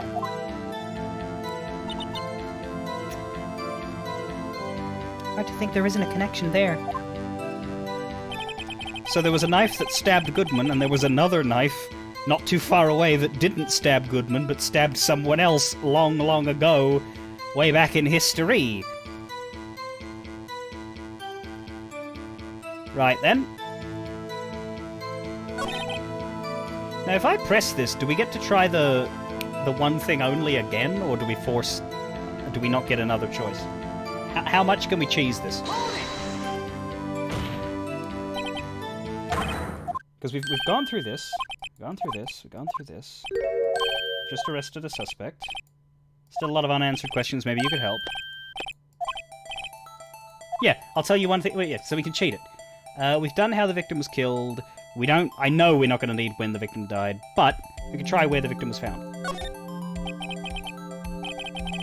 So tell me, where was the victim found? I was thinking that in the back of my mind, Snip. I was like, hey, if we've got a second knife at the scene, maybe that goes back to Angel's stars. The only reason we knocked Angel back for it was premeditated murder was because we proved that the murder weapon was found on location. If we can prove that Lana stole a knife and brought it to the scene, even if she just happened to kill him with a different knife. Where was the victim found? Well, I can't speak on where the corpse was found, but I can say the crime took place in the evidence room at the police department. The evidence room? Wait a second. I've heard of that. The evidence room. Didn't he mention that in his testimony just now? This knife was evidence in a case. It was stolen from the department's evidence room. There's the connection between the two cases. You seem happy, Mr. Wright. Happy? We just got handed our ticket to go to town on this case. With the link between the two cases established, we finally have some leverage. Now we can get Gant to testify about the details. It's not officially linked to this here case, so I can't talk much about it. Chief, the defense's position is simply this. The connection between these two cases has already been proven. You don't say! Well, out with it, Righto. What's your connection? Yes, out with it, Mr. Wright. The connection is a place mentioned in the testimony we just heard. The knife found in the lot was stolen from the police department's evidence room. Not to mention the victim had on him the case number of the knife's evidence tag. And we also know that I can't speak worth a damn. We also know that the detective murdered at the police department was killed in that very same evidence room. Indeed. There do seem to be too many connections for it to be a coincidence.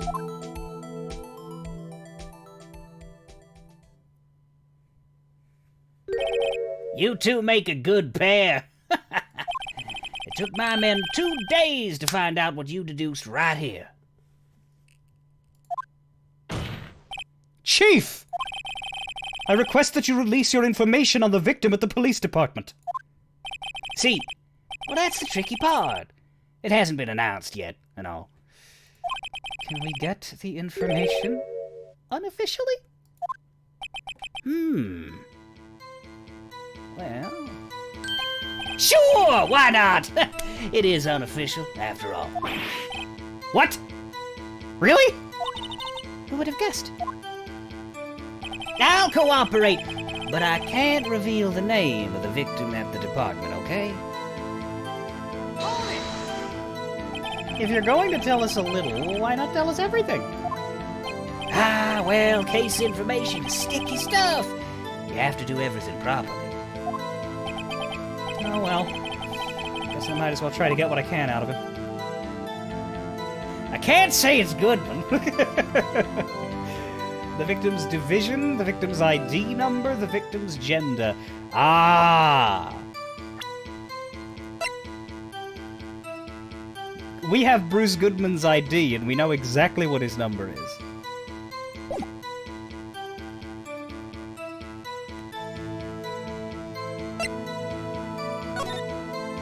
Okay. How about you tell me the victim's ID number? Sure, why not? It's not like you'll be able to tell who it is from that. You'd have to have found his ID card or something, and that'd make you a thief. Of course not. You won't tell me their name after all. We keep a tight lid on ID numbers, so don't go getting your hopes up. The number is 5, 8, 4, 2, 1, 8, 9.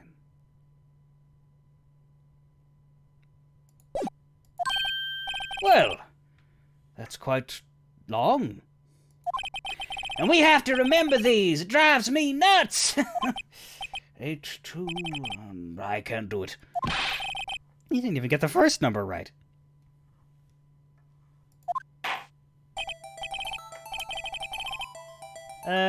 Was it 5842189? Or something very close to that? 5842188. Hell yeah! Well, Mr. Wright, does that tell you anything? Yes, it tells me I'm shit hot at number recall. The ID number of the victim at the police department, 5842189. This tells me something! Actually, it does, Your Honor. It does. I think. Meaning? It has to be what I think it is. But what does this mean? Well, let's hear what the defense has to say. So somehow Bruce Goodman was killed in two places at the same time. Or, more specifically, Bruce Goodman was killed in the evidence room and then was moved. But we know that it takes half an hour to get from the police department to the prosecutor's place, so if the crime took place at 5:15 over there, it's impossible for Goodman's body to get to where it ended up. So one thing we're going to have to do is prove that whatever happened at the police department happened earlier than Gant says it did. That's just an undeniable fact, because Bruce Goodman's dead, cold body was found at the prosecutor's car park. Or we prove that Goodman was never there and that something else happened at the police department.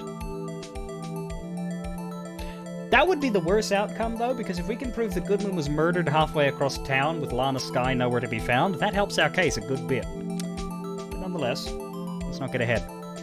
Let's hear what the defense has to say. You say the ID number of the detective who was murdered at the police department tells you something? What does it tell you? Witness. What is it, Mr. Wright? You're grinning like a schoolgirl on prom night. No, it's just... I got confused.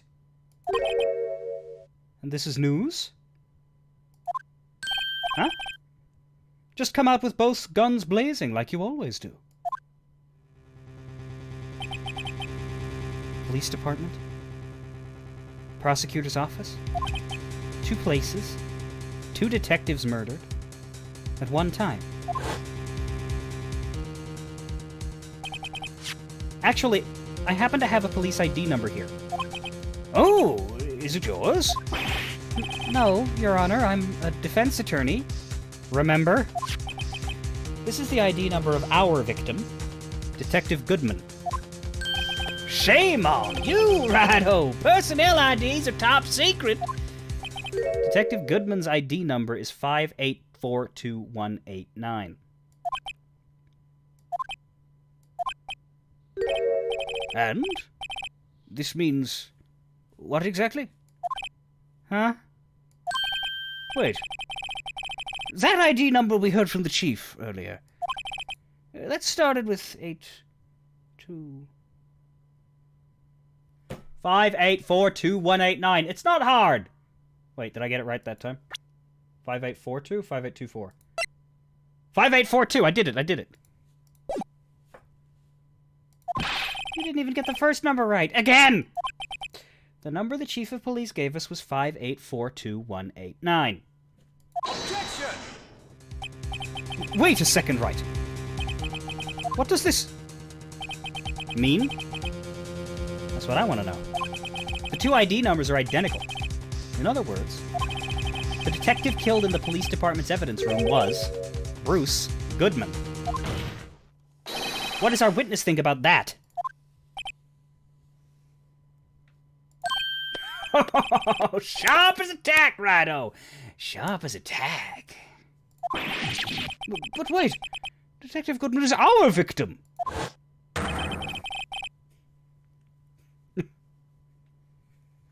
This victim's our victim. This victim's your victim.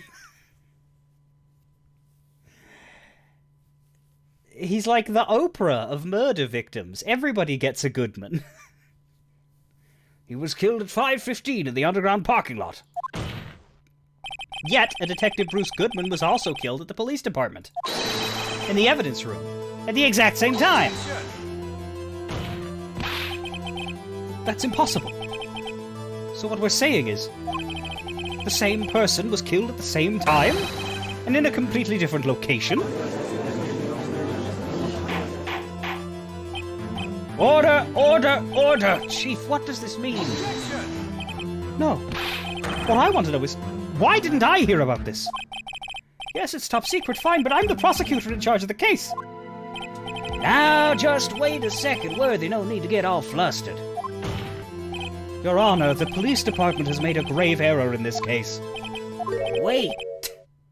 I said wait. Or didn't you hear me? The oversight. The grave error. Mr. Edgeworth, they're yours. What? How dare... We informed you yesterday. I believe it was our Officer Meekins who brought you the news. Officer... Meekins? Mr. Wright, where have we heard that name before? Wait,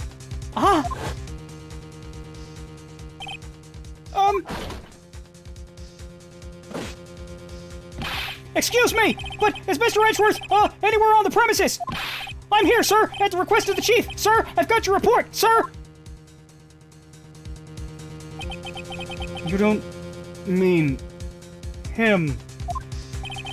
According to Meekins, you didn't accept the report. Hard to believe. But your officer, he told me. He said that report had nothing to do with the Lana Sky incident. Detective Bruce Goodman murdered in the police department evidence room. Mr. Edgeworth, the victim's name is written right on the top of the report. Why didn't your officer tell me? honestly, I'm not sure if that officer was capable of making the connection. I don't even know if he could read. He did seem... challenged. I don't know if that's how. I don't know if that's how we'd write that. If we created this game today. A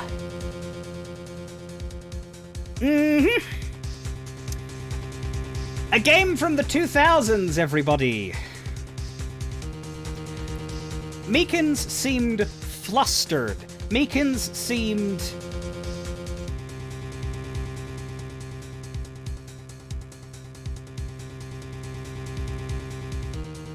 what's the word?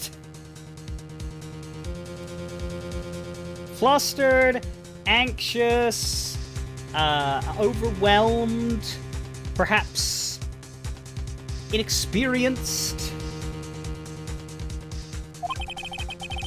In any case, this is a serious error of gross negligence of duty on your part, Worthy. But sir, you could have submitted that report this morning to the court as evidence. Then I... Look at those eyes. Look at those Elbed eyes. No such luck this time, Worthy. Or should I say, unworthy. What? Now, what was the second rule of evidence law, Well, Well, Mr. Wright? Huh? Well, it's, Rule 2. Unregistered evidence presented must be relevant to the case on trial. And how is this rule relevant? Normally, you submit a list of evidence to be used in court before the trial. This report wasn't on that list. So, what does this mean? I couldn't submit this evidence until a connection was proven in court. The connection was just proven by Righto over there. Good job, Righto, my boy. Huh? I was just doing my job. No. No!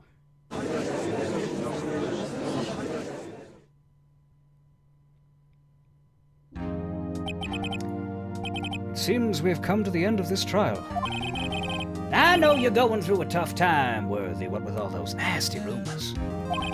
You were even in the defendant's chair just this past December. I apologize for this terrible lack of due diligence on my part.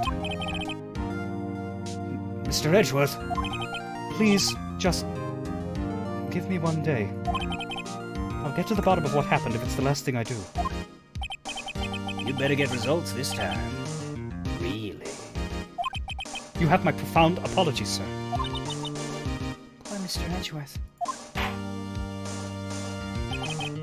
I don't think there's ever been an error this serious in the history of this court. I will grant one further day as the prosecution has requested. Will that be sufficient, Mr. Edgeworth? Yes, Your Honor. Thank you. Whatever your punishment for this is, for your sake, I hope it is not decisive. Very well. Court is adjourned.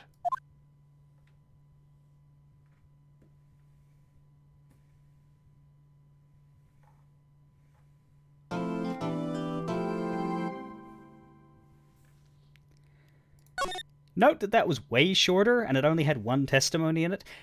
We had 4 testimonies from Angel Star, but the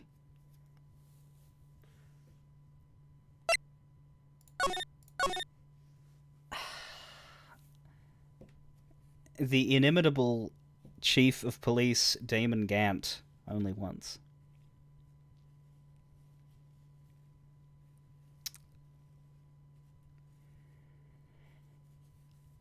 Obviously, the more they try to put law into it, like this evidence law bullshit, like I say, it's the greatest ass pull, but in terms of, like, narrative and story and, like, the aesthetics and the presentation and just the feel and the vibe of it, if you are willing to suspend your disbelief for the technicalities and just enjoy the madhouse clown show that it is, without worrying too much about how it makes no sense, I really, really like Gant. Not as a person, but the way that he just saunters in with a big grin on his face and eviscerates Edgeworth. Not us. Edgeworth. And it is a wonderful shift. And it is a perfect answer to the awkward question we have in this case, because the prosecutor is meant to be our you know, obviously the villain of the case is usually the person who's guilty, but the prosecutor is meant to be our adversary throughout, right? And you introduce Edgeworth in case 2, that's what he is. Case 3, he is your adversary right up until D. Vasquez is on the stand, and then he helps us, and that's okay, because we're fighting D. Vasquez. At that point, Edgeworth has come around to sense and reason. And he has proven that if Phoenix makes a good enough argument, he will allow Phoenix to achieve that result rather than, you know, fighting on the side of lies. So he can't really serve as an adversary in that strong way. And they solve this question in different ways at different times, but Case 4 obviously does it by putting Edgeworth in a different spot and giving us Von Karma, who is the villain of the case and is the prosecutor at the same time, which is the perfect way to climax that first game. But then they have a problem, because now they got an extra case with Edgeworth as the prosecutor, so what do they do? This is what they do.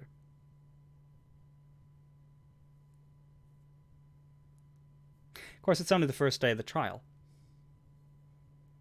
Maybe there's characters we haven't met yet.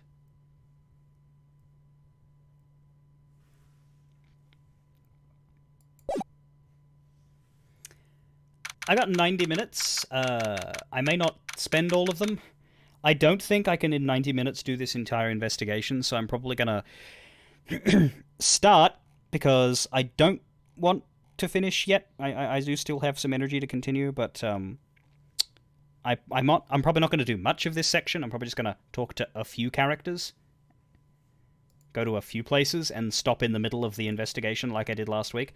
It's not my ideal, but I refuse to ever stop in the middle of a trial section. I'm only ever going to stop streaming at a to be continued for a trial, but I am willing to stop in the middle of these because they're less structured. It's easier to just be like, we're done. Feb 23, 2:15 p.m. Wright & Co. Mr. Wright, so what's going on with this case anyway? I'm a little confused. Huh? Well, let's see. What is going on? The victim, Detective Bruce Goodman, was stabbed to death after 5 p.m. on the 21st. He died in the prosecutor's parking lot and the police department's evidence room. What's this "and the evidence room" part? The prosecutor's office and the police department are 30 minutes apart by car. Well, that's what we're gonna find out. Or try to, at least. Alright, let's do it. Blanche's in good spirits, but I'm not sure she's gonna be much help with this. Don't be so sure, Mr. Wright. Huh? Look, we're in this together, right? I'll prove that these thick-rimmed glasses of mine aren't just for show. Let's go. Science awaits us! Oh, wow. We get forcibly taken here. We don't even get to start at the office like we normally do. But yeah, here's where they start giving us more Nintendo DS touchscreen mechanics that are probably going to work differently because we don't have a Nintendo DS or a touchscreen. But still, prosecutor's office underground parking lot. You know, I really don't think we should worry about the police department murder. I do. There wasn't even a body found there. Who cares? Yeah, it was only our victim who was killed in their evidence room. No biggie. Besides, my sister would never do such a thing. I know it. That oil drum. Was it empty? The oil drum kicked over by the chief prosecutor Was brimming with water. Well, then it was a water drum. You ignorant bastard. My sister erasing evidence at the crime scene? Never.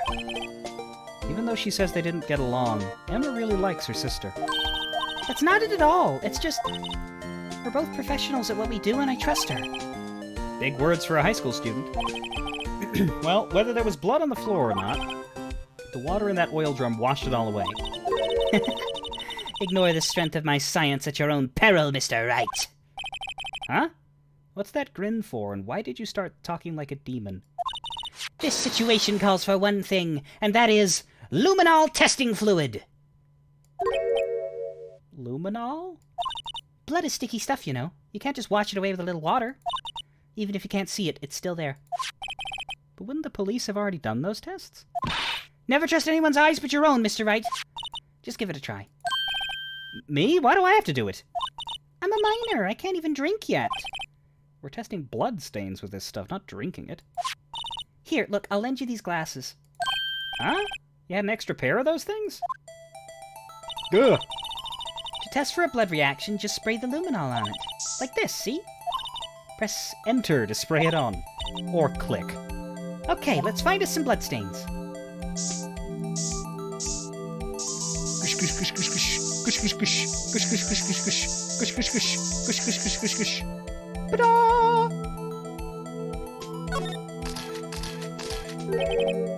I can see her eyes shining behind those glasses. So this is a blood stain? It's so... Ugh. Emma, you're shaking. It's just... this is my first time seeing real blood. Scientific investigation in action. Okay, well, we definitely know that this is a bloodstain. But Doesn't something strike you as odd? Scientifically speaking, of course. What's odd about this, specifically? The perpetrator and Detective Goodman fought here, right? Don't you think there'd be a little more blood?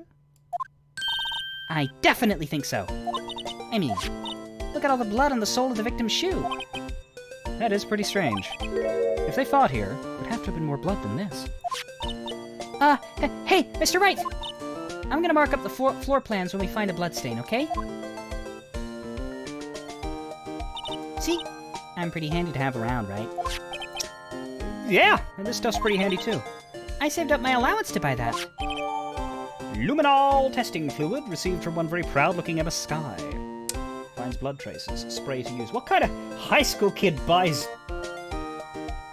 blood detector? We can't be sure that the police will reveal all their evidence in court. Sometimes they fail to mention evidence that doesn't fit with their view of the case. Well then, let's drag that hidden evidence out into the light of day.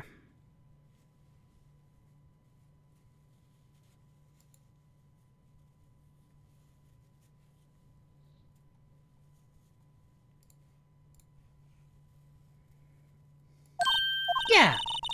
It feels like we're finally investigating a crime now, doesn't it? Guess I should give this a spray on anything suspicious.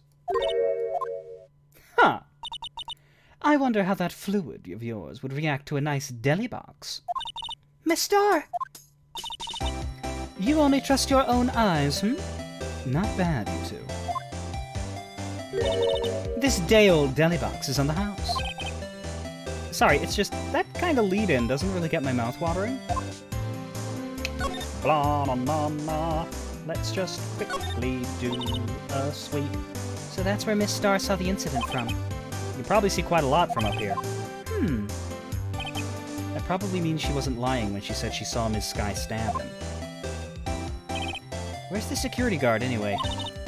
Well, this is just something I heard, but apparently he went out to buy coffee for Miss Starr. That woman is a force to be reckoned with. Look! A door! This must mean something. I'm not sure that doors mean anything. No! It won't open! A mysterious lock! I fail to see what's mysterious about it. I don't think that's new. I think some of this is repeated from yesterday.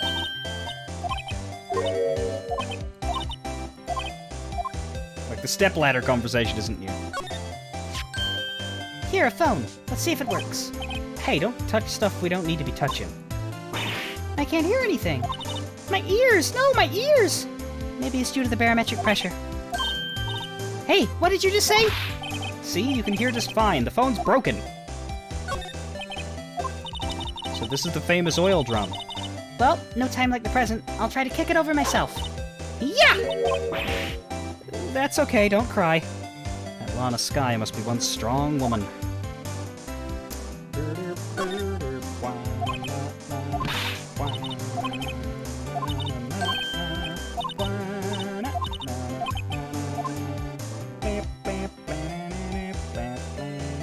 That wasn't new. So this is the famous divider. Sure helped us knock a hole in that testimony today. Come to think of it, this divider helped our case more than the actual witness. The Great Divider, a chip off the old parking block. It's just a wall, scientifically speaking.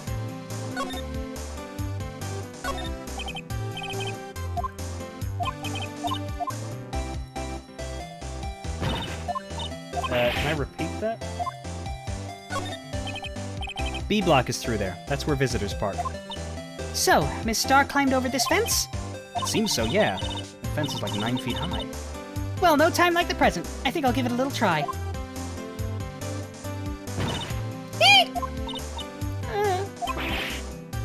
It's okay, don't cry. Maybe there's a Lunchland Olympics team.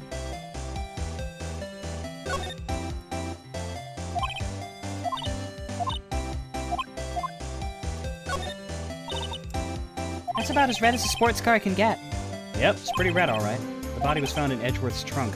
And the lock on the trunk was broken, too, so the question is, why did Ms. Skye choose his car? So what model car is it? I think it's called a sedan or a coupe, something like that. Those are car types, Mr. Wright, not models. You're a guy, aren't you, Mr. Wright? You're supposed to know these things.